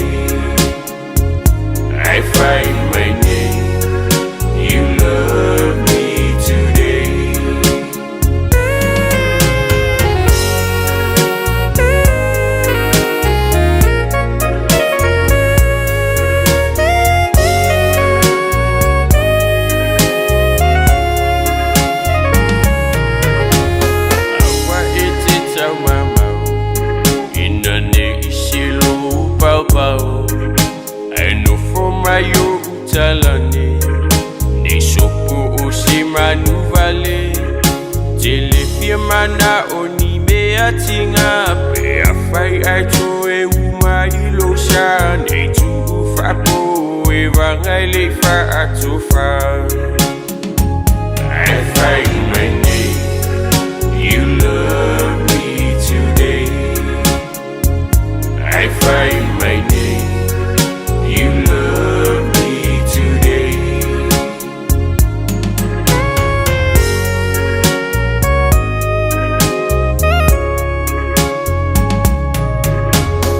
apa uso languna ai ma wa yo seula pe afai o talinga tatali iso alofa Chili tui mana o se yo o taya o alufa mai ne ilusa umama o awa o talinga o le fili o lo ta fafao I find my name, you love me today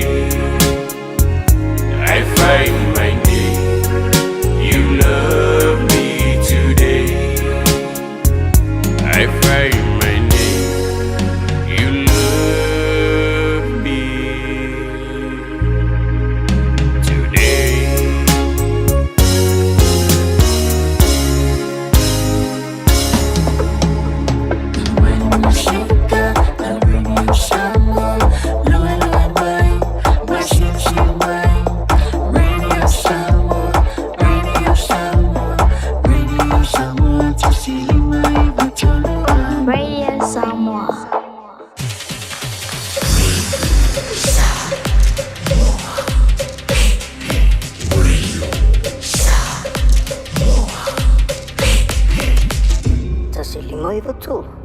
Talofa, we're the Katinas, and you're listening to Radio Samoa on 1593 AM.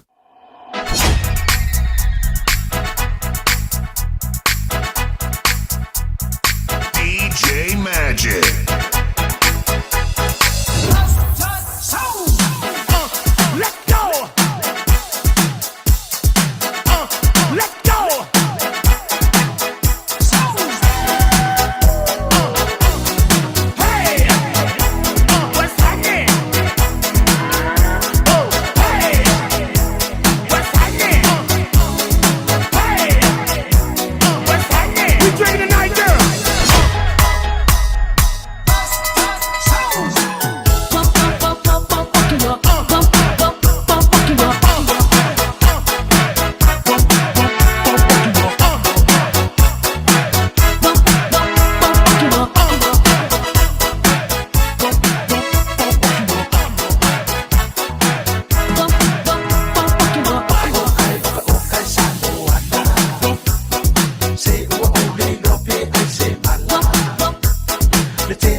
In this update, Auckland Police have released a photo of a man wanted in relation to a fatal stabbing on an Onehunga bus yesterday afternoon. He was last seen wearing a dark jumper, a green T-shirt on his head and a black pack. He should not be approached. A woman died in hospital after the attack, which has unleashed a major manhunt. Acting Detective Inspector Elise Robertson says teams have worked through the night. We're following positive lines of inquiry that have identified a person of interest. And police say it appears the victim and the suspect didn't know each other. A woman's been rescued from an apartment fire in Auckland CBD. About 40 firefighters and 13 fire trucks rushed to the blaze on Grays Ave just after midnight. Paramedics were seen bringing the woman out of the building on a stretcher. The fire was extinguished just after 3 a.m. and a fire investigation is now underway. The government's waiting on advice ahead of announcing who it'll appoint as Wellington City Council's Crown Observer. Several names have been floated as potential candidates for the role. Ethan Manera reports. Prominent names include former Ohariu MP Peter Dunn, former Wellington Mayor Fran Wild, and former Tauranga City Council Commissioner Anne Tolley. Local Government Minister Simeon Brown says the official process is going through the Department of Internal Affairs. Dunn says he's not been approached but would not speculate on whether he was interested, while Wild said she's not interested and Tolley says she's retired. Channel Infrastructure is hoping Marsden Point can be a long-term energy precinct. It's presenting a live stream vision for the future of the former oil refinery site. Marsden Point closed 2 years ago. The plan could see the site store fuels and manufacture sustainable energy sources like aviation fuel and biofuels. Departing Central Otago Mayor Tim Cadogan has revealed his disdain for the idea of an airport at Terrace as he heads to a new job in Wellington. And efforts continue to extinguish the now contained enormous swamp fire near Wakato's Merimeri in the Whangamarino wetlands. Fire and Emergencies confident it won't grow further. That's news. In sport, a one-sided Round 3 Champions League football match has seen Manchester City trounce Sparta Prague 5-0. The result came via a second-half blitz of 4 goals. City's now third on the ladder with 2 wins from 3. Liverpool's joined Aston Villa at the top of the table after a 1-0 win over RB Leipzig. Tyson Fury's revealed he was struck by tragedy on the eve of his fight with Alexander Usyk. His wife Paris was 6 months pregnant with their 8th child, a boy, but suffered a miscarriage the day before he lost his WBC World Heavyweight title in Saudi Arabia during May. Fury confirmed he was shielded from the news ahead of his attempt to become the division's first undisputed champion in 24 years. However, he claims to have feared the worst when Paris said she was too ill to attend the fight. That's sport. I'm Malcolm Jordan.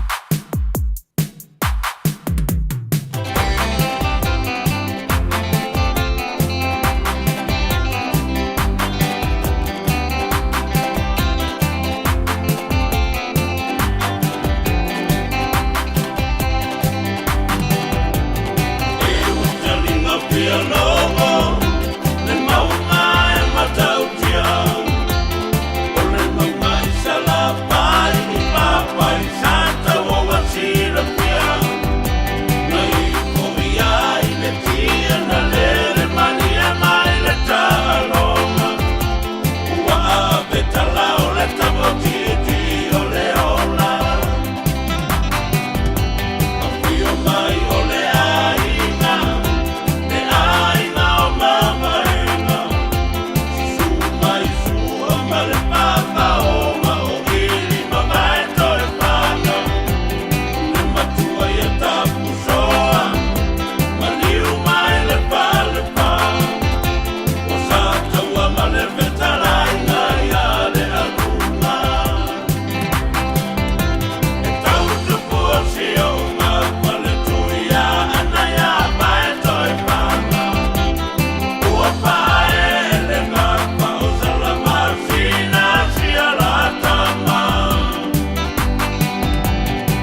Fees-free study is changing next year, and AUT wants to help set up new students for success. The Kiuta, Kitai, Aspire scholarships include financial and other student support in both Year 1 and 2 of an AUT bachelor's degree. Find out more at aut.ac.nz.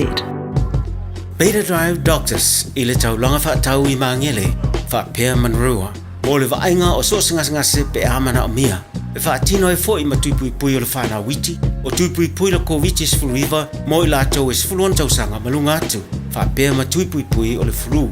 Wala au telefoni, 255-25 mo so wanoe whaatino e nei au nanga. O fisa fo mai i maangele i taftafane o le McDonald. Amanrewa i taftafane o le Falatusi po le Public Library.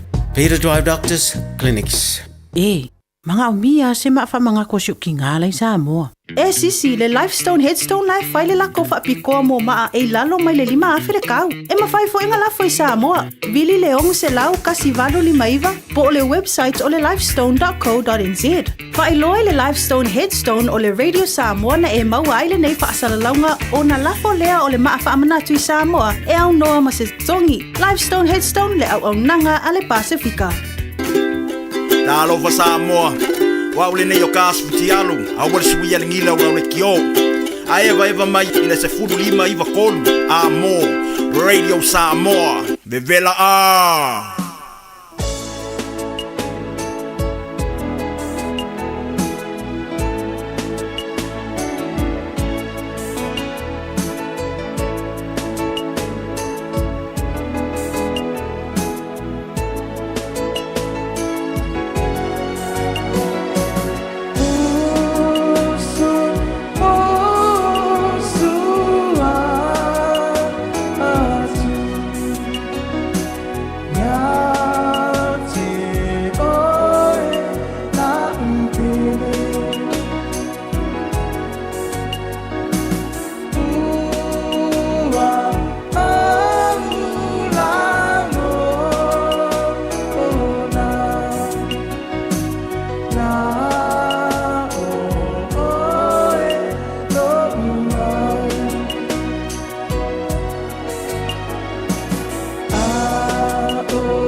Ya le mafto bele tato wa tino le nei tai ole o se mari mari tai bele wanti le ua sfumare 2 minuto ti nei le tula sumtasi pe la bon fa ilo le tato wa tino le tulanga lo iai I al mas ia to ni so to mali o tato wa tino ila lo le parmenio le malo ni sila ya e fa fo le fai taunga lo na lua o le tato pili pe ona tu natu I le tono le parmene fa tai o le mo mai le no le finga li anta sa vea el habitat na vea ya o lo o fa pena fo na awai atu ila lo le fa moi pe tau ia lo vala watu ai mai aloa ya male tulanga pe ona yai ai la mana ia fa fonga tatu watu si tala oto mai le fionga ia le ataua tulanga pe ona yai le fa moi le so le nganga fia fa talo fatu li ataua malo se fo manuia malo fo lo sa itu te mafai valo fili mal nei tai au ia malo se fo manuia si tia fa talo fatu pa pitoa ile mai le parlamento o New Zealand I Wellington nei mo le langua o le atu le ka malo le tapo inga mana le atu ya tulanga masani pa felo ai fo I mafatalo fo le atu ai ona mango te tele se yo o mango iti ai ona o se yo o yo na iu ya mai so le tapo inga asunga I fa fenga inga ma au pa nga ruenga te tofi le tu o Samoa te tele yo na o telenga ya malo le soifua talo falava malo ya malo fo le sa o fia fa fonga tatu wa tinu ule ya tau le nei taiao ya pe la bona fa atata tu tatu wa tinu le tulanga o le awa ya tu I na fo no fanga ia po le motofono le palmeno ni sila e tapu ia le faitaunga lo na lua pe ona ye le pili o lo fa pena ona vati yai ia le mau ta au tatu tangata Samoa ia se sa no ia le atua le ale tulanga o ia le fa mo le so ia le lei papai wa toa I tu na tu te sila mai lunga le live mai le parlemene ia wa tau le ngangana fo ia te tia ona ole baba ai atu ele ngata I le tu o le mauta le parlemene iona lava sui mamalu o le parlemene I vaenga fa upu fai uma mai le national se yo mai le New Zealand First o le act papena le Labour se Maori Party ia a o Samoa o poto le dei aso le ngata I lalo a lunga le public gallery ia o feino I po I manisi o paanga totino le ngata ia tau ai fa po I ia le siu fongo Samoa mo le radio Samoa ia o le fianga sili Puerto Nu ia le fa mo matau lau o le fa mo le ngata I le malanga mai o le tafatolo o le sainga malo o Samoa e pe o le iai ia sunga I fa whengainga ma le mawhtanga whai te au so patasi le Pacific Leaders Forum ia fa pe foi le fono fong tua Samoa ma Samoa halo lofa ia Samoa mai tu e pio le lalolangi ai misse le nei atu nuku o New Zealand wa vemo tatu ainga lo na lua e matau tia te tulu le tele o whaipule te pulu ma le lua la unga wha pito le nei aso ioi mai vaenga whai uma lava a matza mai le national se yo o mai I le act o mai I le te Maori Party o mai le Labour ai wha pena fo le saunoanga a ambi o le aso o le ona I o le pili le sunga I le li whaipule ia te anau tu yono ia o liso whaipule o le national tafutangisi a mese le whaipule le na launga murimuri member of parliament o le national le ona tawalunga I Tom Rutherford ia na matua I tutunu le na whaipule ia I whaipule au tau sila tutoa ia a o le mea taua o le au whaatasi na ua whaatu le lafo le fionga e le tamaitai a fonga fitalai e le ai sesi na ua whaatu le sili e lango ina le pili lona whaitaunga lona lua ia la ioe uma le maota o le whaatu le sili o le ase atu le tātou pili i le whole house po le maota atoa I lona suenga lona tolu ia na ioe uma po I le ai sesi na te I le tu lea ia po o le sao lea o le pisili na whaatu wai le lafu le fionga I le tamaita I sui fonga fitalai ia o lea ua te amang I lalo I lisi no fuanga le banquet o poto I Samoa ia o le awhai I po I se tala I nā mo le au whai ngā luenga o le nganga whaafsai le nā o le tōtele o le au whai ngā luenga le tua ia ai maise lava Samoa ua whaafafonga Samoa I tuluhinga I fia o New Zealand ma ua fio mai ma mau lata a ua fio mai o tutufo yo au tapa le fionga I le tete pono le pono o fautua ma malu o Samoa ia me se po inisi o tamali sunga te utala ia ma ale sunga ia au mua oi talo mua talo le o mau tonu ia ma le pale tua ia ai le ngata lea o le au whai ngā ruenga umba le mau te pono ma le pale mene I ona tūlanga ma malu ia ma o whea lama e wheta lolo ai ia Samoa le mau te pono ma le pale mene ia e muri ta iai I ma o la tau te sosoni me uma ia ele ngata lea ta vai o po I tūlanga o iai ia nisi po I o e sa matu tua le mau te pono ma le pale mene o New Zealand tausanga ioi o le fionga ya lu mo vai Winnie Laban va per na fo le sunga ya nai after nai ya va per na fo I le tofa ya su a William Sio ya meso le umlanga uma le mai o kilani tutala walanga o I fo I o ua ya lala I nei a la matu se e tu tono la fo I tala titia I se teni ai fa ftai le fa fong mai ma lo le ataua fa fonga tatu atu le tai o le tulanga pe ona ia le tatu lipoti le ala pe ona e fa fonga ma le tai o nei ia ma he aloa le tulanga pe ona ilo le tatu pili o te ilo lena e mai moi lungo le Radio Samoa malana pokala telo suia fai puli na fai lantu saunoanga tu tulu le to te le atu se ia ho oa i le fai pule muli lena u tilo ti ai ma lingi loi matwam tangia lela na ave lo mafatula ia lo mafsidi o ua mali lie i ono se el tatu wa mata upu i le fai taunga lon tot ia lela u fonga tatu wa tu nei tai au o mai te lo la fala tele le pokalame nganga ifo i le pokalame ana nei le afionga le atu wa tu langa pi ona i le tatu fai taunga lon lua tatu pili ma lo tapua ma lo fai val tatu wa no ya o tilo to tele fo ila o tatu tamali o tatu wa no ya ni so faltu matausi le o tu ua lava ainga i malanga tu la lo Wellington se i tapu wa i tu langa lo iai le fai taunga lo na lua le nei pili ona o le tau mawhai lava ia maua lava noa ni o tatu tangata mātutua maua lava noa maua lava noa mo tatu lona winga la maua le fsosani tele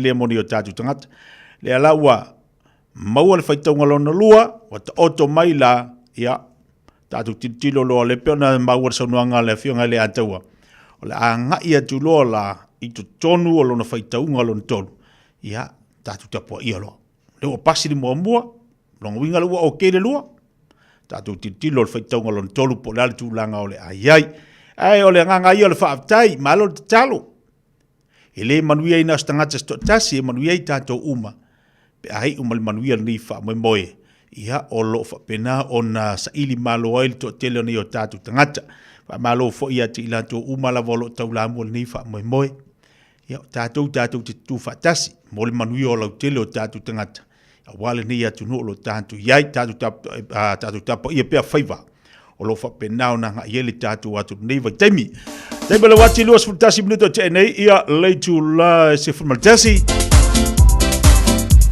lo la ngai mai la fionga le ata wana nei ia mato o atu le mafala utele atu tulanga pe ona ili fa mo le so ia on le wanga ia tu ta pena ni so fofanga ma fa mo nga fa mai ai la ia tu to mali o tatu watu ila lo le parlemene ia to te liu mai la ia le ia ma se fia ma le tala manuia ma le tala fia ia awale fa mo pe ona iai malo lava le tatu watu malo fa tasi mai ina o se malte belo wati luas fultasi minuto lo te nei ia le tu las maltasi tango fia le sulu male la le foi tai ao malo lava fa malo to watai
24 hours a day, 7 days a week. Radio Samoa streaming live on www.radiosamoa.co.nz. O le Parkinson and Bowskill wa silia mal se lautau sanga lana tautua i le ngao sia o maafa manatu anangata. O tau sa ili sa maafa manatu mo se pele ia oe. Le Parkinson and Bowskill na amatanga o sia na maafa manatu. Mai le afe valu se lau valu ono. Vala au lole o valu se lau, fitu tolu tolu, fa tolu tolu. Pe emaili le info@parkinsonbowskill.co.nz mo nisi fa amtalanga. O esa ni malanga mo Samoa. Mana tua lole mo ana rentals. E mau ai so se tu ai ngā ta vale mo tutongi mo so se mana onga. E mawhai ona pikila ta vale le malewa lele I fale olo. Polo tātou o fisa au tu I ala fua. Pe mo muli anto le fale tani malo o loo e wha mautu ai. Ai ngā wha apitoa. E le insurance cover e te fili mai ai. A wale pui ngā ne I tupu se whaalawalawe a o loo iai le whaamama a venga mo oe. Mo nisi whaamtalanga wala au le tātou ba anga le Pacific Easy I le ovalu se lau o tasi ono. Pea siasi I le Facebook a le Moana Rentals. Po le upenga te whaailangi o le moanarentals.com. Moana Rentals o laupa anga e taitoloina oe a o e malanga siasi I Samoa. O le A1A Tree Care Limited, lātou te whaia au onanga nei. Teu, whaamama, whaangata, pe ave sea li la au mapongati mai lo whanua. E mawhai fo iona lātou te wina lau tonga la au matoi tatou. Wasilia mar se fulu tau sanga o lana tautua. Wala au loa le A1A Tree Care Limited, le olua tasi o lua o tolu ono o. Olua tasi o lua o tolu ono o. Radio Samoa. Taslima ivatolu. Amo.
Siu fonga malia lau fai pese le na le kolisi le kolisi o vai mauga pere fa fonga mai ni foi te ao. Leo te lua se fuma le fami nu te na tale o le tu la se fuma le lua. Leo te ba mau da bate foi le pokala me le mo o tatou. Ni foi yaso yo. Ana na file fia na fa al tau nu ai le tupu o Peltania. Ya sa lesa masiana masio foi ya Camila. Ya, matango fia fo ile vava ayatu le fia na fi e pongi sani fa to ata unu ia le afo ia le tupu male masio fo le son nafi ole mela na utilo fo ile ia mo vava ai le son le fia nafi ole mala na ia male matango fia male vale le fa le olo le boya mana ia sole o tilo mo vava ai fo ile le temina taunu atu ai ia le tupona nafi ya sa le samalo na fa malana masiof wa malama fa solo ato o ka se mana o le temina watu ai lalo ia sa le samalana masiofo mana ia le fa filo i mai le tantu tama tai palimia ole taringa malo le tatu watu wa mati e ma wa lunga le taringa malo le tatu watu la u le tilo ma la u le va ai tapenanga me uma yo ole mala balele to ai tau nu watu wai tai o malo tai o tunu tai tas lava tapena wale va foi na fa ngase ia nisio mtanga luenga, mesel mtanga luenga malo. E ala ile lato savali fa alo. Poka lambe u fata otel mtanga luenga leo. E fa filo wa ia ile ta unu watu. Ale tupo Britania. Malana masiofo. Leana tatu wava ile afia nafi. Paua na si vaenga. Langa uka pongisa wakwa ile valele. Ale me sili matawa na to ai ta unu umale manuia. Whaafitai fo ile atua le tau.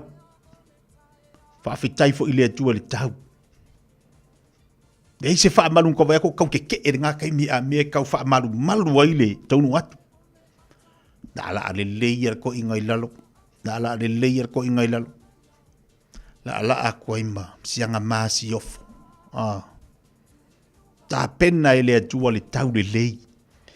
Si e taunu umale manuia le whainga malanga. O i tātou te ilo ai. Ele o tu la fo ina ele tu lau te talo ma lau te talo. A o fea ngai le tatu watu nu maritari ngā malo. Mana ia tele le po na po. Uia ua pongi sa ia le tatu watu nu ua. Watu le whai ngā malanga. Ia alana tau nu umale manuia. Tau nu umale fia. Ele isi mana wha le tonu. Ta ilo iai a la uia nā tilo. Tai me tau nu atu ai, fa tau nu fuafuanga filo ha ima tai palimia. Si yo ona fa tino ngā luenga, tanga luenga leo, ile latu savali fa alualo, latu tu, alu fo ile asisinga, ali tupu, ile taimi ni tau nu atu ai. Manu ia mea uma. Fa filo ha i minister makapeneta, minister ole tatu kapeneta, Filoa ili tau watu. Ia leli. Yoi. Maha yo. Le langa ofesidi nga ngeli tatu tau salai sa mo. Po ofeanga tau whaai ia le. Ia le masiofo. Maletu. Ia longa winga kau ngua kwa. Oloi kwa. Longa winga nga oi kwa isi. Yoi. Le ana tau nuu ai tua. Oi ngala ren ko whaai. Malu pui alanga no fa longo fo I lungo penga te fa ilangi e le o fa tamala le tapenanga ma le pui nga le tu malo a wale malu pui o le tupu a le me fa afitai ai e taunu watu le tupu ma tai o fa ao o malo umalalangi e taunu I samo le atunu e fa avae lona tunu ile tupu fa vai ile tua Samoa e taunu watu la ia le furtanga le furtanga le Samoa wa olena taunu ona pole tupu Britania la fa tino le fono o malo le taupulenga i tu tonu le atunu o Samoa e whaavae i le atua o le tupu o tupu e i fo uma i ei tupu uma lalangi wai vai le pokala mea le li i mo tātou le nei tausanga ia whaamalo whai al whaiva tātou talu pēa i le li ina ia whaawau pēa pokala me whaanga solo le tātou atunu mo le fontanga pe ona iai leo lo whaanga solo mo le neiva yasu neila leo li le taunu wai le Palibia New Zealand tātou po le ala e o manisi la ufinga luenga mo le tātou o whasalau ni New Zealand le alua ko marka ko insingia ya pesca o vai le ba walunga ring singia ka ko male anga ia ko i le ka ko va le malanga i ka ko Palibia ya la walua ko marka ko insingia le va le alu Samo ana pola le na taunu uai Samo nei la le fatino nei le aba iuta ile i papangalangala le fatino nei le aba lo fa solo ni so proclame ya wala ba il to watu le tanto wa tu papeltania ma ya ya keli yo ke lo fu ba kumu ka ko ku Samoa tulanga pe ona yai ai pa wanga me bo misi wa le ka kala ngofi kalo si e ka ngu ko malama i pe ka ba ka ngu ko pongisa wa misi fa kalo si lo ba ku ma si ko inga idalo le uru malalo ka amu malu malonga fale se ia va ia tuai ia sa lesa makamila ola kalo mai la ko uru mo la ko fale ia wa misi yang ka ngu ko pongisa i ka ngu ko ola le pinko re si ai ia pe fe ka wi lo ko kamila ma sa lesa mo fale si ai mo va vale lor ko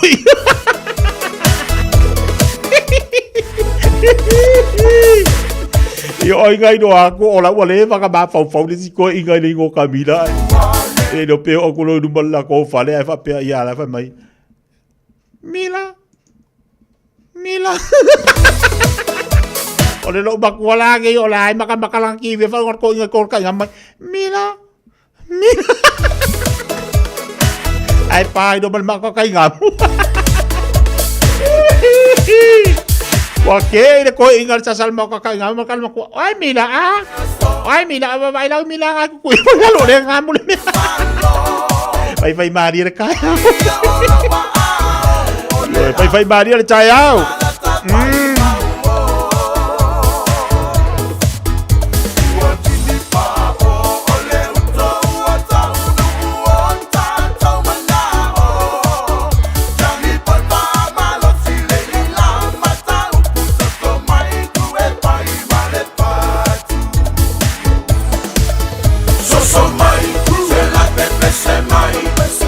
Suma e asa se e va ama ai.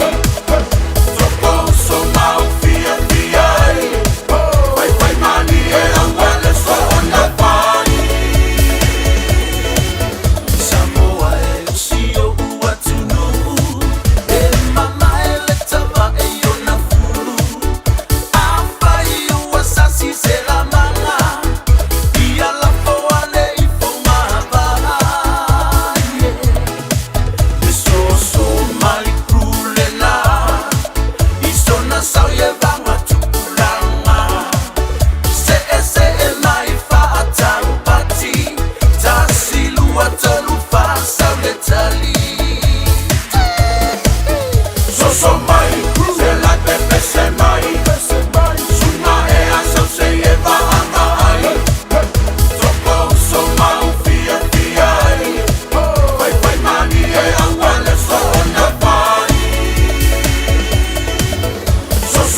ua mawhai ona au rā tula polo kalame le lei mo oe ia so taitasi ona o le lango mālosi le whale maliu a se alo le atunuu o ese tātupu Funeral Directors i Manukau City. Po kalame lei mo oe tālo whalawa. O le wala au le nei alau whanau, pēa wha mai, Daddy. O se longona e sili ono fia ia te au, pēa whalongo i le wala au lea alau whanau. O tari tono e whapea fo i le langona o le tua, pēa tātou wala au. Lo uta mai. O lono winga, wa tātou i loina, wa vei tātou ma whanau o le tua. O lono winga foi. Ua ia i tātou lea ia te tau, i whaamanuanga uma o ia i te tonu o le ainga o le tua. Po ua e maua ea nei whaamanuanga. Ai se a ua wala awa tua i le whana witi, tama, o Daddy. A wā o le tama e maua i le fisosani. O le tama, e tali tonu mwhatu tua i ai le whanau, e te tau o nei loa e tātou, po o ai lo tātou tama, po o a fo i langona, ona langona mo i tātou. O le tua lo tātou tama o le langi, e a lofa wha maoni o ia i tātou. Tātou te atu ia te ia iso se teimi lava, i le ao ma le po. O le tatalo o lo tātou talo noa atu le i le tua. E te tau o na wha, tele ni teimi tātou te tala tala noa atu ai i le tua. A whai tātou te wha lata atu i le tua. O le alangona e tātou lona pa ia ma le mamalu. O le alangona i tātou le mata ngā ma le atu toa. O i tātou ilana se le whanga. E pei ona tangi le perfetto isa ia ina ua ai le tua. A wea nei a whano, wa o a ua te ngata ngutu leanga. O a ufo i mātou te mau whaatasi mata ngata ngutu leanga. O le mafo anga fo i lea na pese ai le tupo tā vita. E wha pei ona muti vale le tama i lana whanau. E wha pei fo i ona alofa muti vale. Iova i e mā te tau i a te ia. Wa sila fia e Iova. O i tātou o ta ngata vai mangasala. O sila fia leia le tua, o tātou ti ngā, mo tātou manao, ma saa fia fianga, a e tātou te le i tau talatu. O uma o na ia sila fia nei mea uma. O le tau wai o na tātou talia le whaolitanga, na sau nia i lungo le sa taura Jesu Kiriso. E whai lea ma tātou whai te toa, i le ola e whaabau. Ai meise o le veo i tātou uma ma whanau le tua. E mawhai ei ona tātou te pa atu, matangi atu, lo mātou ta mai o le langi. Manatua, ele lei mo oe. O le ese tātupu Funeral Directors o se whale maliu Samoa, o le tali foilea o taimi whengata, ona o le malanga al maliu maleoti. E mawhaifoi ona lātou awina atu ma awina mai tino maliu o e pele, mai so se atu nuo lalolangi. Mala auno le ese tātupu Funeral Directors i le lua ono lua toru fitu lua ono lua toru fitu pea fiuane ele se fulu malebalu Norman Spencer Drive, Manukau City. Beta Drive Doctors i le taulanga whaatau i maangele, whaapea manrua, mo le vaenga o so ngase pe amana o mia, e whaatino e fo i matupui pui o le whana witi, o tupui pui la COVID is fuluiva, mo i lātou is fuluan tausanga malunga atu, whaapea matupui pui o le fulu, wala au telefoni, 255-25-valu, mo so wano e whaatino ai nei au nanga, o fisa whama i maangele i taftafane o le McDonald. Amanrewa e taftafane o le Faletusi po le Public Library. Beta Drive Doctors Clinics. O e sa ni malanga mo Samoa. Ma le tua loa le moana rentals e maua i so se tu ai ngā taawale mo te tongi mo so se mana onga. E ma whai ona pikila taawale le malewa lele i whale olo. Polo tātou o fisa au tu i ala fua. Pe mo muli anto i le whale tani malo o loo e wha mautu ai. Ai ngā whaapitoa. E iei le insurance cover e te fili mai ai. A wale pui ngā ne i tupu se whaalawelawe. A o loo iei le wha mama a venga mo oe. Mo nisi whaamtalanga wala au le tātou pa anga le Pacific Easy i le ovalu se lau o tasi ono. Pea siasi i le Facebook a le Moana Rentals po le upenga ta whailangi o le moanarentals.com. Moana Rentals o laupaanga e taitoloina oe a o e malanga siasi i Samoa. O le A1A Tree Care Limited, lātou te whaia au onanga nei, teu, whamama, whangata, te ave sea ni la au mapongati mai lo whanua, e mawhai fo i ona latu te wina lau tonga la au matoi to tau. Ua silia mar se fulu tau sanga o lana tautua. Wala au lua le A1A3 Care Limited, le olua tasi olua o tolu ono o. Olua tasi olua o tolu ono o. O e mo mia sini fu aro po ni fu fa PE. E ma fai ona so so ni atu le Chapel Park Dental ini tau talafia ngai. Tele awala e ma fai ei ona tongi le fainga o oloa. Se fulu ile fulu 5% le pa ufa pitoa o tai ni fu fa PE. E ma ea ile aso tolu fulu November. Pala au mai lo le Chapel Park Dental ile o varu silau fa tolu fitu ono fa lima. O varu silau fa tolu fitu ono fa lima. Pe a fiu mai ile tasi fast fulu Chapel Road i Flatbush. Pe tanga ia ne ile chapelparkdental.co.nz Musa appointment. Wa valu tausanga o lama tautua mo tangata Samoa.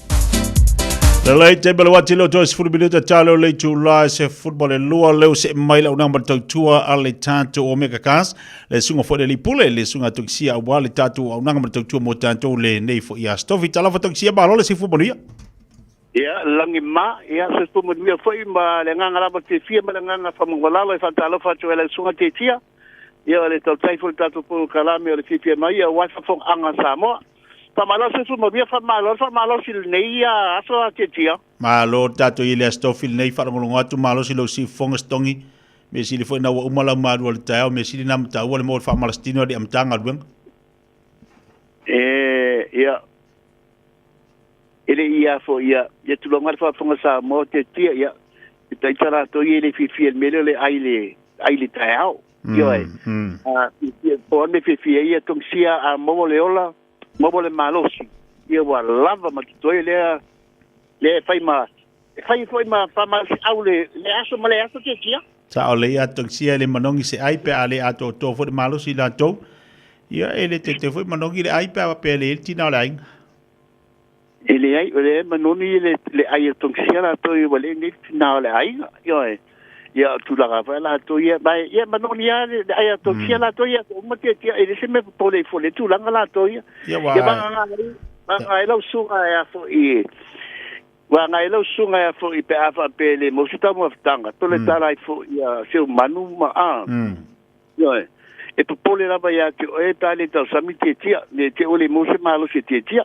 mana ia ala foi na le manongi ai el mena ma fo ma fo fa ta ultina ia me silina mo le malo si mo le ola fifi o ni ia ala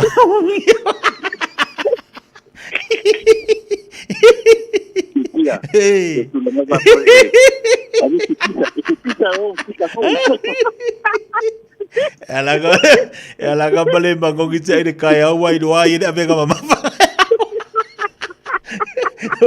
ese kau foi macau só le que o pu que le se sorry ya vai a ser mangu yo le que ya ser mangu yo le ai fai ama ma ku i fala au ya bala wa ako ya vai fai macau Ia tanga tamai ki po ye fai so ke pisa fo pisa o lo o foi oi ai ka ka po a me ka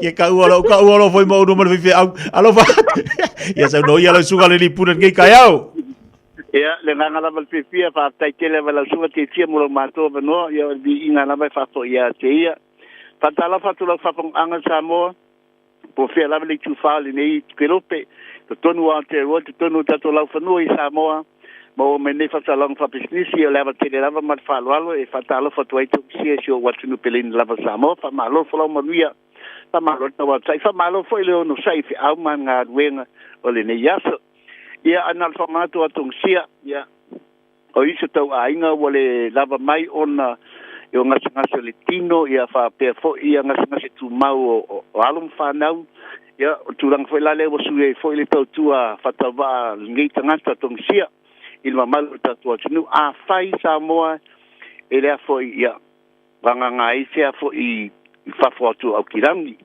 ati tonu au kilani la toye tom fai atong sia a fai ele fai na ela ba mai tonu tatu lo tu fa tu multa sanga ia longo mai tong sia e mafai nga watu tong sia I lo mo ta polo la pe a fa pe e fa sanga inga tong sia e watu lo mo ta malo la polo la e fai ela tal sanga ma ta fa so i tulang o ma meta finance mi si to ta vale pe a fa pe foi ele si ta vale ele si sale ainga e ma fai nga fai to si e tulanga ale si ta vale e ma fai ngo want to ilo mota po lo lawa sa bo o ni si tulanga talia so se la sene e o fai ta to wa fa talang fa pisi si foi e talia foi mo e ele ai ni la sene tam fai la to si e mo se ta vale le na license e ma fai nga mawala tiki apu pa pe o le na license yo sale fai ya so al vai tau nei ya e tam fai atu si sa ilingi a wala so so ni se wa tunu sa mo o ni si tulanga me to tabale ya fa tu altala to si a mata me la son fu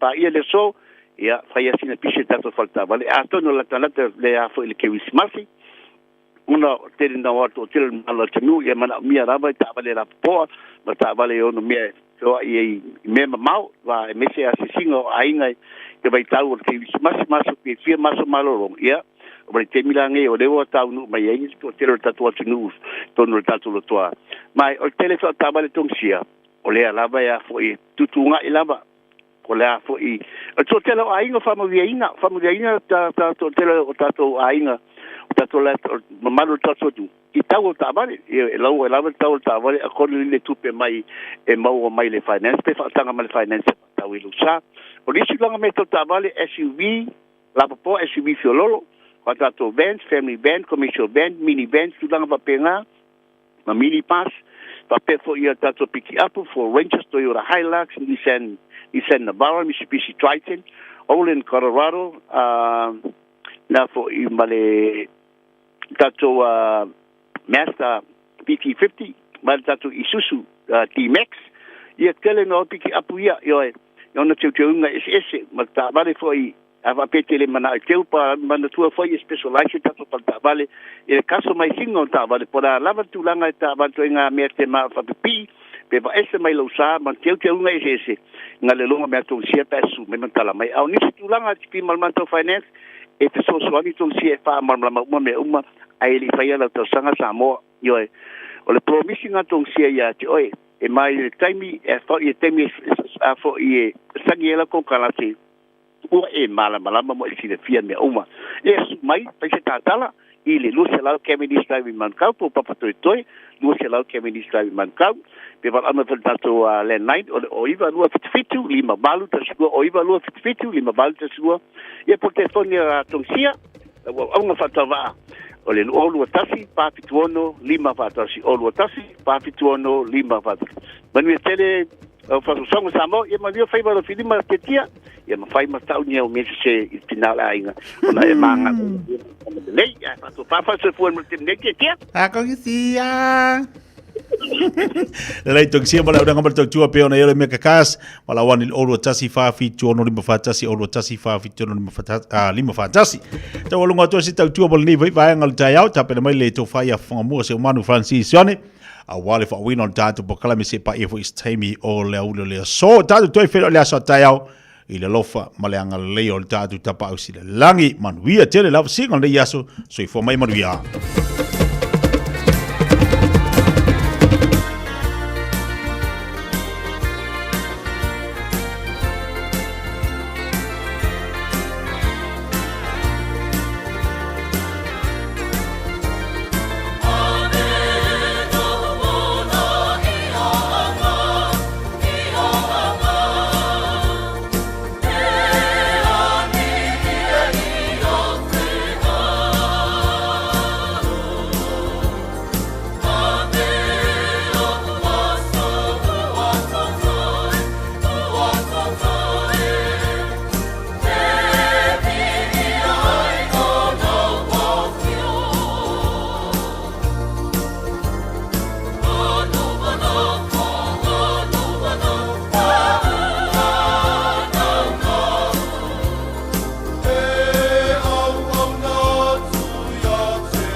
tolu a mo.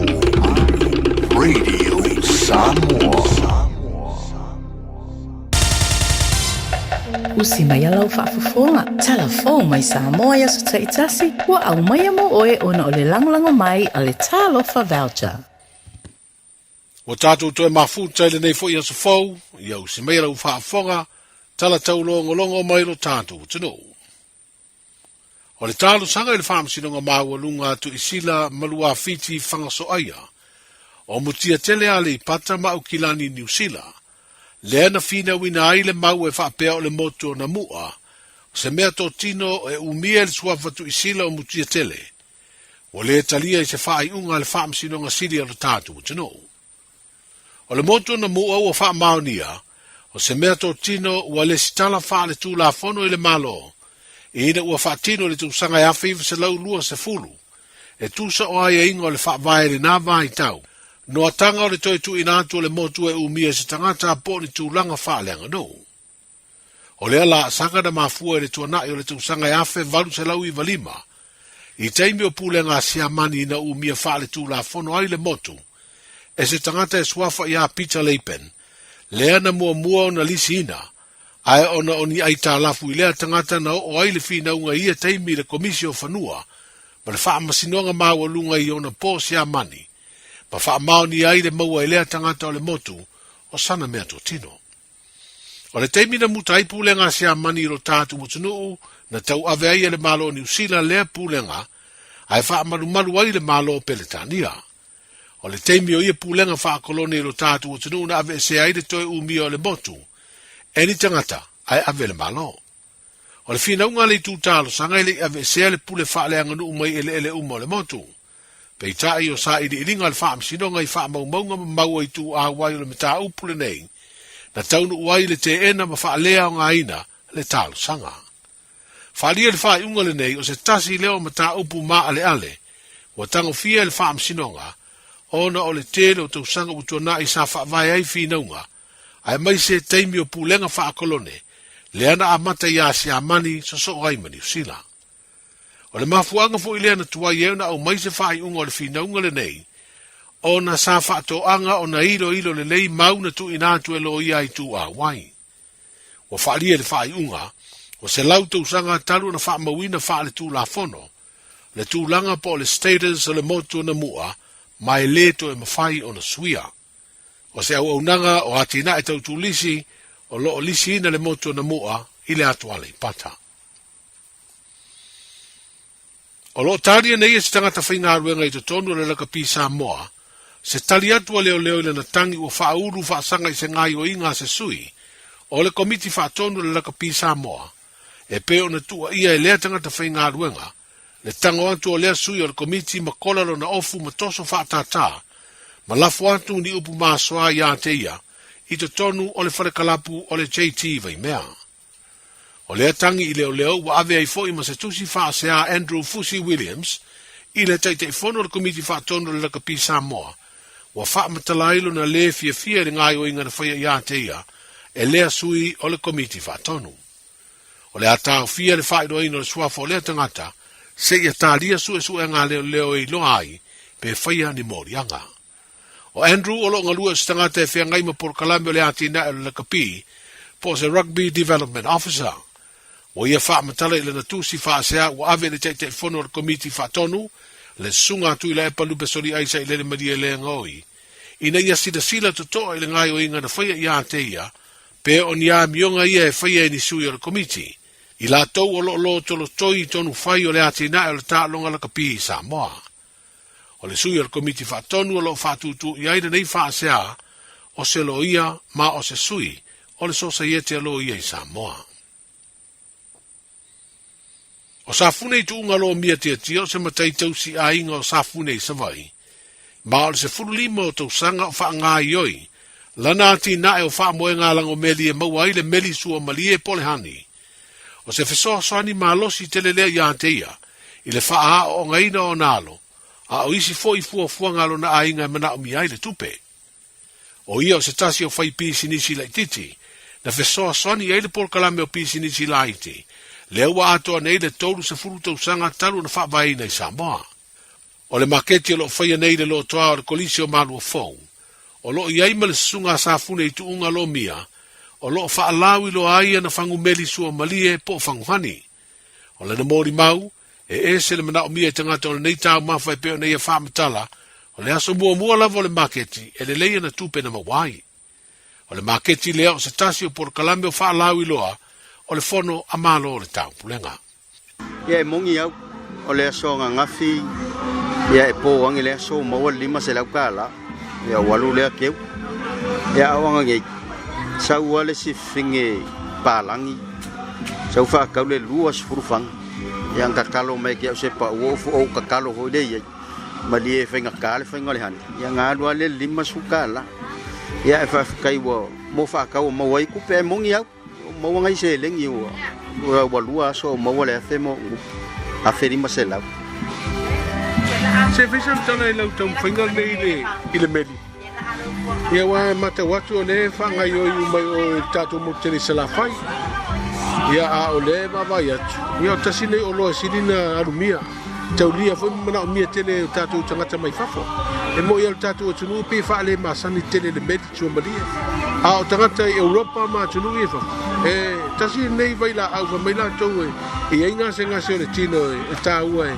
Wha o ngā i ai le meli. Sa o lele sa wanga.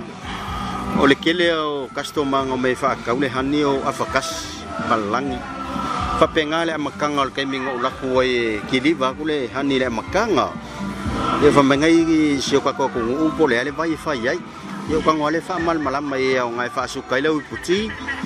Ia e o ngā fo i lau soifua malolo inga e eda i kongo so se meka usami ia. Whapakai whalau whalawa male mas. Peka i wahalu alua. Kele foi ao interview se fai lungo ole media. Ia wa kele si le fio ka ko kungu ai mongi au ole akinga ole fai ai yukai le fako anga le meolo i pa pobia lo kama yukai kilo ai si le fio mai sa funge yukai fakanga lo sa funge ole fai ai kai minge yo lo expand mai pe fa kele mai le inga se fa ngau ngakai vai yo mai ngale se fulu tapo. Fia tau sanga kalunga whangai o ilau meli. O le vāre sulu lima fulu kau sanga. Kalunga whai, wa lewa la mga whai. Ai sa o whai lava malpong sa. Ia ngā o walu lea o kau ma whai e su e sisi e isonga malamalama whapikoa i le harvestinga, o le monitoringa, o le pi. Leo langa o le pi ma malanga luenga whai le hai. Ia lea lau mawala o malamalama. O le kaiminge wa akoa o masingi o lava. Fai ia ula o loa leo le hani. O le tōtelo i lātou o lo whaalawi loa lātou o loa ngaosi ese, whape ai fua o whaatoanga i le maketi di kolisi o malu fau. O maua lunga tūlanga o lātou atinae, i le fisoasonia le ofisa o pisi ni Silaiti, e peo na whaingoa ina o le Samoa Business Hub, ai sai loa mua i lo na ingoa, o le Small Business Enterprises, po le SPEC. O a vere tari malo o le tātou o tunu i le teimi mua i le fono a tai o malo o le tāmbulenga. Ua a vea ai ma teimi mua le atu lau i le ai Samoa. Pa le mia o tunu o New Zealand ma Australia. Talu na filifilia ia tai o malo i le tuanai o whainga palo tai atunu e lua. Oni pa anga to tino le malo Samoa. O whailo le porkalame o le fono malo o le tāmbulenga. O le astofila nei vai aso o wha moe taunu o ai le pa le mia o Australia. O Anthony Albanese, ma Christopher Luxon le pale mio Aotearoa i New Zealand. O lo fatu langa mai fo i le porkalame, o le malanga mai o le tupo peretania i lona tūlanga o le whaurulunga o malo o le taupulenga, o le aiai le teimi whaapitoa, e whelo aiai ma le pale mio New Zealand, a o iai lo tāntu o tano. O le talawhai o le whaatawhiti o le ngā ruenga o le nei vai asa o leo wa taunu umanuia i o tātou whanua ma ele. Le whainga malanga ma malu le tupo sa le tolu, malana masiofo o Camilla, e pēra sa mori mawina i whaasa le launga tu sa mai le malewa le whaleolo, i le afia fi pō le saluru. O le tūla i whaaloalo leo, o se whaaloalo mawalunga wha le malo, na to mua ai por kalame le ase singa taualoa, le ana mori mawina le awa i atu o le teitai o le malo i le pāle mia, manisi o minsta le kāpeneta, e whaafeiloa i le taunu uai o le whainga malanga mamalu. O le fioanga o whale latai, o le awhaatino ina, le tasi o whaaloalo mawalunga i le stofil nei vai aso, o le awa whaatupu, e whaia le Universitea o Samoa, e te talai por kalame o le aso mua, o le ase e singa tau aloa le tupu, malana masiofo.